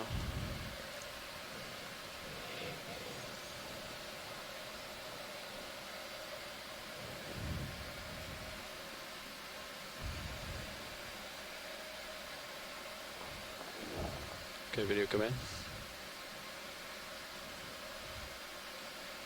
So we have a different type of bamboo coral here. Looks to be internodally branching. Yeah, you can take my rotator. I'm trying to do it by myself. So that means that the branches of this coral are rising from the white parts of the skeleton and not at those black or brown nodes. So microstar off looks a lot like the coral that we were seeing a lot of yesterday.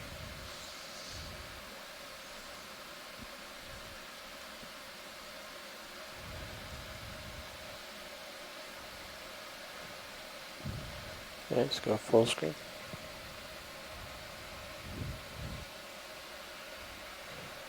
And if we tilt down, we can see the microstar. Keep going.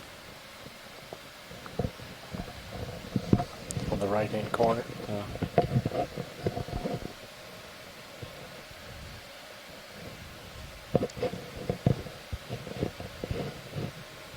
Oh, one of those. Oh, one of our little squee stars, brittle stars. They're just so squee. Squee? Squee. I thought that was a doubloon. Okay, video right there. I gotta These are the ones that mimic real sea stars, if I am not mistaken. All right. That is correct. They look like real sea stars with a larger central disk and reduced arms. Thanks for taking the rotator. But they are actually brittle stars. They have a magical power. They do? Yeah, they get Chris Maugh to call in. They do. They're telepathic. I think that's the first that we've seen of those today. Yes, I believe so. I wonder if there are more in this area where all this talus is. Maybe we could... Well, we saw a number of those on the summit yesterday, or the summit ridge as we got near the top, but we also saw them near the bottom at the beginning of the dive. So... I think they're called Astrophuria.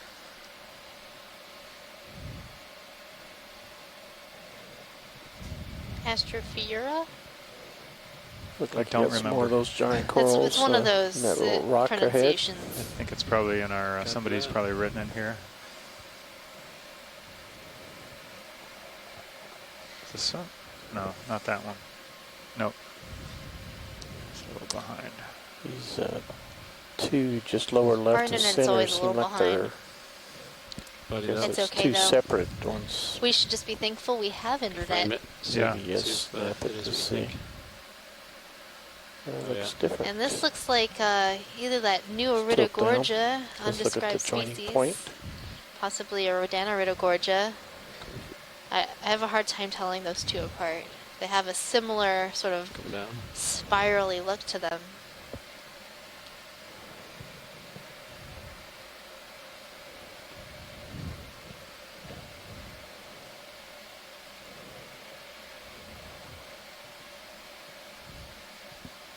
Either way, it's a Iridogorgeous.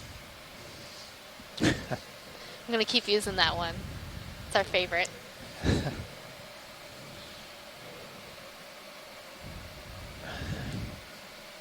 Next move, maybe. Yeah, looks like I might rotate a little port. 4 or 5, maybe. See, maybe like 4 or 5. Les says it's a Rodaniridogorgia. 4-0, maybe. Maybe. Go 4-0. Rodaniridogorgia. Yeah, you can line up with 4-0. So Les Watling is one of our local experts on fish. Let's go for fish. These Chrysogorgic corals. I think we have there be a fish towards center. All right, Bruce. Hope you have an eye patch on. Laser's clear. This be a cuskeel. This be perhaps Spectrunculus, one of the cuskils that we see on occasion.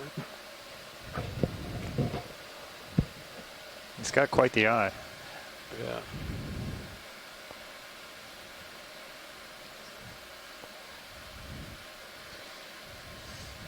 So is one of the characters for Spectrunculus that split sort of filament coming out, that those reduced look at that coral below.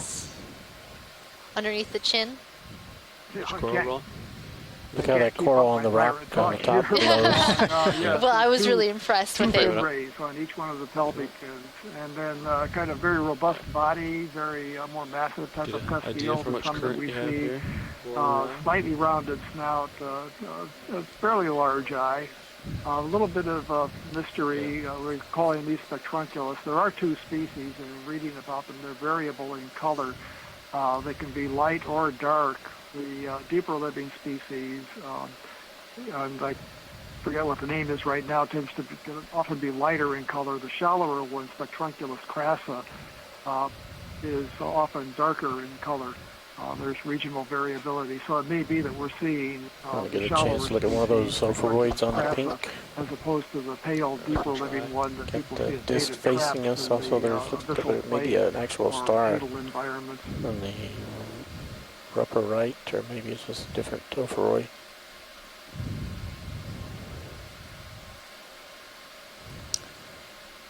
Watch this. Do you need to zoom on anything here? Yeah, let's zoom on this pink coral. Yeah. Okay. Megan, can we look at this anemone under the rock after the corallium? Okay. Overhand. Oh, yes, hand down. So this looks like a hemicorallium, a pink coral in the family Coralliidae, and there's a number of astroschematid basket stars woven in amongst the branches. And Pilot, next we'd like to see just under this rock ledge there was an animal. Okay. All right, video, what shot would you like? The topheroid at the bottom. Okay, Copa, can you take my rotator and acquire that real quick, and then we'll go to the bottom of the rock. That's the guy there. Yep.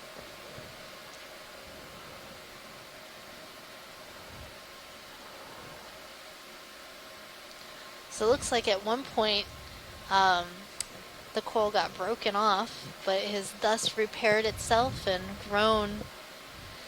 See right here on the right side, it looks like it was broken. But yeah, I was trying to figure out if that gap up where the top, the right side was normal, but then as we zoomed in, I see it did break. I was trying to figure out why it wouldn't have grown fully and like a fan. That's good. Yeah, that explains that.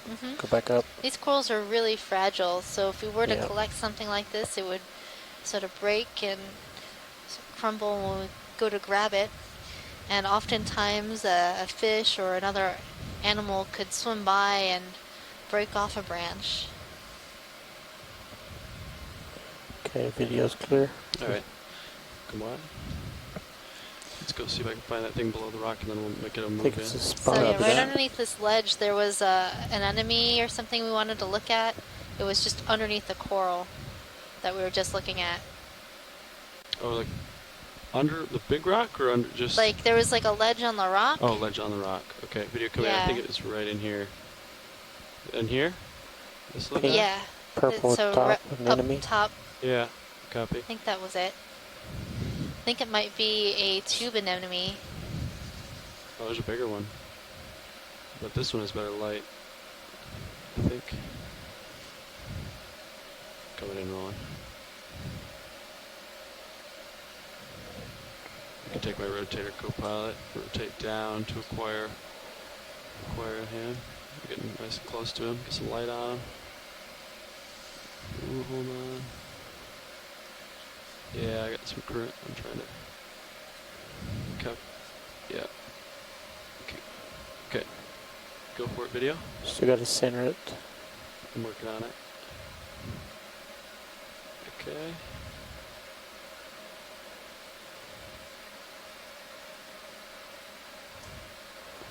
Yep.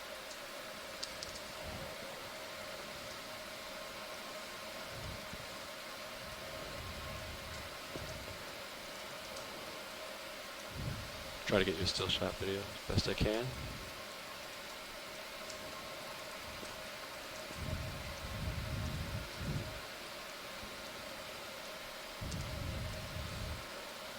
Okay, let's get a 2-shot.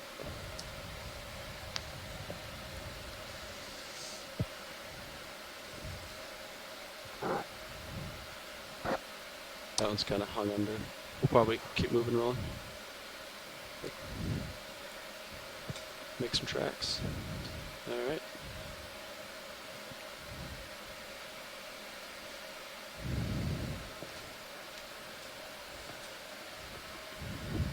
I think I'm ready for a move. Copy that. Do you still want to line up on 4-0? Yeah. 30 meters at 40 degrees. We'll call it in. There's a lot of activity in the chat right now. Trying to read it.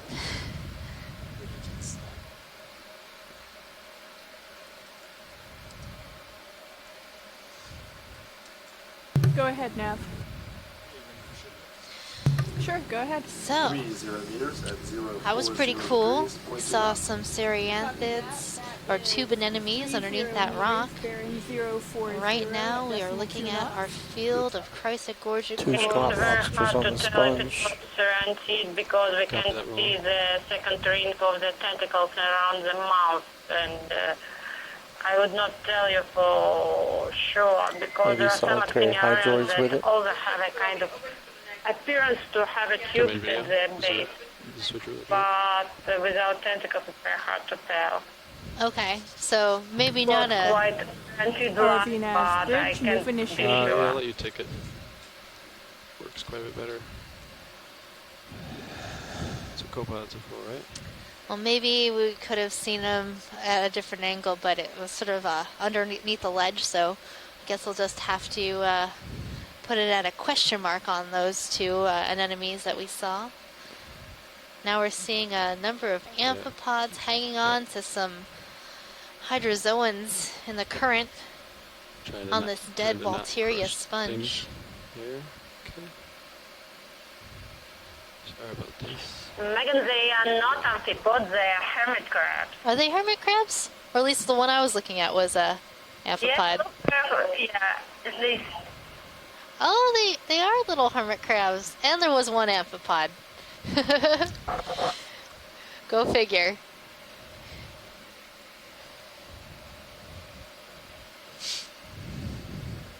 Or are they snails?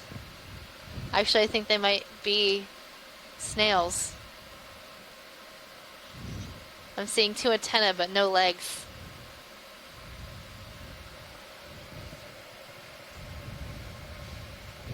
I think you're right, Megan. I think they are snails now that they've got a good shot of them. Some of them, at least. Maybe there's a mix.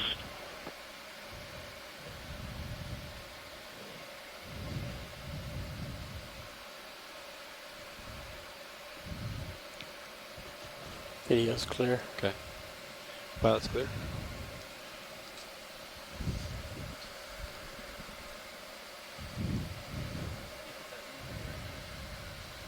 Yeah, move was put in maybe like 2 minutes ago. What would you estimate the current to be here? Nav, can you pull up the fins expert mode sheet? Fins expert mode sheet. Where is that at? IXC repeater. Yeah. There we go. One of the top right boxes. When you hover your mouse over it, it'll say expert mode. There we are. It's a small number. I don't think you'll be able to see it on the live stream. So you see that? Quarter knot. Alright, so here's drift test real quick. I'm off stick. So I'm seeing 0.4 knots. 0.48 knots, about 0.5. Okay, half knot, back on stick here. Half knot of current, it's pretty good. Half knot, 10-4.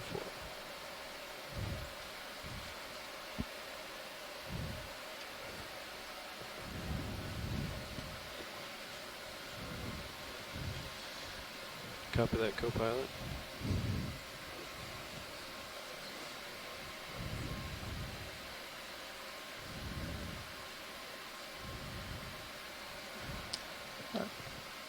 It's coming, the current is coming from the northeast to the southwest.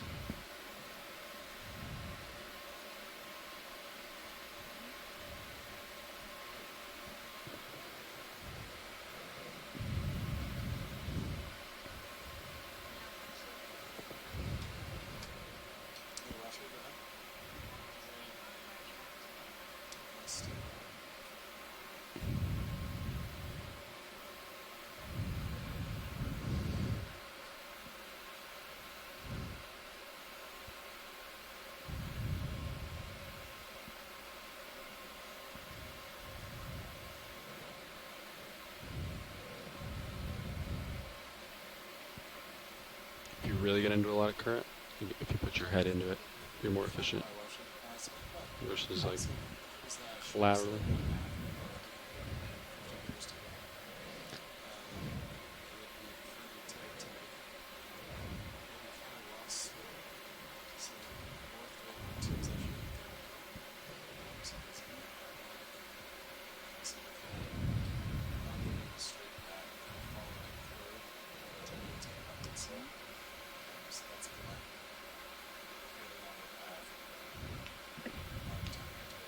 Hey, Megan and John, this is Tom. I was thinking based on our dive time, it might be a good time to start looking for a rock. John had mentioned it on the chat. Okay, yeah. I think we put in a ship move just recently, but if you can keep an eye out for one, we'll... Yeah, copy that. We're keeping the ship moves pretty steady. We're just not able to move in a straight linear path. But yeah, we'll keep the ship moves going. It's the pink thing to the left of the sponge on the bottom. Yeah, watch it. If you see a rock here you'd like, let me know. I think. RV nav. Roger that. Yeah, yeah. Our onshore geologist interested in something from one of these outcrops. Yeah, absolutely. All right, pilots. Ship move just ended, so you might have a moment, but co-pilot's going to keep swinging. Thing's sticking up right in the view right now. Okay, what was that, Tom? So you said you saw one you liked coming up ahead? I mean, I'm just looking at this out rocket that's in view right now. There's something almost center of the camera. Yeah, I see. Not sure if it's blue. There's one kind of nice, big blocky one right in the middle by that, below that sponge, that kind of dead sponge. Try to get lasers on the ones. Yeah, right near the lasers pilot. Left here. To the left of them, I think, is the one I was looking at. Yeah, that one. That one, the one right there. Yeah. With the lasers on it. I don't know if that's too big. Yeah, that's the one I was no, looking at. that's size. That's okay. Ah, we have consensus. Is that something you'd wanna? Yeah, if we could poke that one. Yeah. Okay. Yeah, and you got a rock in your starboard forward, so this is gonna go port. Jealous seems to like to poke rocks. Give them a boom. Go back. Can you hit my joy lock? RV nav bridge, move you get in complete. trouble if you poke corals. Get you in.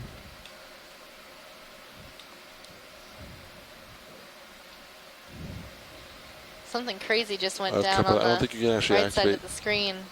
You have It to was like, physically hit it looked like a pilot's crinoid joy just lock. came up and wrapped I don't know what itself that button around does in this yours, coral. actually. You got hydraulics up. Great.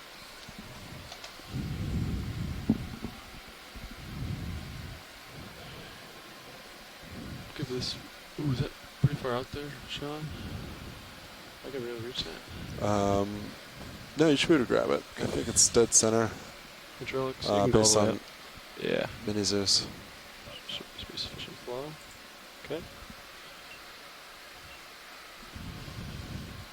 You can put Mini Zeus on the right monitor, Sean. Keep an eye on vehicle positioning. Yeah, copy as that. we finish that swing.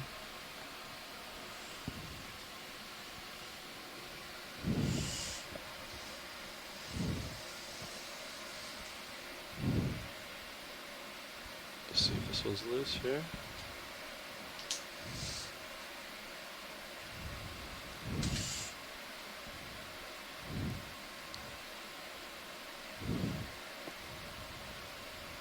There it is. Good. It's loose. All right. You can bring the port wing inboard. I will open up the lid, and then we'll put it in.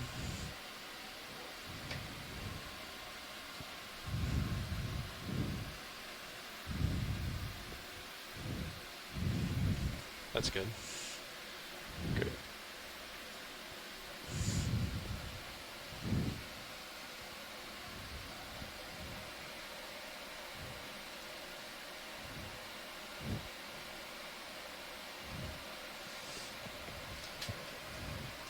Yeah, Copilot, maybe rotate slightly port. Actually, on your. You could wing in, actually. Yep, go and wing. Keep bringing the wing in. Yeah. There it goes. Now the lid opens fully.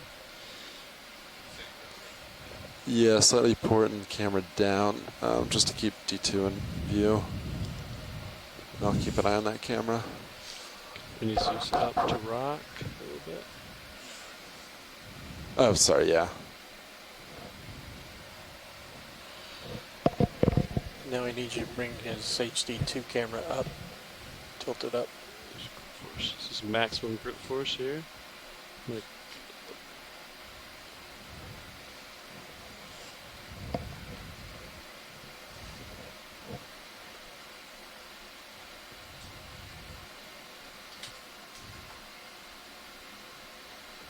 Should I start? Do I have time? You still have a minute or so. Okay. That wouldn't take too long though. Copy. Alright, video, will get a quick shot of this, then I'll start. Ready to start your rotation? Just continuous? Yeah, I think that looks good. We'd Seems say, like do you a agree, continuous Thomas? rotation. Yeah. Yeah, that looks good to me. So Sean, to continuous rotate. Yeah, this so one it's looks like right a, button. Yeah, from a Yeah, so pillow light up the float. right button and then Is you it can use winner? the joystick to rotate. Got a winner. There Keeper. you go. You have to come out of joy lock though, or not joy lock, but yeah. Yeah, okay.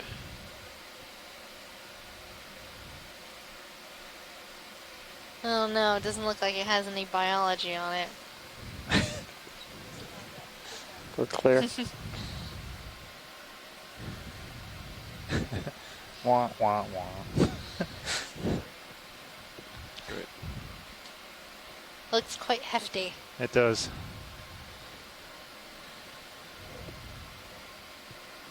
Like, good thing we have Nolan to carry it.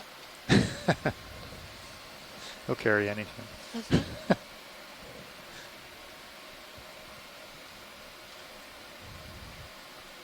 Nicely done, pilot. All right, thank you, pilots. That was good. Yep. Pilot confirmed. It was Thanks, pilot. Nice grab. Thanks. collected at 0009 UTC and 1769 meters. Close the lid. If it doesn't, I'll grab it with the manipulator, but.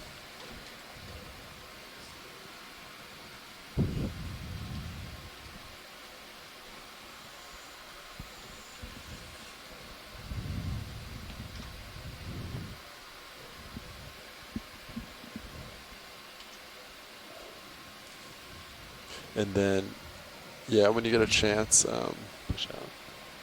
push out, and then co-pilot can rotate camera down to keep you in view. Can you turn 35? I think, yeah, because of the position of the arm right now. I'll get it. You can leave it there. Nice. Nice job, co-pilot.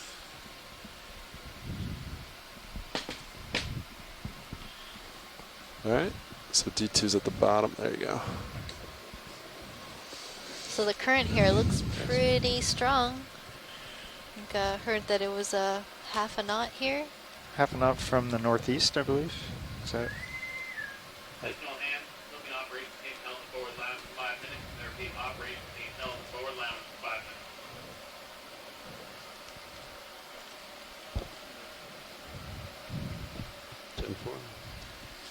You can see all the Chrysogorgia corals sort of whipping around in the current here.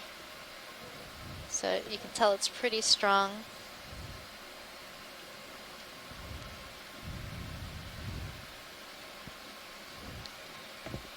Have we had any introductions in the front row today? I don't think so. I don't. Is this a good time, pilots and navigators? Sure. Yeah. Introduce yourselves. Yeah, this is Levi Unima, sitting pilot, and to my left, I'll let them introduce themselves. Sitting navigator, Sean Kennison. Sitting co-pilot, John Medford. In the far right, we also got have the some Okeanos. videographers. Rolla.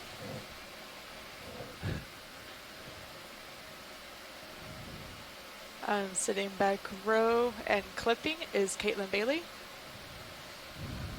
And we are all from the Global Foundation for Ocean Exploration.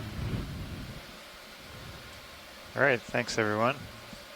Yeah, it's a real team effort here. Have the pilots, navigators, videographers, it looks like it might video rotate. technician people, data managers, sample data managers, expedition coordinator. On D2 sonar, it looks like we're picking some targets. We even have a web now. outreach person out here with us, and we have the entire Okeanos ship's crew of ship's officers, deck crew, engineers, galley staff, medical people. So we have about, I think there's 47 people all told aboard the ship at this one time. So it's a big group effort. And then we have all kinds of shore support, which we could go on and on about as well. Let me line up on that continuous. And without them, John and I would just be sitting here like, real quick. I don't know. Yeah, there it is. Shooting the breeze like about cold, nothing. Cold, dark, and hungry. Yeah. 010. No lights on. Anything north I'm happy with, so whatever pilots feel comfortable with. Yeah. 010. I'm going to look into the current, but I'm going to be moving north. Copy. So put 30 meters in at 010. He's lined up on it already. So yeah, I'm happy with that. I'll put it in. Now here are large corals again. So we had a little spot of very few large corals. Go ahead, Nav. Now we're seeing these large colonies of Iridogorgia and Paracalyptrophora. And numerous. Copy that. That is 30 meters, bearing Chrysogorgia 010 corals, at decimal 2 knots. some pink corals, Multeria sponges. Look at all these corals. Looks like we might have a different bamboo coral that we haven't seen today on the left side of the screen. ROV nav bridge move initiated. I'm not sure. A small kind of it's down sort of in there, or the middle, one? yeah, middle left, sort of in the background. Yeah. This little guy? No, it's not. It's not the little one. It's the one in the background behind this rock that we're looking at. Okay. I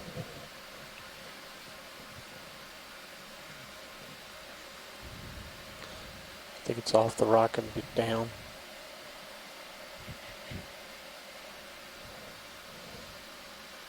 Am I getting closer, watch lead? Yep, it's just coming to the middle now. Okay, you can frame it up. And there's up a little bit. So it's at the top of the screen on the left column? side. Yeah, that sort of orangey, yellowy one. This big one? Yep, that big one. Okay, great. I'll get there. Yeah, I don't think we've seen that coral today. But another bamboo's gotten less. So they are here. They're just hiding.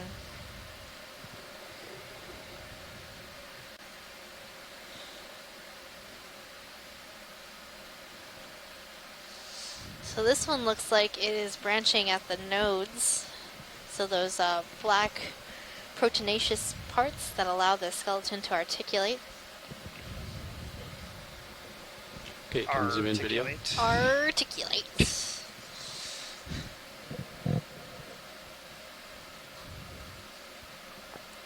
Snail on the slightly left. So for those of you just lasers. tuning in, it is Talk Like a Pirate Day. If you didn't know that, well, you should start talking like a pirate. It's one of our ship's morale officers' activities. I guess it's quite popular. Slight tilt up. No, it's like an official holiday. Is it Yeah, it's like it's like all of the crazy holidays there are. I did not realize that. Yeah, it's like Cupcake Day. That's a thing. We don't get that off for work. No, but you should get cupcakes. And we're seeing a small, either a snail or a hermit crab. We can't really see the body of this animal, so it could be either. We can zoom out a little bit, see if there's any other associates on this guy. I don't see too much. Could rotate down maybe to the base. Kind of scan. So Les is saying that this looks like Aristomyces, given the sort of upcurving branches.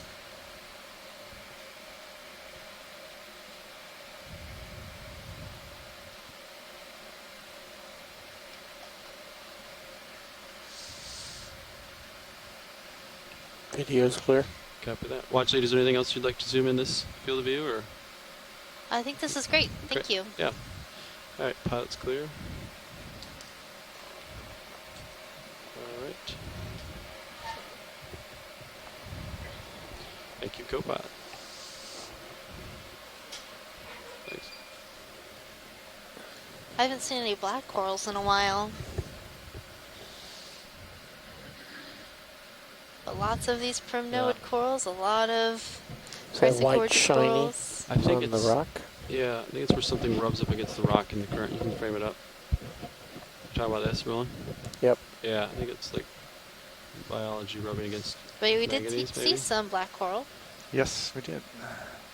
Like At the beginning of the dive, and then up at the summit too, or not? On that sponge that we collected. Right. There was a black coral. Makes it look glassy, doesn't it? Continue up. Okay, slowly coming up. I'm getting closer video. You'll notice. Slowly coming up. We can zoom out to get this large specimen here too. This big guy.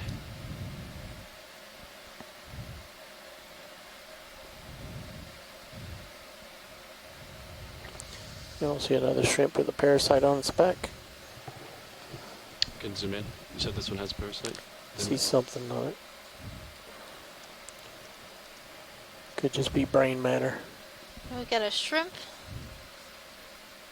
amphipod on this Paraclyptrophora. Sorry. There you go.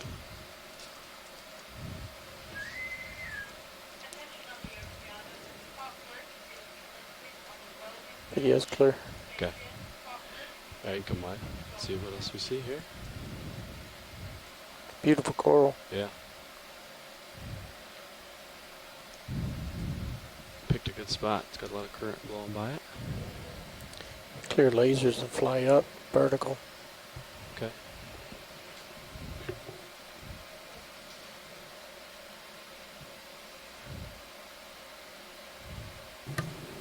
RV nav bridge. Move is complete. All right. Let's see what else we see.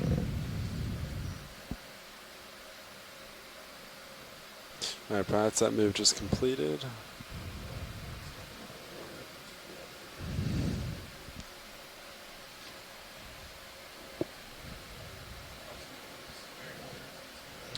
Correct, 010. So we've been seeing a lot of these corals today have associates, Look at the growth and on that also the sponge. sponges have a lot of associates. Left sponge? Yeah. This one? The fuzzy dead one with stuff on it? You can frame it up if you want.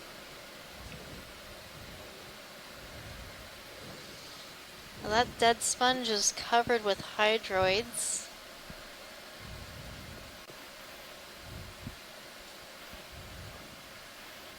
And Pilot, could we look at some of these chrysogorgic corals next to it? Yeah. There's a number of squat lobster associates. Coming on waving squat lobster. Oh, and there's a pink thing.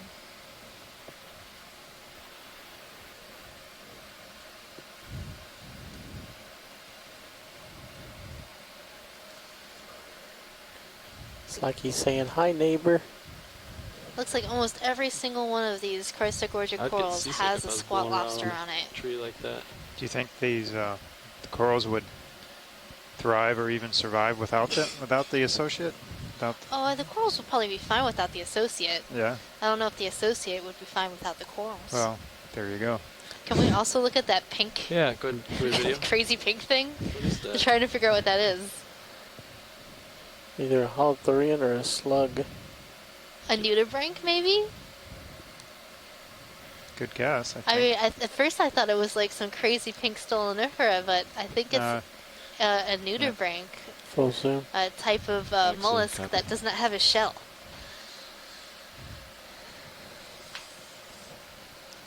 It is quite adorable. Adorable. And I'm stretching. Stretching. What was the reach? Okay, video come wide. Yeah, there you go. Adorable. All right, pilots, you want to... That one should walk the plane. Reach out and kind of see what direction's best next. 10-4 nav. There's even more some crazy bamboos hanging out in this area. Current, so I haven't really been looking towards direction of movement. So it looks pretty... Yeah, no, sonar's definitely picking stuff up in that direction. Do you want to keep moving at 10? Yeah. Looks we're in a Talus field now. Are you ready for now. another move, 30 meters? Yeah. Great. Yeah, it does. It's changed again. Yeah, mostly broken up rock. Go ahead, Nav. Hey, ready for another move? Yep, go ahead. 30 meters at 010 degrees, 22 knots. Copy that. That is 30 meters at 010 at decimal 2 knots. Good copy. Can come in video. Watch, did you need a zoom of this, or just similar to what we've already Yeah, seen? a nice good image of this will be helpful. Okay. Look different than the rest? So I think this might, again, be Acanthogorgia. RV nav bridge, move initiated. A great magnet, Acanthogorgia.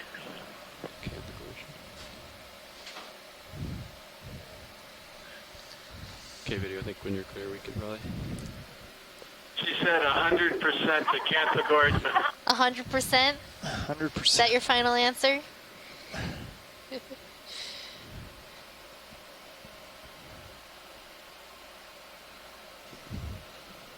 Take one last peek. We have a question here from a visitor for John.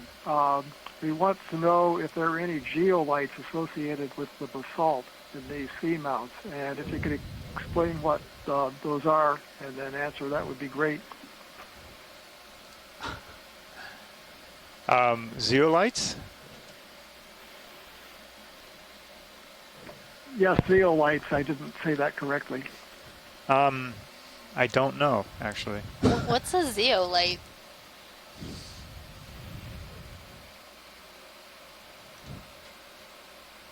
Yeah, I know the name. I haven't thought heard about of that for a before. while. I don't know. Maybe Thomas, pitch it to Thomas. Can you help me out? I'm not really a rock studier.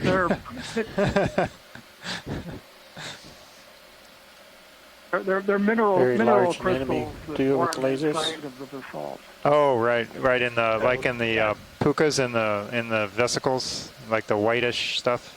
Go ahead, Thomas, if you got something.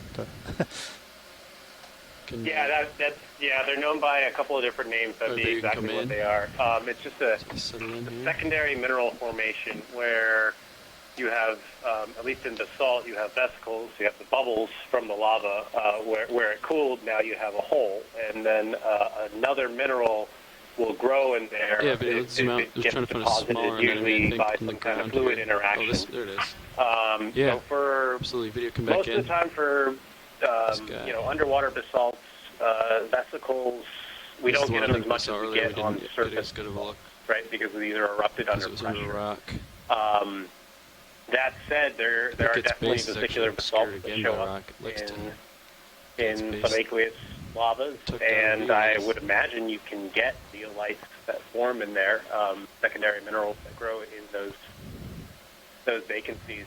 I haven't seen any, and I don't know if you would see any in rocks this old. It's probably covered by that manganese crust. So we'd have to break open the rocks and see what's inside first. I wonder if they need to see the base to identify this one. So that's a thank you. Kind of a clay mineral, right? Okay. Like. I've heard it in reference to all kinds of different mineral deposits. So it's not really my field of expertise. Did you need more look at this, or more of the geophysics mapping side of the geoscience field? So that had to kind of jog my brain on the class and lab teaching with the zeolites. But yeah, not my field.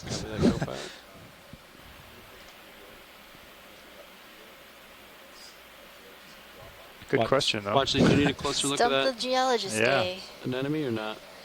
Well, it wasn't cooperating, Pilot, to let us see down into the center of the tentacles. So if we can see it from above, that might be helpful with an identification. Could attempt that shot real quick here. So what we're looking for is the second ring of tentacles around the oral disc or the mouth of this anemone. And that'll help us with an identification. Forward. We're going the one that's below here. It has really long tentacles, so I'm not sure if it's going to allow us to see its mouth. Yeah. I don't know. I don't think we're going to be able to see what we need to see. Yeah, you'd the have to current's move more really blowing the forward and look tentacles more down. around. Okay. All right, we'll let it go. I'm already looking between my toes. So it will always remain a mystery. Until we return. Or somebody else does. Somebody else does. Yeah, the hard thing about collecting something like that is it's in the sediment, and it's a very soft-bodied animal. Copy that. So trying to grab it with the manipulator arm would probably end up destroying the animal.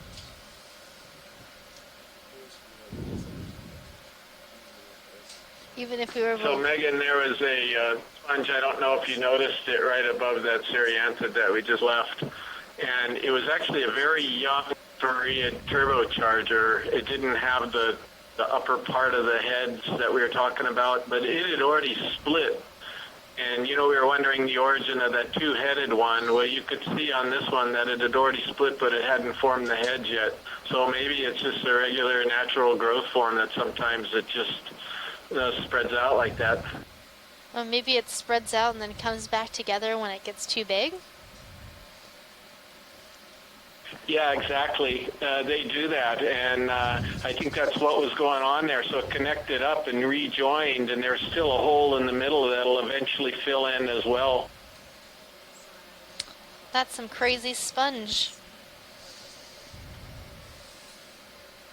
I wonder if doing that is advantageous to the sponge in some way. Well, maybe having some holes in it are advantageous in very strong current areas because it's going to act like a sail, right, in a very strong current and could theoretically be knocked over if it was just too resistant to high current. Well, that's a good point. Sort of like when you have tarps or some sort of a banner on a building, they cut small holes in it so that it doesn't blow away or cause a lot of stress.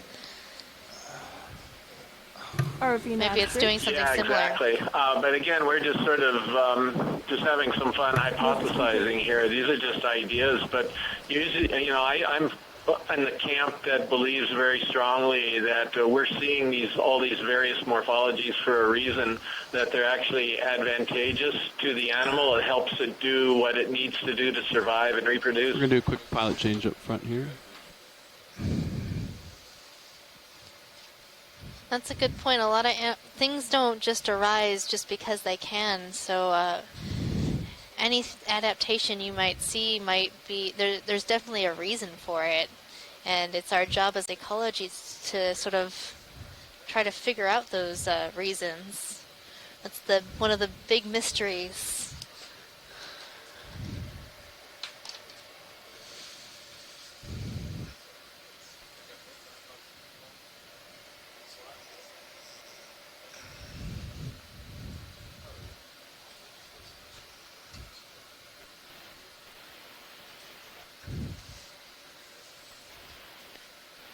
I really want to find one of those little teeny brittle stars that are on the rocks. And what are you going to do with it? I'm going to take a picture of it. I'm going to post it.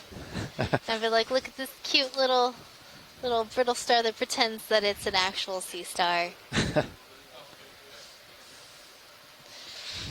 So right now we're going through a pilot change and everybody's getting shuffled around. So that's why we're just sort of floating here for a moment until everybody gets settled.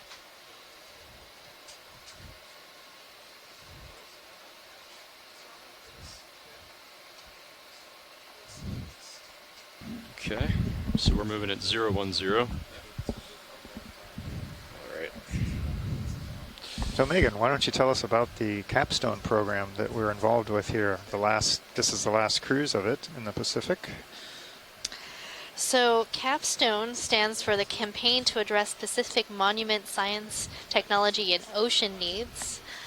This project commenced in July 2015, and it's a multi-year project to collect deep water baseline information and support science and management decisions in and around U.S. marine protected areas in the central and western Pacific. So these areas contain some of the last relatively pristine marine ecosystems on the planet and harbor numerous protected species, undiscovered shipwrecks, and cultural landscapes.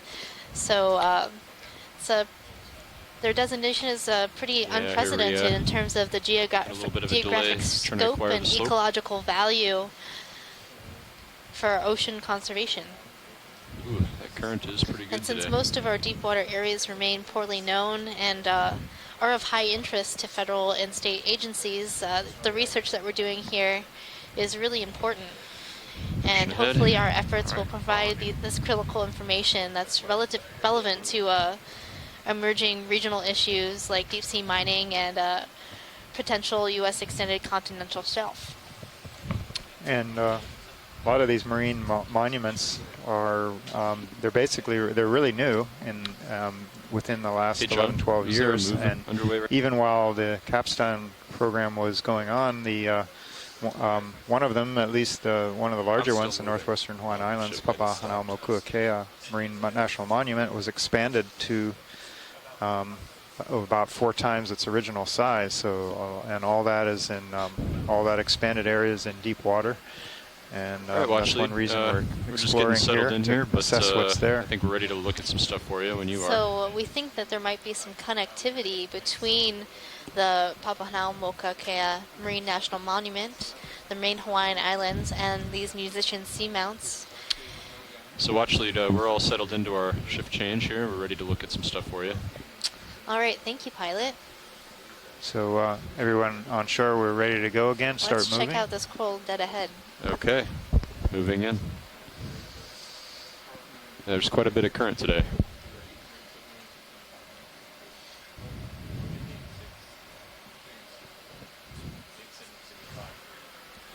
So the density of corals in this area doesn't look as dense as we were seeing before, but it is a little more rubbly, and maybe we're in a depression on this ridge that we're looking at today. It is flattened out, and the slope has decreased a lot as we kind of we can see in the bathymetry or the map that we have this one area that we got lasers. Let's go ahead and turn it flattened out some, so maybe the current isn't as robust over the ridge as it was when the ridge was sharper and narrower. Video, we'll just get a quick wide shot. Do our full specimen first. Okay. All right, go ahead. So we are seeing tons and tons of ophiuroids of brittle stars attached to this Paracalyptrophora colony, as well as some crinoids. And then lower down, as we zoomed in, I think we saw some marine debris caught in the branches. Yeah, it looked like a piece of a net or something. Piece of line of some sort.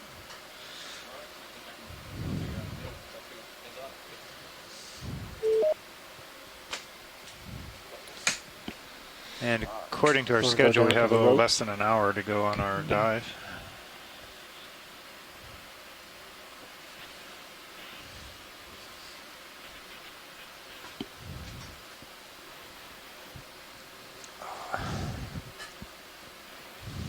Now imagine if you had to count all of these ophies.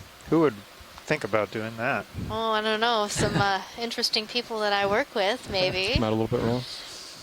Why would you want to do that? Well, so some people are, like Timothy Shank, are interested, him and his lab are interested in studying the different types of animals that are associated with All right, do you feel like you're still moving, corals. or are you settled out? No, I'm settled. Okay. Gotcha at 60 degrees. And we're also trying to document have what they been we've doing 30-meter moves at 010? in and around these Pacific monuments. So it's because they've been going around and the trying to depression compare here that they've been doing communities from 010. Seamount to Seamount, and the only way to do that is It's to the actual annotate the waypoint. dives. Right. By annotating, I mean I guess you've been looking updated on at this. and Yeah, counting I kind of all of suspect the that there's a organisms bit of that an we see offset in high pack. associated with corals I don't think and we're sponges I in don't this think we're on the area, east as side of well the as ridge. fishes. No. Okay. My sonar indicates it's behind us to the right. But So how do you do it? Yeah. So we have a special program developed by what do you think, co-pilot? Yeah, I think called the VARS program. It's a program specifically used to annotate these bring dives. D2s out to 50 meters. And we have a database of all the organisms that we have seen thus far. And we can pull from that database the names of these organisms. Hello. Should we just do another, we do a 20-meter hop at 010 and reevaluate? Yeah. A whole bunch of people are really interested in watching the video. Say hi, everybody. Something on the, Hello there. at the bottom. We'll look at it together. Co-pilot's comfortable with 30, so let's just do 30. Jelly or something. 30 at 010. Just a second, just to prove that I'm talking to you. Okay. All right, Megan, we're back with you. Bridge, we're just RV figuring nav. out our ship move, but anything here you want to look at? Go ahead, RV now. Hey, we're ready for a ship move at 30 meters, 010, 0.2 knots. Megan, we're just getting a ship move in, but is there anything here you want to look at? Good copy. Microphone. Does anybody have a question for anybody on the ship? Assume on whatever. I Okay. think I answered all their questions. Okay, Scott.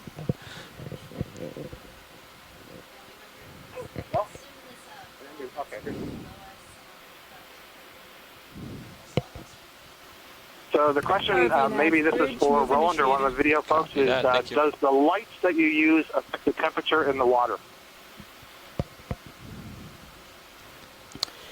So yes, the lights we do use down here do affect the temperature and they actually have to be in the water to be cool enough. If you're talking heat temperature, light-wise, it's the same. We run with white light. Let's come in, rolling. Sorry, got my hands full now. Losing it. Thank you. Sure. So the light does affect it, and I will tell you that we saw the hydrothermal vents before. They're coming out of 300 degrees Celsius, but there's so much cold water around it, it cools off very fast. Another question? Sorry, rolling. Let's come out a little bit. Are you looking for anything in particular, and what's the most exciting thing that you may find? And while you're answering that, I'm going to ask somebody who's looking at this to ask for a close-up after they answer it. So pick something and we'll demonstrate telepresence. Go ahead. Okay, so we're mainly looking at coral and sponge communities here in the deep ocean, and depending on who requests the dive, we have different objectives to try to see. So like Scott, you've proposed a number of dives and looking at specific coral communities, and here we're also looking at associates related to different corals. So right now we're looking at a squat lobster. This one is a female squat lobster. You can tell that because she has eggs tucked underneath her tail, and it's living on top of another coral. So other scientists are studying the organisms that are associated with corals and sponges.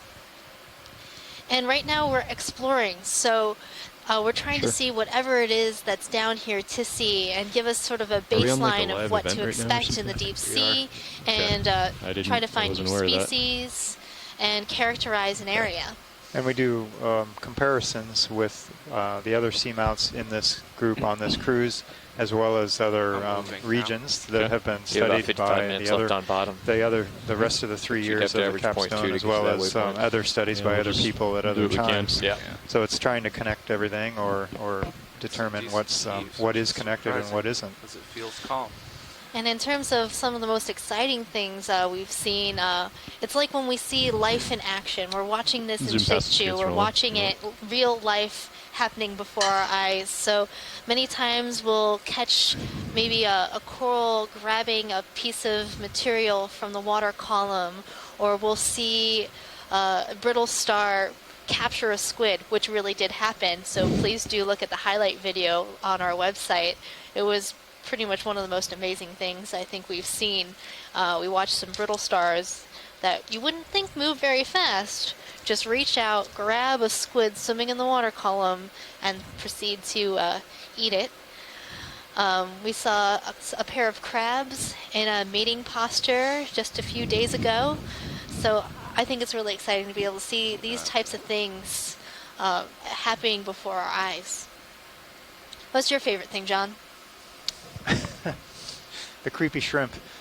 Oh yeah, that creepy shrimp is creepy. No, it wasn't really my favorite, but we've been talking about it a lot. All right, zoom in quick.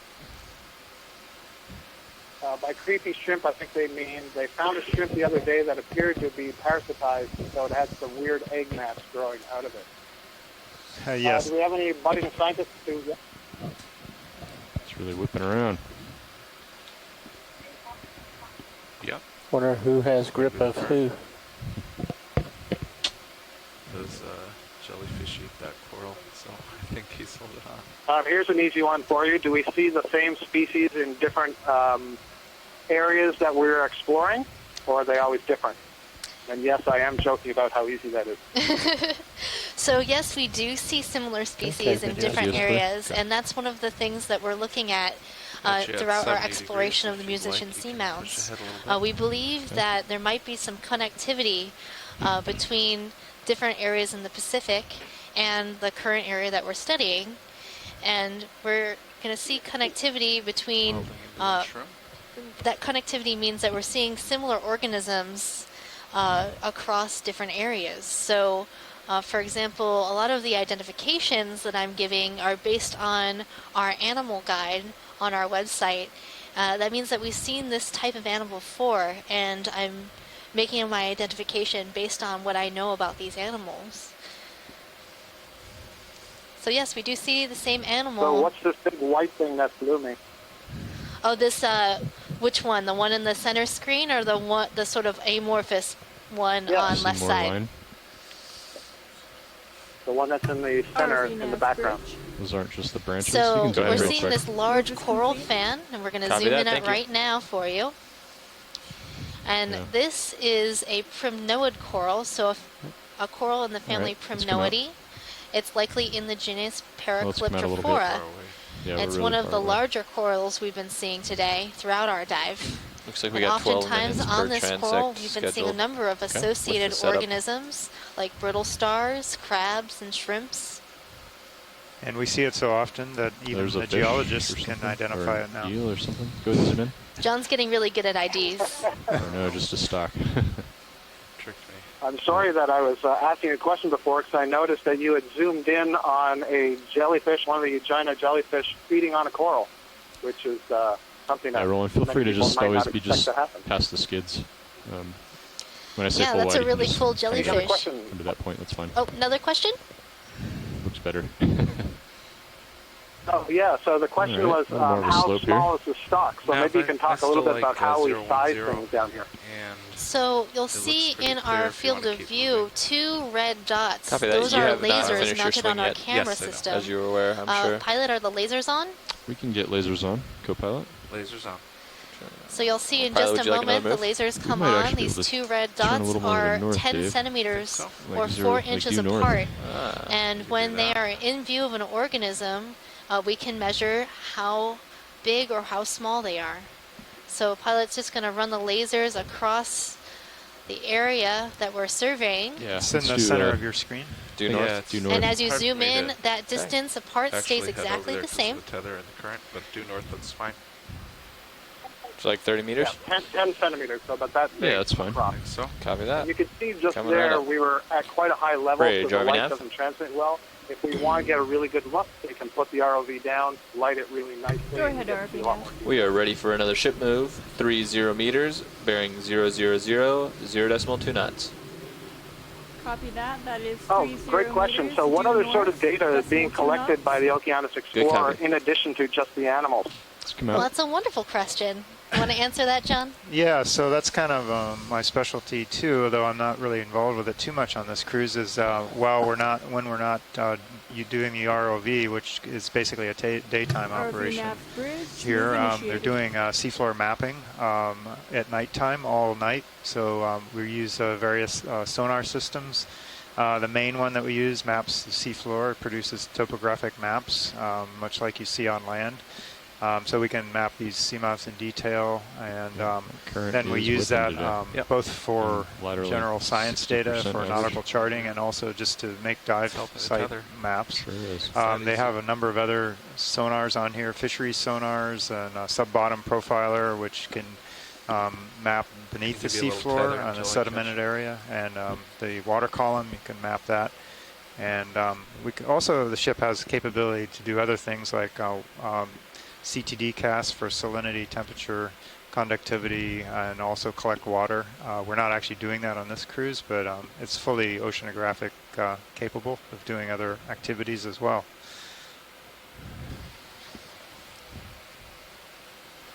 We also collect, they collect all kinds of basically what they call underway ship data, so meteorological data to do with climate and temperature. Coral, I can push in. Just the standard conditions like that. All right, stand by, John. One more question.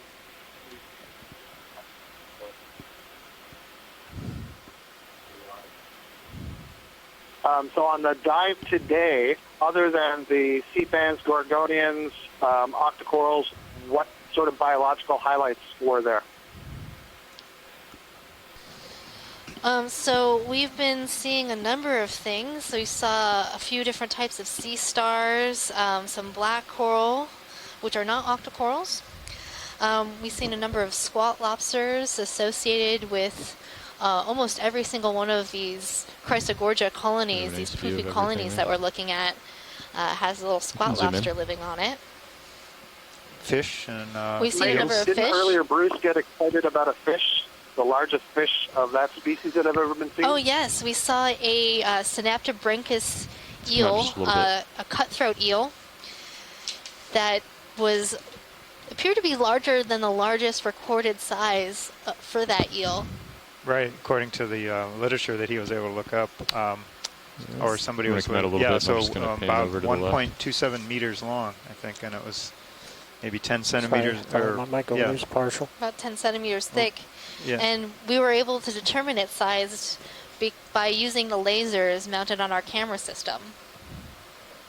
Polykeet bottom. I'll just point out here, you see we've come to a little elevation on the bottom, and look how many more corals there were than when it was a little bit lower there before. Megan, John, I think I'll let you go, and we'll continue to watch the dive, and I will handle the questions from here. Thanks a lot. Thank you, Scott. Thanks. Okay, let's come out.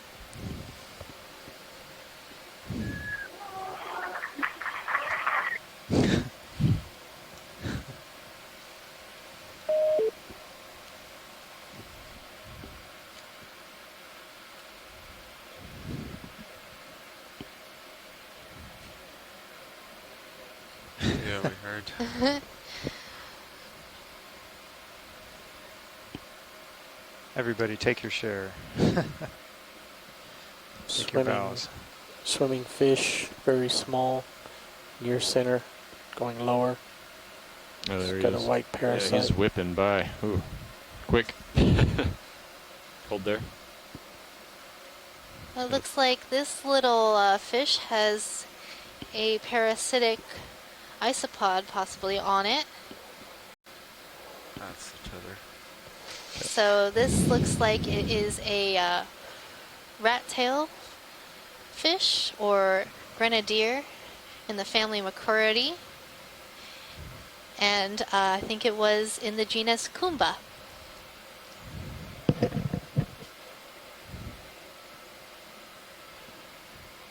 I like that name. And I'll just chime in that, good. Yeah, another name for the rat tails or grenadiers, another common name is north of the Spanish Main, and I'll let you explain that, are marlin spikes. Marlin spikes being tools that sailors and pirates would use for making or untying knots at sea. I did not know about that common name, Bruce.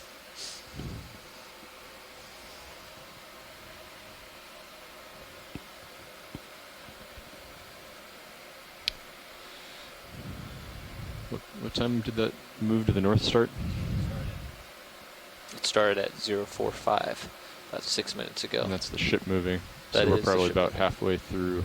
I would say you probably have a Serious 3 minute or so layback, 3 to 4 minute. There's, okay. 3 minute delay, you mean? Yes. For the ship move? Okay. Yep. ROV nav bridge. Go ahead, Bridge. Move is complete. We just finished our ship move. Okay. So another 3 or 4 minutes.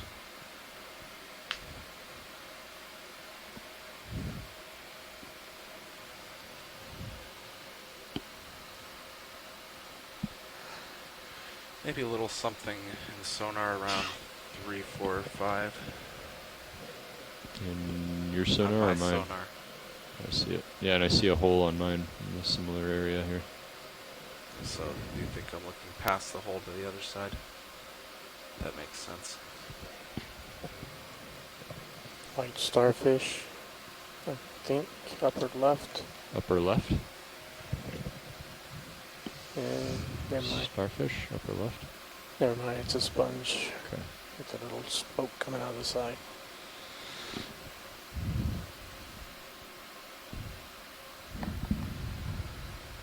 Nothing of interest, watch lead? Have you Oh, guys I seen was a lot of looking this for already? that starfish that you just said, and I couldn't see it. No, I think it ended up being a sediment patch or something, or a sponge. Oh, okay.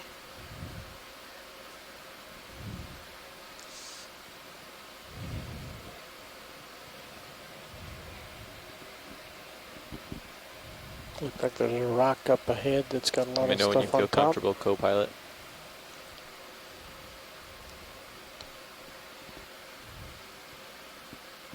Yeah, I'd be comfortable with another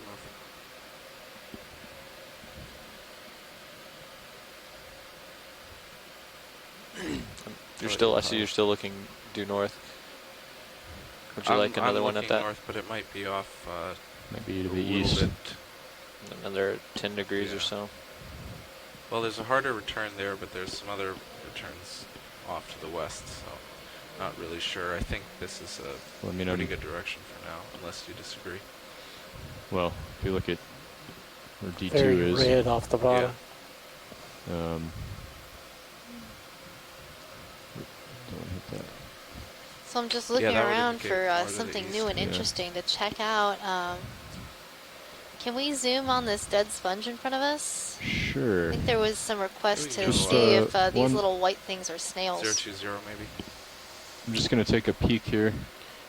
Get super close. Whoa, there's something big in the distance there too, by the way, after this. You won't be able to, well, you might. Well, it is big. All right, well, okay, well, let's get your sponge and maybe we could make a move that way. How's that? Sounds good. All right, you want this sponge here? Yeah. Yeah. Okay. They want to see if it's there's snails, some like little so white dots on it. Sorry, Megan, couldn't hear you. Could you repeat that? Yeah, there are like little white dots on it that we're interested in. Okay.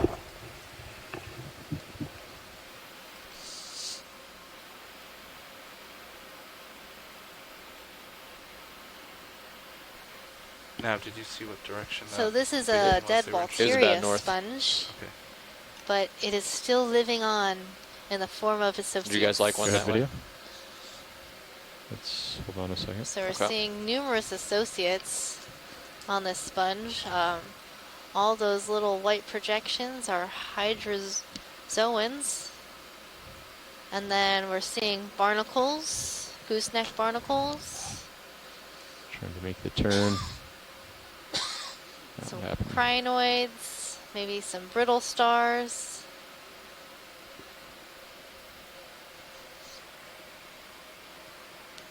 So you think it was to the north? I think it was. So they weren't snails like on the other sponge that we looked at. Co-pilot? Sure. Should we just do? We want to do it. Pretty strong off to the north. 20 meters. You want to do 20 meters to the north, and then we can reacquire the slope and head up. Yeah, let's do that. But I think we want to look at that big white thing. Okay. I'll get you started then. We'll head more east, I think. All right. Anything else in the sponge you want to look at? Can we look at the sponge just to the left, the sort of lighter color one? Sure. Ready for a ship move 20 meters, 000, 0.2 knots. Copy that. That is 20 meters, bearing 000 at 2 knots. Oh, and there's an anthomastus behind the sponge that we're going to be looking at.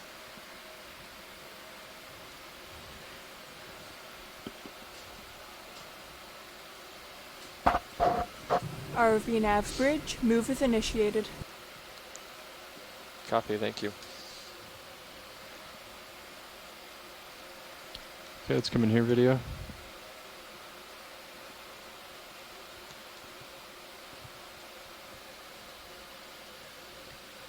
So these ones look like snails.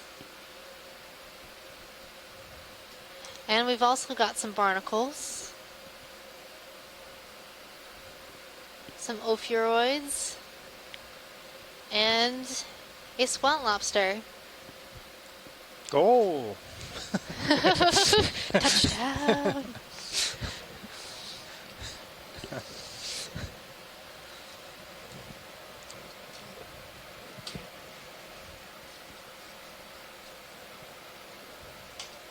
Getting blown backward a little bit.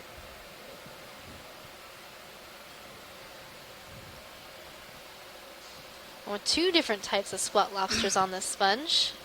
Oh, no, wait, that's on the Chrysogorgia. Yeah. Oh. Tricked me. Okay, let's come out. Was there anything else in the frame you wanted to look at? I think that's good. Okay. Video pointed out a coral behind the sponge. Any interest in that? Yeah, let's zoom that little pink coral behind the sponge. Okay. Looks a bit different than the other anthomastus that we saw earlier. We'll see what Tina thinks about it.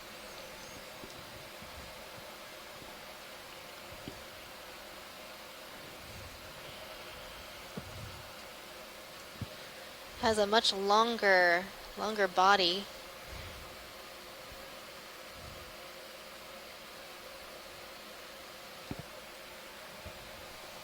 Okay, go ahead, video.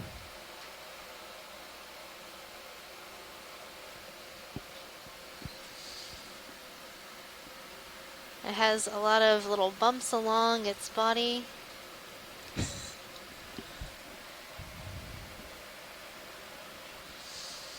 So, Megan, I think think it to be Anthematos techinodus. That's what I was thinking too. I was just going to ask you.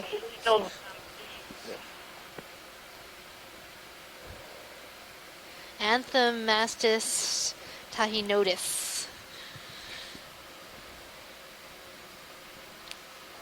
Okay. That's a pretty neat mushroom coral.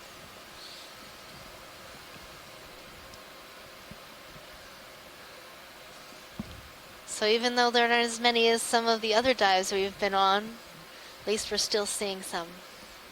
And I think we're seeing another Atlanticella sponge attached to a cowel, just panning out of view. What do you think, Chris? Do you want to take a look at that, Megan? I think, yeah, well, let's do a quick snap zoom and then move on to the other giant thing. Okay.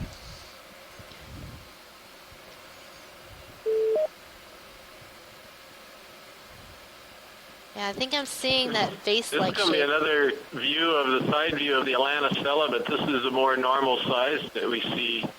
So this is remarkable to get two of these where you can see the side view that's normally hidden. Okay. So you can clearly see it's a funnel-shaped sponge, but then the tops of it, top edges, is so floppy and overgrown that it looks like a flower petal or something, but it's clearly a vase sponge, and it's in the euplectellity in the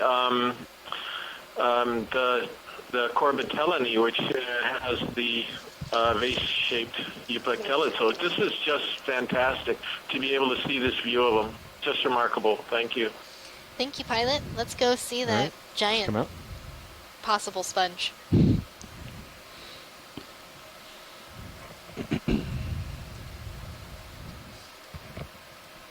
It's just sitting off over there in the shadows on Sirius View.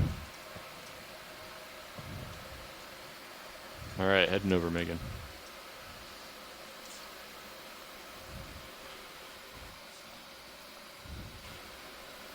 I think it's a Poliopogon.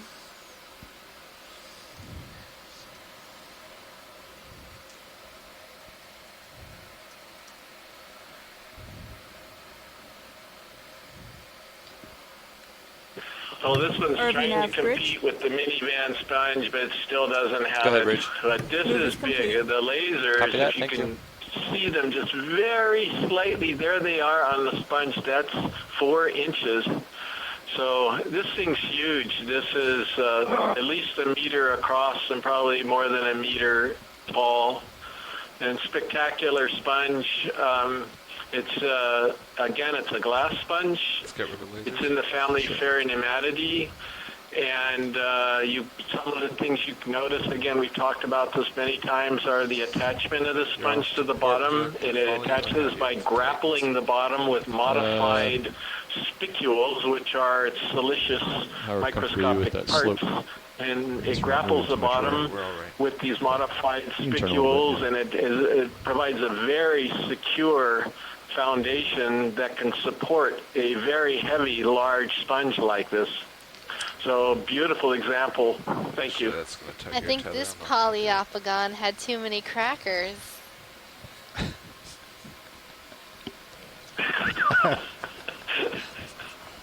I liked it. I guess that was John's joke, the poly with the Y and Poliopogon for the parrot. No, mine. That was Nolan. He's quite creative.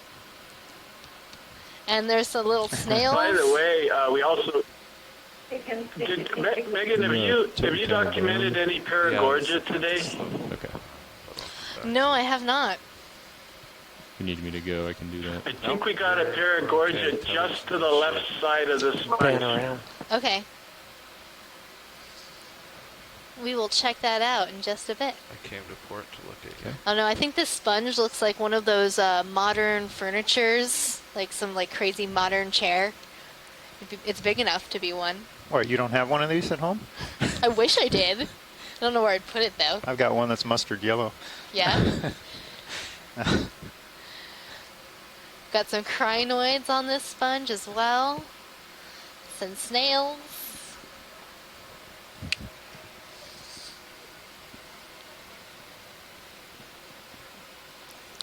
Video's clear. Okay, let's come out.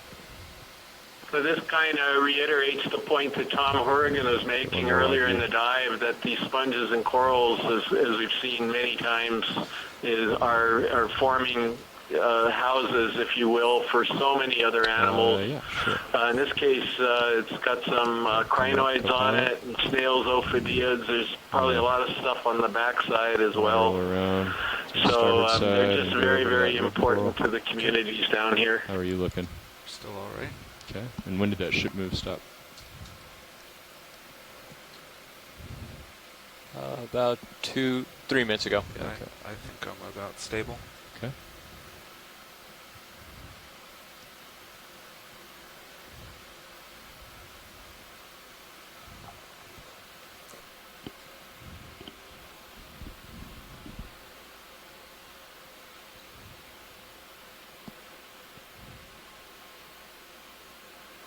Thick. Certainly has been a day for associates. Everything we've looked at has almost had an associate on it. Okay, let's come out. I'll go to the coral. Yeah, we're looking for that red coral that's right behind this Iridogorgia. Right below the spiral. Tucked back there a little bit. Yeah. So I don't think that we think it might be Paragorgia. We haven't seen one of those yet today. It has more of a deeper red color than what we would expect from a hemicorallium, which are more do a quick light zoom pink. just to get an idea. Yeah, I think that's what that is. And it has this astroschemated basket star wrapped around it. But hemicoralliums are generally not this red. And then if we were able to get a closer zoom, we would be able to see the little bunch of polyps at the end of the branches. When those polyps are closed, it looks like little pan over. Like round balls or maybe some bubble gum. What do you think, Chris? Yep, I definitely think it's Paragorgia. Some of them have, more polyps on the tips of the branches than others do. And some of them are overgrown by those anthids, as you pointed out, and this one's not. This is a beautiful specimen with just the ophiurid in the center and beautiful color to them. Okay, coming back. Yeah, that was a really great color. Oh, and I think there's another one right in front of us now. This one's a lighter pink. We can get a better look at this one if you want. Yeah, let's get a better look at this one. I just didn't want to get too close and knock our sponge friend over.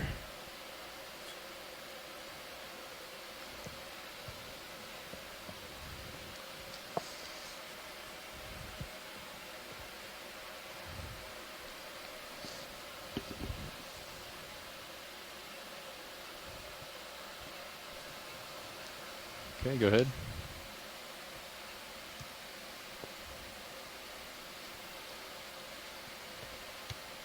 And here you can see that Paragorgia has this really distinct sort of bumpy texture. And these polyps are all open. It has this basket star wrapped around the coral. And these basket stars seem to have a pretty gentle grip on this coral, so it's not damaging the coral. Just holding on, hanging out. They're buddies. All right. Is that enough? Yeah, that's enough. Thank you.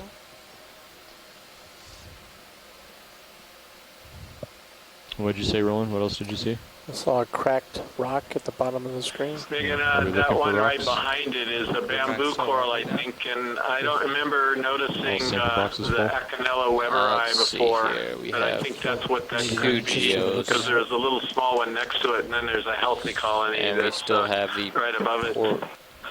I'm sorry, I can't hear you again. Maybe you remember whether or not you'd already documented that species here earlier today. What were you saying?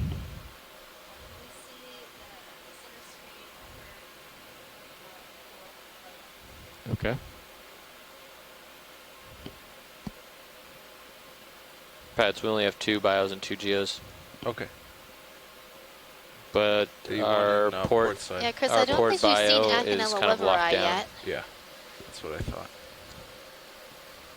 We've seen sort of a more planar, nodally branching bamboo Is this the one or is the one? That's the one. That's the one, okay. Just making sure. Yeah, I think that's what this is. I don't know what you think, but this is my guess, but maybe we'll get a close-up and confirm it or dispute it. Yeah, I'd like to see the base to see if it's has that typical Weber eye look. Base is not in view. RV Nav, Bridge. Go ahead, Bridge. Go ahead. Yes, Nav, would you have the dive super call me 200, please? Sure. He's not in the control room right now. All right, I'll make a page. Thank you. Okay. I don't know, Chris. It doesn't look like it's like has that typical Weber eye branching at the bottom. No. What about the currents? Can you bring up ADCP?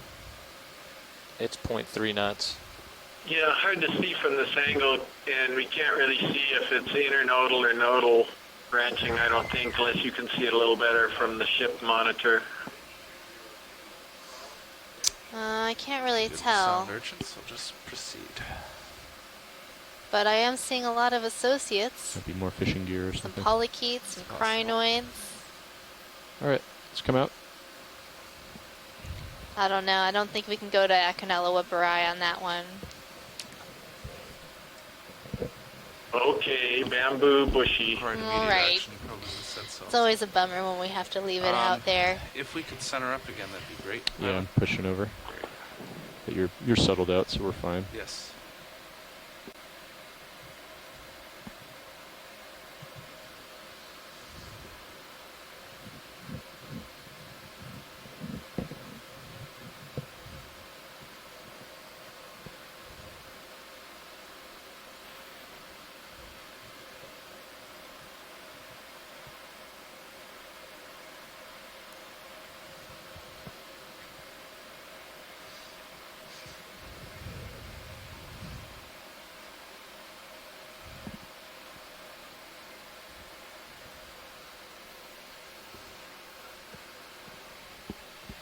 A few minutes ago, I thought the slope was maybe over at 020, but oh, it looks like I'm kind of right up it.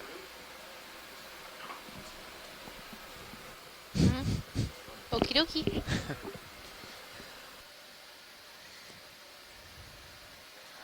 Those little caliphacus look like little balloons bobbing in the current. Yeah, is that a two-header? It is. Yeah.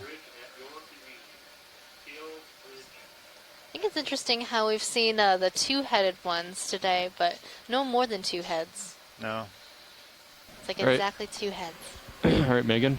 I'm just dealing with some more fishing gear at the surface, but Navigator's working that out, so we're free to zoom on stuff here. Okay. If you want. All right, so I don't know. What should we zoom in on?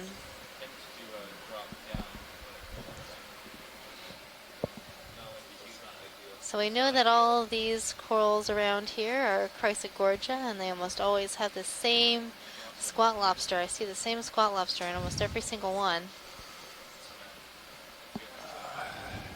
That could be a Norella over there. I don't know if we really confirmed that one to the right. Pilot, can we look at that white colony on the right side? Sure. Well, we only have 15 more minutes of bottom time, and then we can go whatever direction we need to.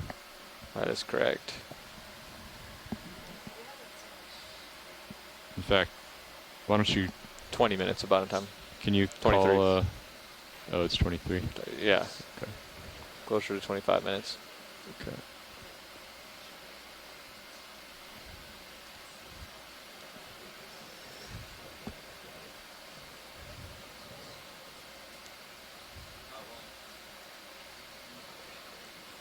You want to go ahead? Well, let's not put in a move until they sort out their. Well, they're sorting out. I think the CO's up there. Yeah. Let's go ahead and zoom in. The the move that we would probably do would move us along with the current, along with the fishing tackle. So what we're looking for here are the body scales on this primnoid coral. We're trying to see if there are 3 of them, and that would put this coral in the genus Norella.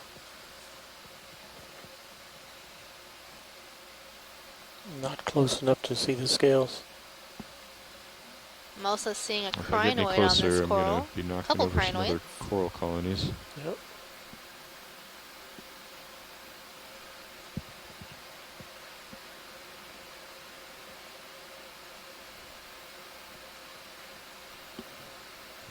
Okay, let's come out. Pilot, can we also see that spiraling coral just to the right with the shrimp on it? Sure.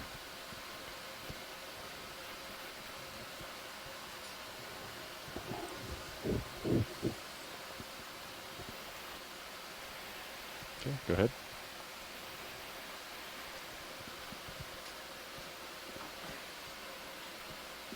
It's a very purple shrimp. That is a very purple shrimp. Is it parasitized? It has some really interesting arms. Its front helipeds are really interesting. Does anybody have any idea what the shrimp might be? I'm trying rolling. It looks like it has this is eggs. Tom. I mean, it could be come out a little bit. algae or something because it has, you know, it has the major claw developed Give you a little more tether. like an algae. Okay, go ahead.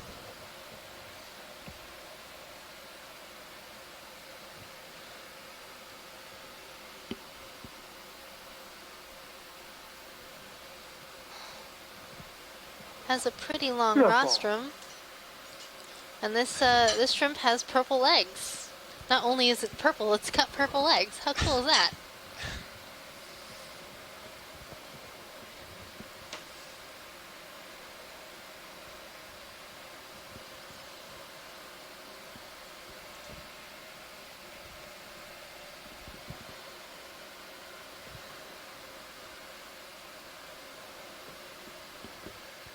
So Les is saying in the chat that it's Bathypalamonella. It has one snapping claw, so that's that long claw that we're seeing. It's very purple.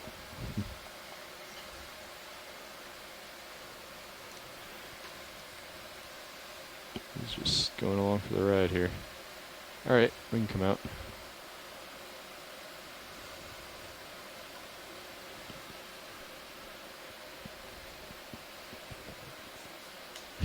I don't know, I was wondering that. It seemed like it was really waving around in the current. Wondering if those shrimps ever get seasick. I don't know, I think I might get a little woozy if I was flailing around the current like that. Bridge, RV Nav. Go ahead, RV Nav. Do we have any update on the fishing gear? The fishing gear is about dead ahead of us. And other than that, I will ask you to stand by and I can go find out. Copy that, thank you. It sounds like they're going to be figuring it out for a little bit. And This whip coral over on the right almost made me think it was something a fish. Oh, yeah? Yeah. I was like, oh, a fish. No. Yeah, we got tricked by that too earlier, Megan. Thought it was an eel or something. So for those of you who might want to switch feeds, video feed 2, we have a nice RV Nav Bridge view of the rock outcrop we've been looking at if you're into. Go ahead, Bridge. Regarding the fishing gear, we are good for now. We are just keeping an eye on it, making sure it doesn't get any closer. Copy that. Is Dive Soup still up there as well? Yes. Are we able to put in another move? What the direction we've been going is kind of due north. So would that be ill-advised right now? Which is attached to the ship and kind of absorbs most of the ship motion and allows the vehicle D2 to swim more freely without being affected by the pull of the up and down of the ocean motion. Northwest would be better than due north. Copy that. Take a peek. We will check it out. If that's a viable possibility. Okay, so due north is probably a no-go right now. Could we look at that yellow? I mean, the yellow bamboo. If we could get up there, yeah, great. Thank you. Pilot, can we look at that electric yellow coral? Okay. All right. But northwest would be Better? Copy that. We will look into it. Thank you. So northwest is... Chris, have we collected a yellow coral like this before? Okay. I actually collected one in 2007, and then Les collected at least one of them in 2009. These are in the northwestern Hawaiian Islands. And then we collected one in the northwestern Hawaiian Islands on the Okeanos. The other two were from the Pisces submersibles. Let's just do. But from the Okeanos, we collected one as well. Copy that. 20 so meters. Just a matter of, Les, I think they're in Scott are pretty close to describing this one. Bridge, RV nav. But not quite yet. Go ahead, RV nav. Okay, we'd like to go ahead and put a 20 meter move at 330, 0.2 knots. 20 meters at 330 at 0.2 knots. Sounds good. Good so it looks like this coral has a number of associates as well. Maybe it's I think I'm seeing another one of those Angina citrias, one of the little let's go ahead. squishies. Yeah. Squishy. Yeah, squishies. Hanging on for dear life. Oh my goodness. Yeah, and I got my back into the current, which is making this a little tougher. RV nav bridge move tenacious initiated. little. Copy that. Little hydromedusa.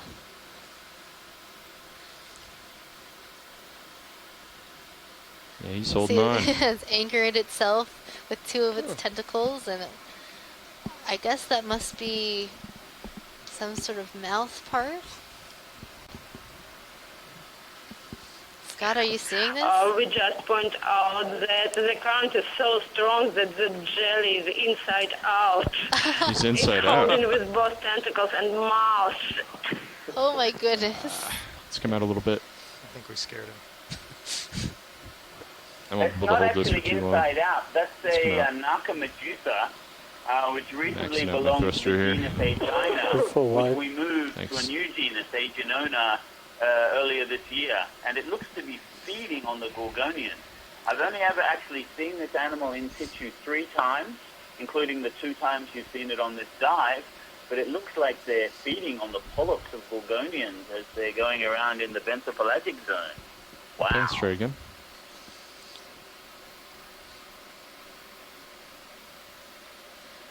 Yeah, Dougal, we've seen it a number of times of this little hydromedusa feeding on Gorgonian corals.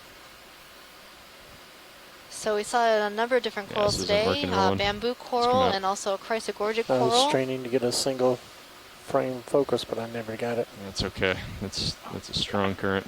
Have you seen this on other dives as well, or just today? We have seen it on other dives. We tried to collect one.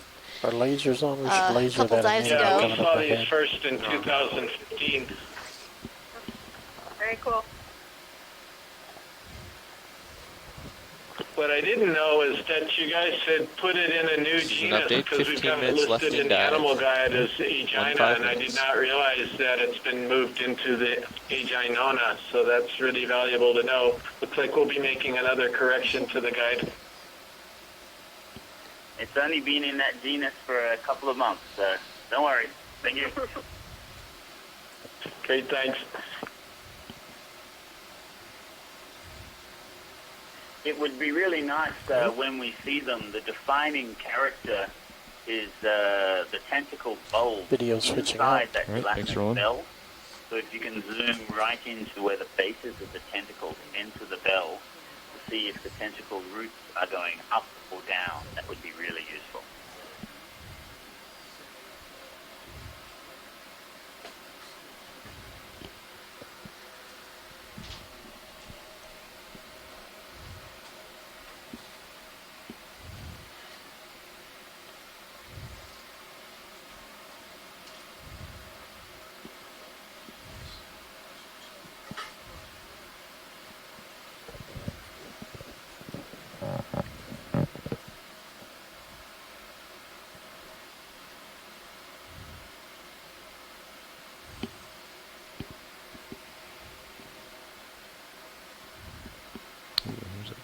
Nice colony below me.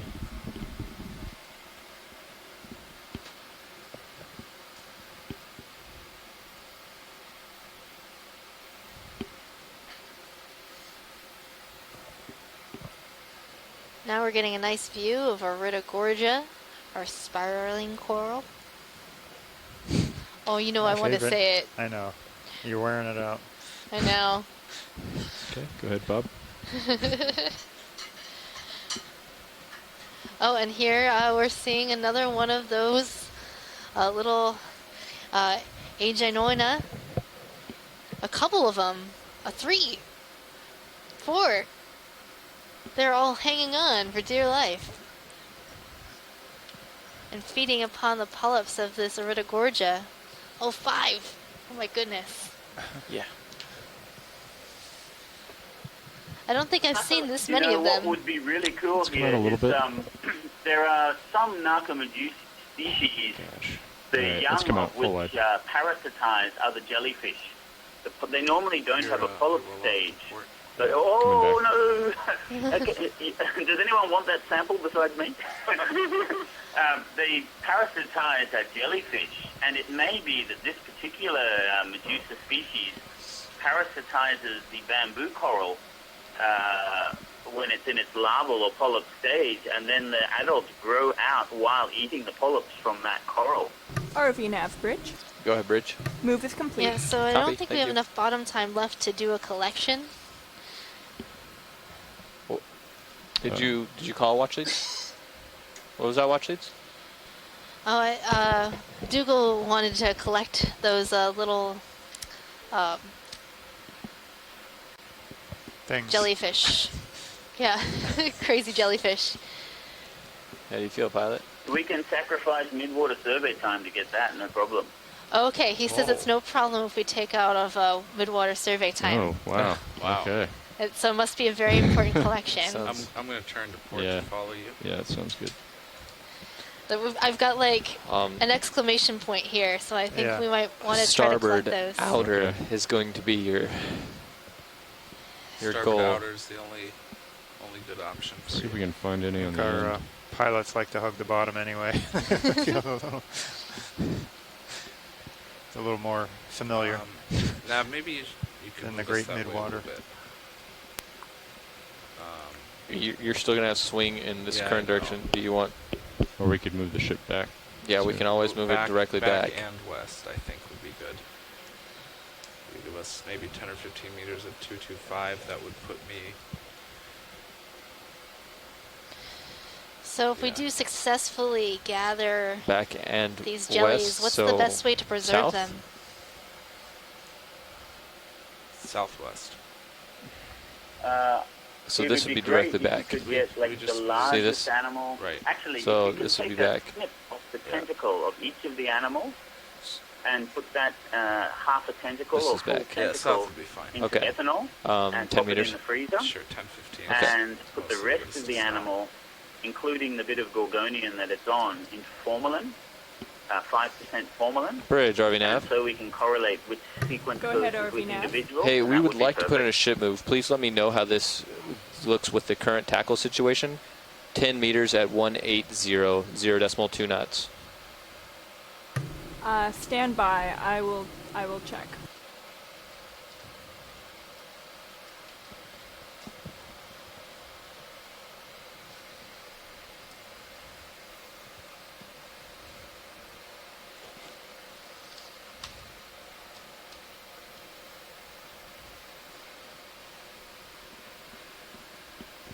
I have a feeling that these will stay stuck RV on nav, Bridge. this Go coral, ahead. seeing as they're 10 holding on meters so at tightly right now. 180 is fine. Okay, let's go ahead and do that. Okay, that will be roger true. that. Decimal 2, Yes. copy.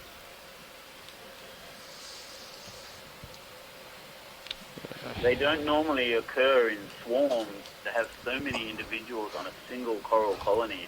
I think suggests that the original just egg, getting tugged.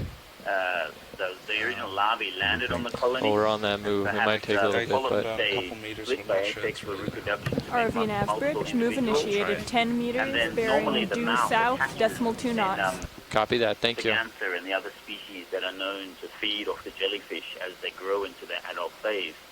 The mouth attaches and sucks nutrients out of the jellyfish host. So they could be doing something similar here with the That'd be gorgonian. pretty good, so I don't want to go low. Yeah, that's fine. That's really interesting. Yeah, I've never seen more than one on a colony before. This is all complete conjecture at the moment, but if we get a sample, then maybe we'll be able to tell for sure. It'll be our first mid-water sampling event.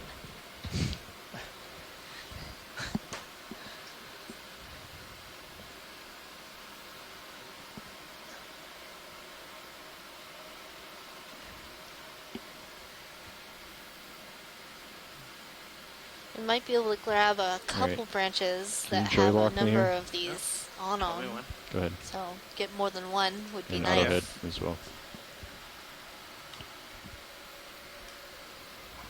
Just making sure I didn't do depth by mistake.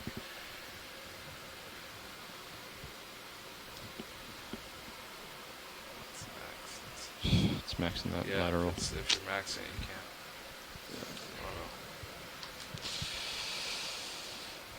All right, still trying to get set up here. There's just a lot of current. Can you come further to starboard and get it in your face? Or will you not be able to? I think I'll be looking down at. Oh, see how there's that rock? Right.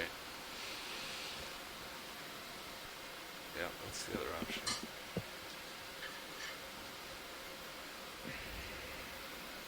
I'll try here. And then also I'm backing against the current, which isn't ideal. We can put that lower swing arm up too if you'd like. Yeah, why don't we go ahead and do that? You want to get rid of starboard swing arm? Starboard lower, yeah. ROV nav grid. Go ahead. Move is complete. Copy. Alright, it's out of there. Okay.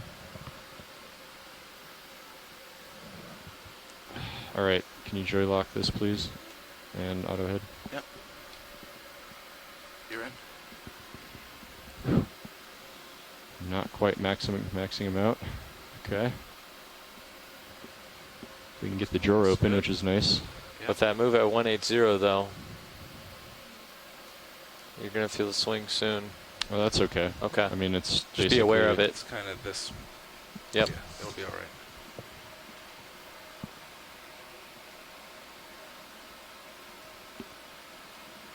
All right, well, try it. Could you zoom in nice and close on as many animals Let's zoom in a little bit, of video. those jellies as you can, so you get some figures for a publication, please? You block the current from hitting the coral.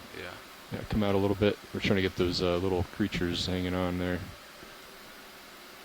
I think I can get that one. Yeah, you might be able to grab a number of these branches. It looks like almost every one has a couple on it. Yeah. Yeah, I think we can try this. All right, hydraulics are up. You can do it. I'll give you, believe in you. You don't run off flow. What's that?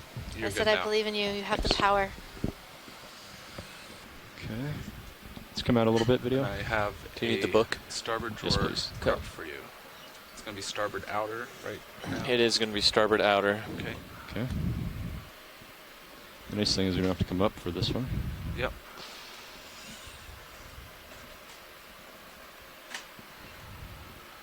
Need any help with cameras? I think the Zeus is going to be my best view. I'd rather make sure you have a good view on the tether and all that. Okay.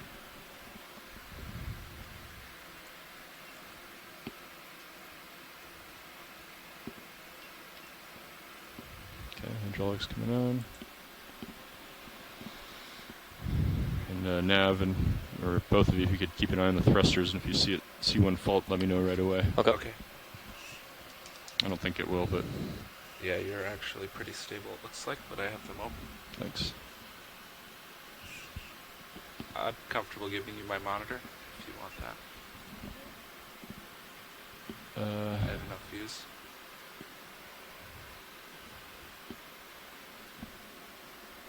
I think this is okay. I don't think the minis is going to help a whole lot No, here. it's looking down it.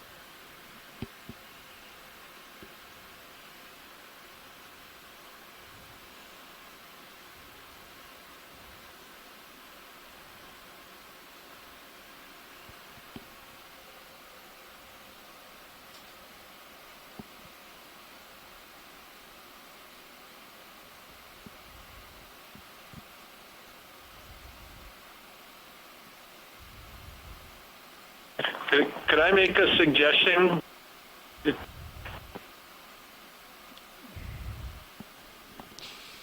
Go ahead, Chris. What's your suggestion? I know this is a little bit more destructive perhaps than you would care for, but if you snipped the top of the colony above the jellyfish and remove that, then snip underneath the jellyfish, you might have a section of the coral with a lot of those jellyfishes that's small enough to put in the box. That's certainly something we can do. I typically don't do that, just for preservation of the colony. But that would make it a lot easier, and it would ensure that we get the section on there with the jellyfish. I think it's a good idea. I mean, obviously I'd rather not destroy the coral, but in order to get the jellyfish, I think that's probably the better option. We don't want these jellies to swim away. Nav, when did we end that move? No arguments from me. 3 minutes ago. 3 minutes ago. Okay. So you're about settled out now? I think so. This is the first ever observation of a pelagic jellyfish where the host is a benthic coral, so it's very scientifically important. Okay, well I think this is important enough that we can sacrifice the top part of this colony.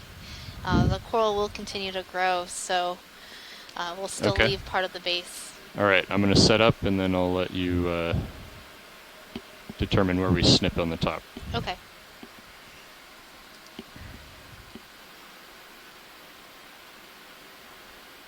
Let's come out a little bit, video.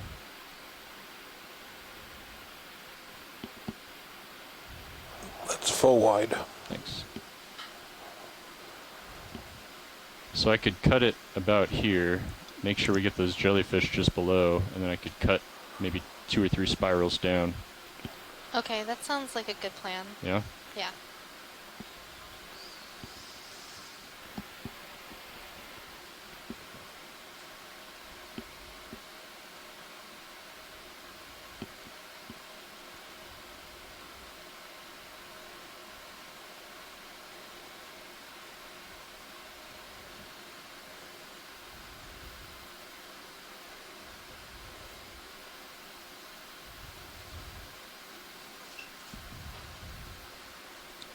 It's actually an eddy That's behind the vehicle. Going the wrong way. Ever seen that shot before? I do now. That's not ideal, is it?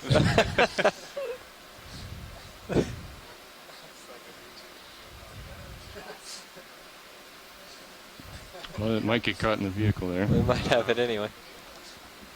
How you looking, co-pilot? Happy? Looking great. Okay. Why don't we get the mini Zeus up now that you have a cleaner shot? I can see it from here. It's fine. I'd much rather you keep an eye on that tether.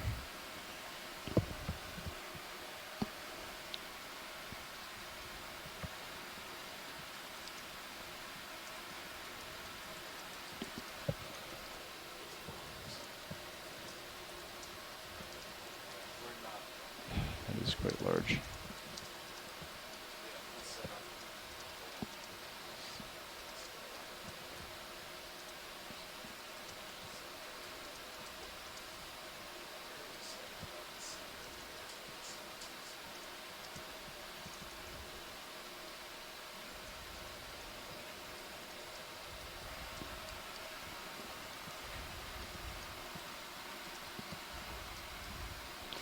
Given that they were holding on in that current, I'm not too concerned with them flying off right now. Yeah, that's what we were thinking. How are we looking, co-pilot? You're looking good. Are you ready for a drawer? Yeah. Okay.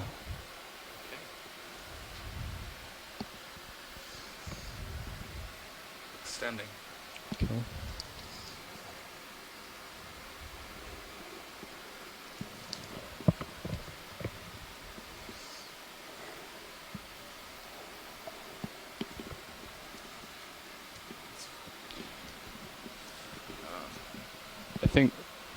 I think you, I'm gonna try again.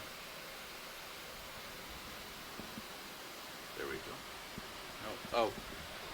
Is it still?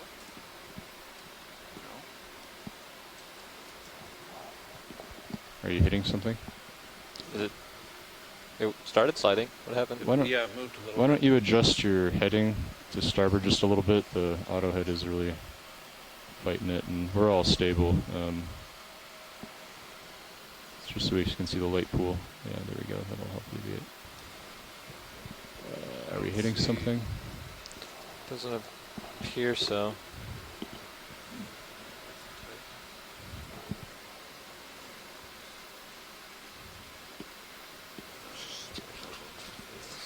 We're seeing What is that? That's a squat lobster. Oh, bailing. Yep, swimming backwards. RPM. I'm going to try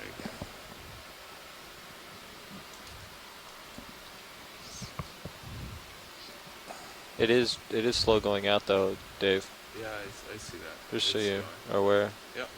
We need to tune that valve. Coming out slow. Still coming.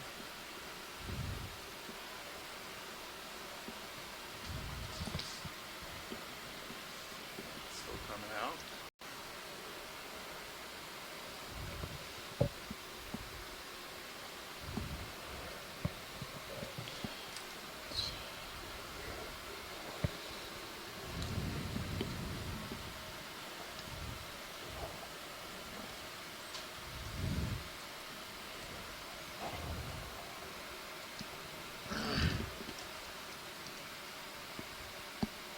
Alright. Yeah, it's just about max. Let's get Mini Zeus up on the right screen now.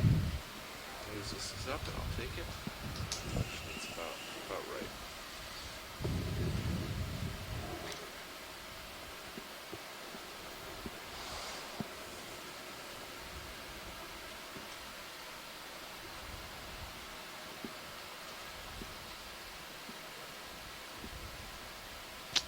That is still quite a large coral, isn't it?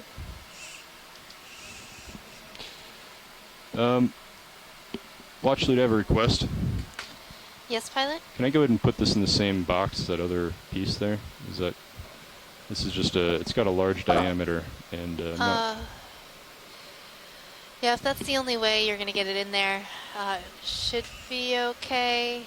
We'd rather not do that, but yeah. It's more important to collect this specimen.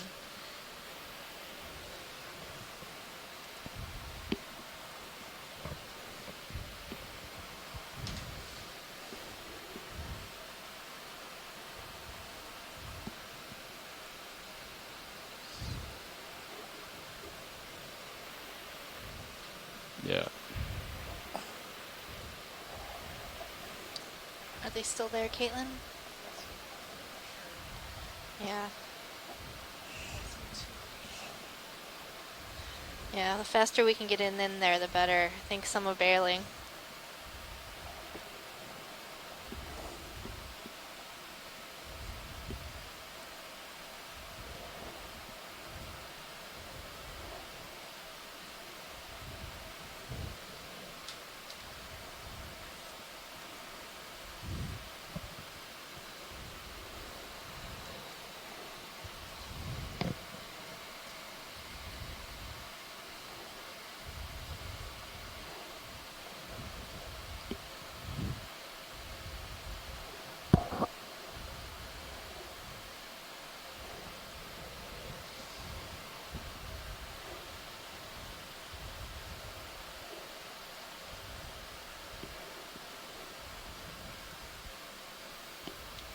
Try to push it in more, or should I just retract as soon as you're clear?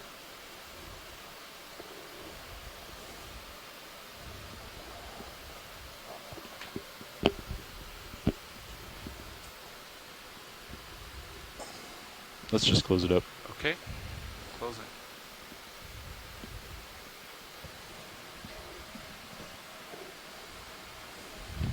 First secure.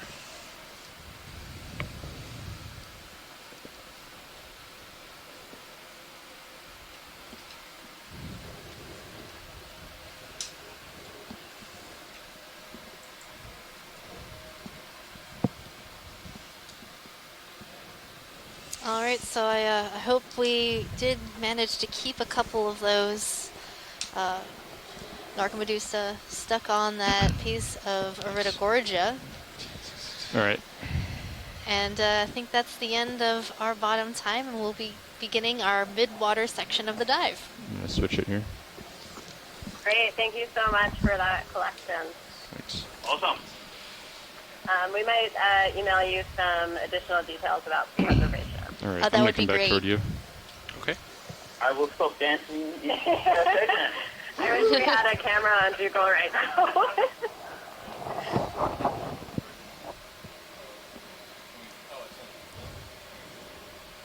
You're coming into view now. Okay.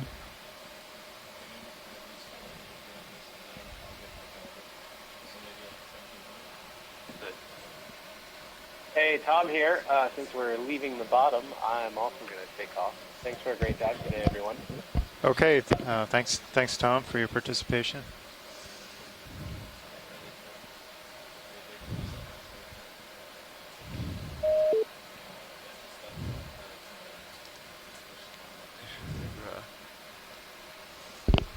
A lot of current. Oh, there is. Well, that was really exciting. Yes, it was. It's going to be even more exciting when we recover those specimens, seeing as they got sort of smushed together. But hopefully that means that we will have collected at least 2 of our little okay, jellyfishes. Pilots, as you know, it's time to come off, but as soon as we feel comfortable, we're going to start moving astern point 2 to and point so 3, many and I feeding figured on it'd be at one least coral. 50 That was meters over quite that amazing. 1740, so... The series is already pretty much lined up. And a great lead into our mid-water section of the dive yes, today. So we are leaving Okay. bottom So now, you have headed up Let's get the swing arms to in. 800 meters to do our first survey transect. Okay. So stay tuned. Stowing, It won't be long. swing arms. And you'll be able to view the largest biome on our planet and explore with us some of the most unknown parts of the ocean. What was your favorite thing about today's dive, John? The geology? What was your favorite geology? It was actually really good geology today, so at least at the beginning it was pretty good. Then it kind of fizzled a little bit, but it kind of got to be the same. But at the beginning it was very good. We saw the big, massive outcrop from the interior of a cooled intrusive flow, or a very large, thick lava flow that had broken apart. So these are kind of a blocky columnar type, not quite columnar, but nearly so, basalts, and we got a good sample from that. So that should prove useful for the studies that may happen with that down the road. Coming up, and I'm going to back toward you. So it was pretty impressive. And today we saw possibly one of the largest recorded synaptobranchus eels. We were able to measure it using the lasers mounted on our camera system. It was, what, 1.27 meters. 1.27 meters. 1.27 meters long. And the largest recorded was, what, 1.1? 1.1 something, I think, yeah. So that's pretty I'm just exciting. backing up and We were able to collect those jellyfish. from there. We also collected an Acanthogorgia coral and a sponge with a black coral growing through it. Tackle that we'd like to move away from? That is correct. Okay. And we saw tons of associated organisms today, along with a really dense coral community. Coming up a little bit more. Okay. So a lot of excitement Have today. you at 80 degrees? So many corals to see. All right. So Let's little go up to time. 22. That should be good. It's 90 degrees. Good delta. All right. Coming around. So we're aligning with due stern on the ship. So Is that stick correct around. now? We Yep, should so be you're back already in a in good about, what, heading 20 there. minutes or bit. so for the mid-water Forward. dive.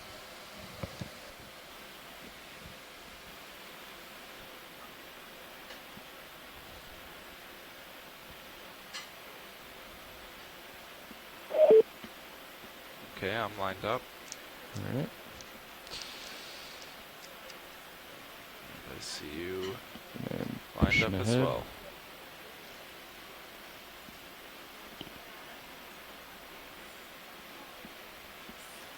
Tether looks good. Looking max back at you.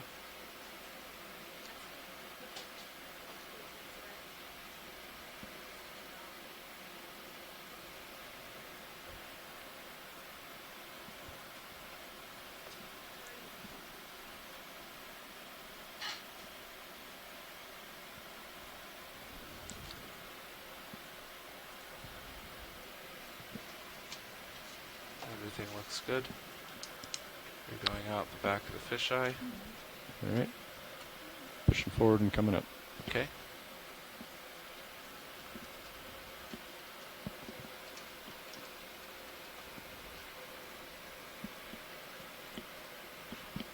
Bridge, RV Nav. Go ahead, RV Nav. We are coming off bottom. Roger that. Thank you. All right, I have you in my aft cam.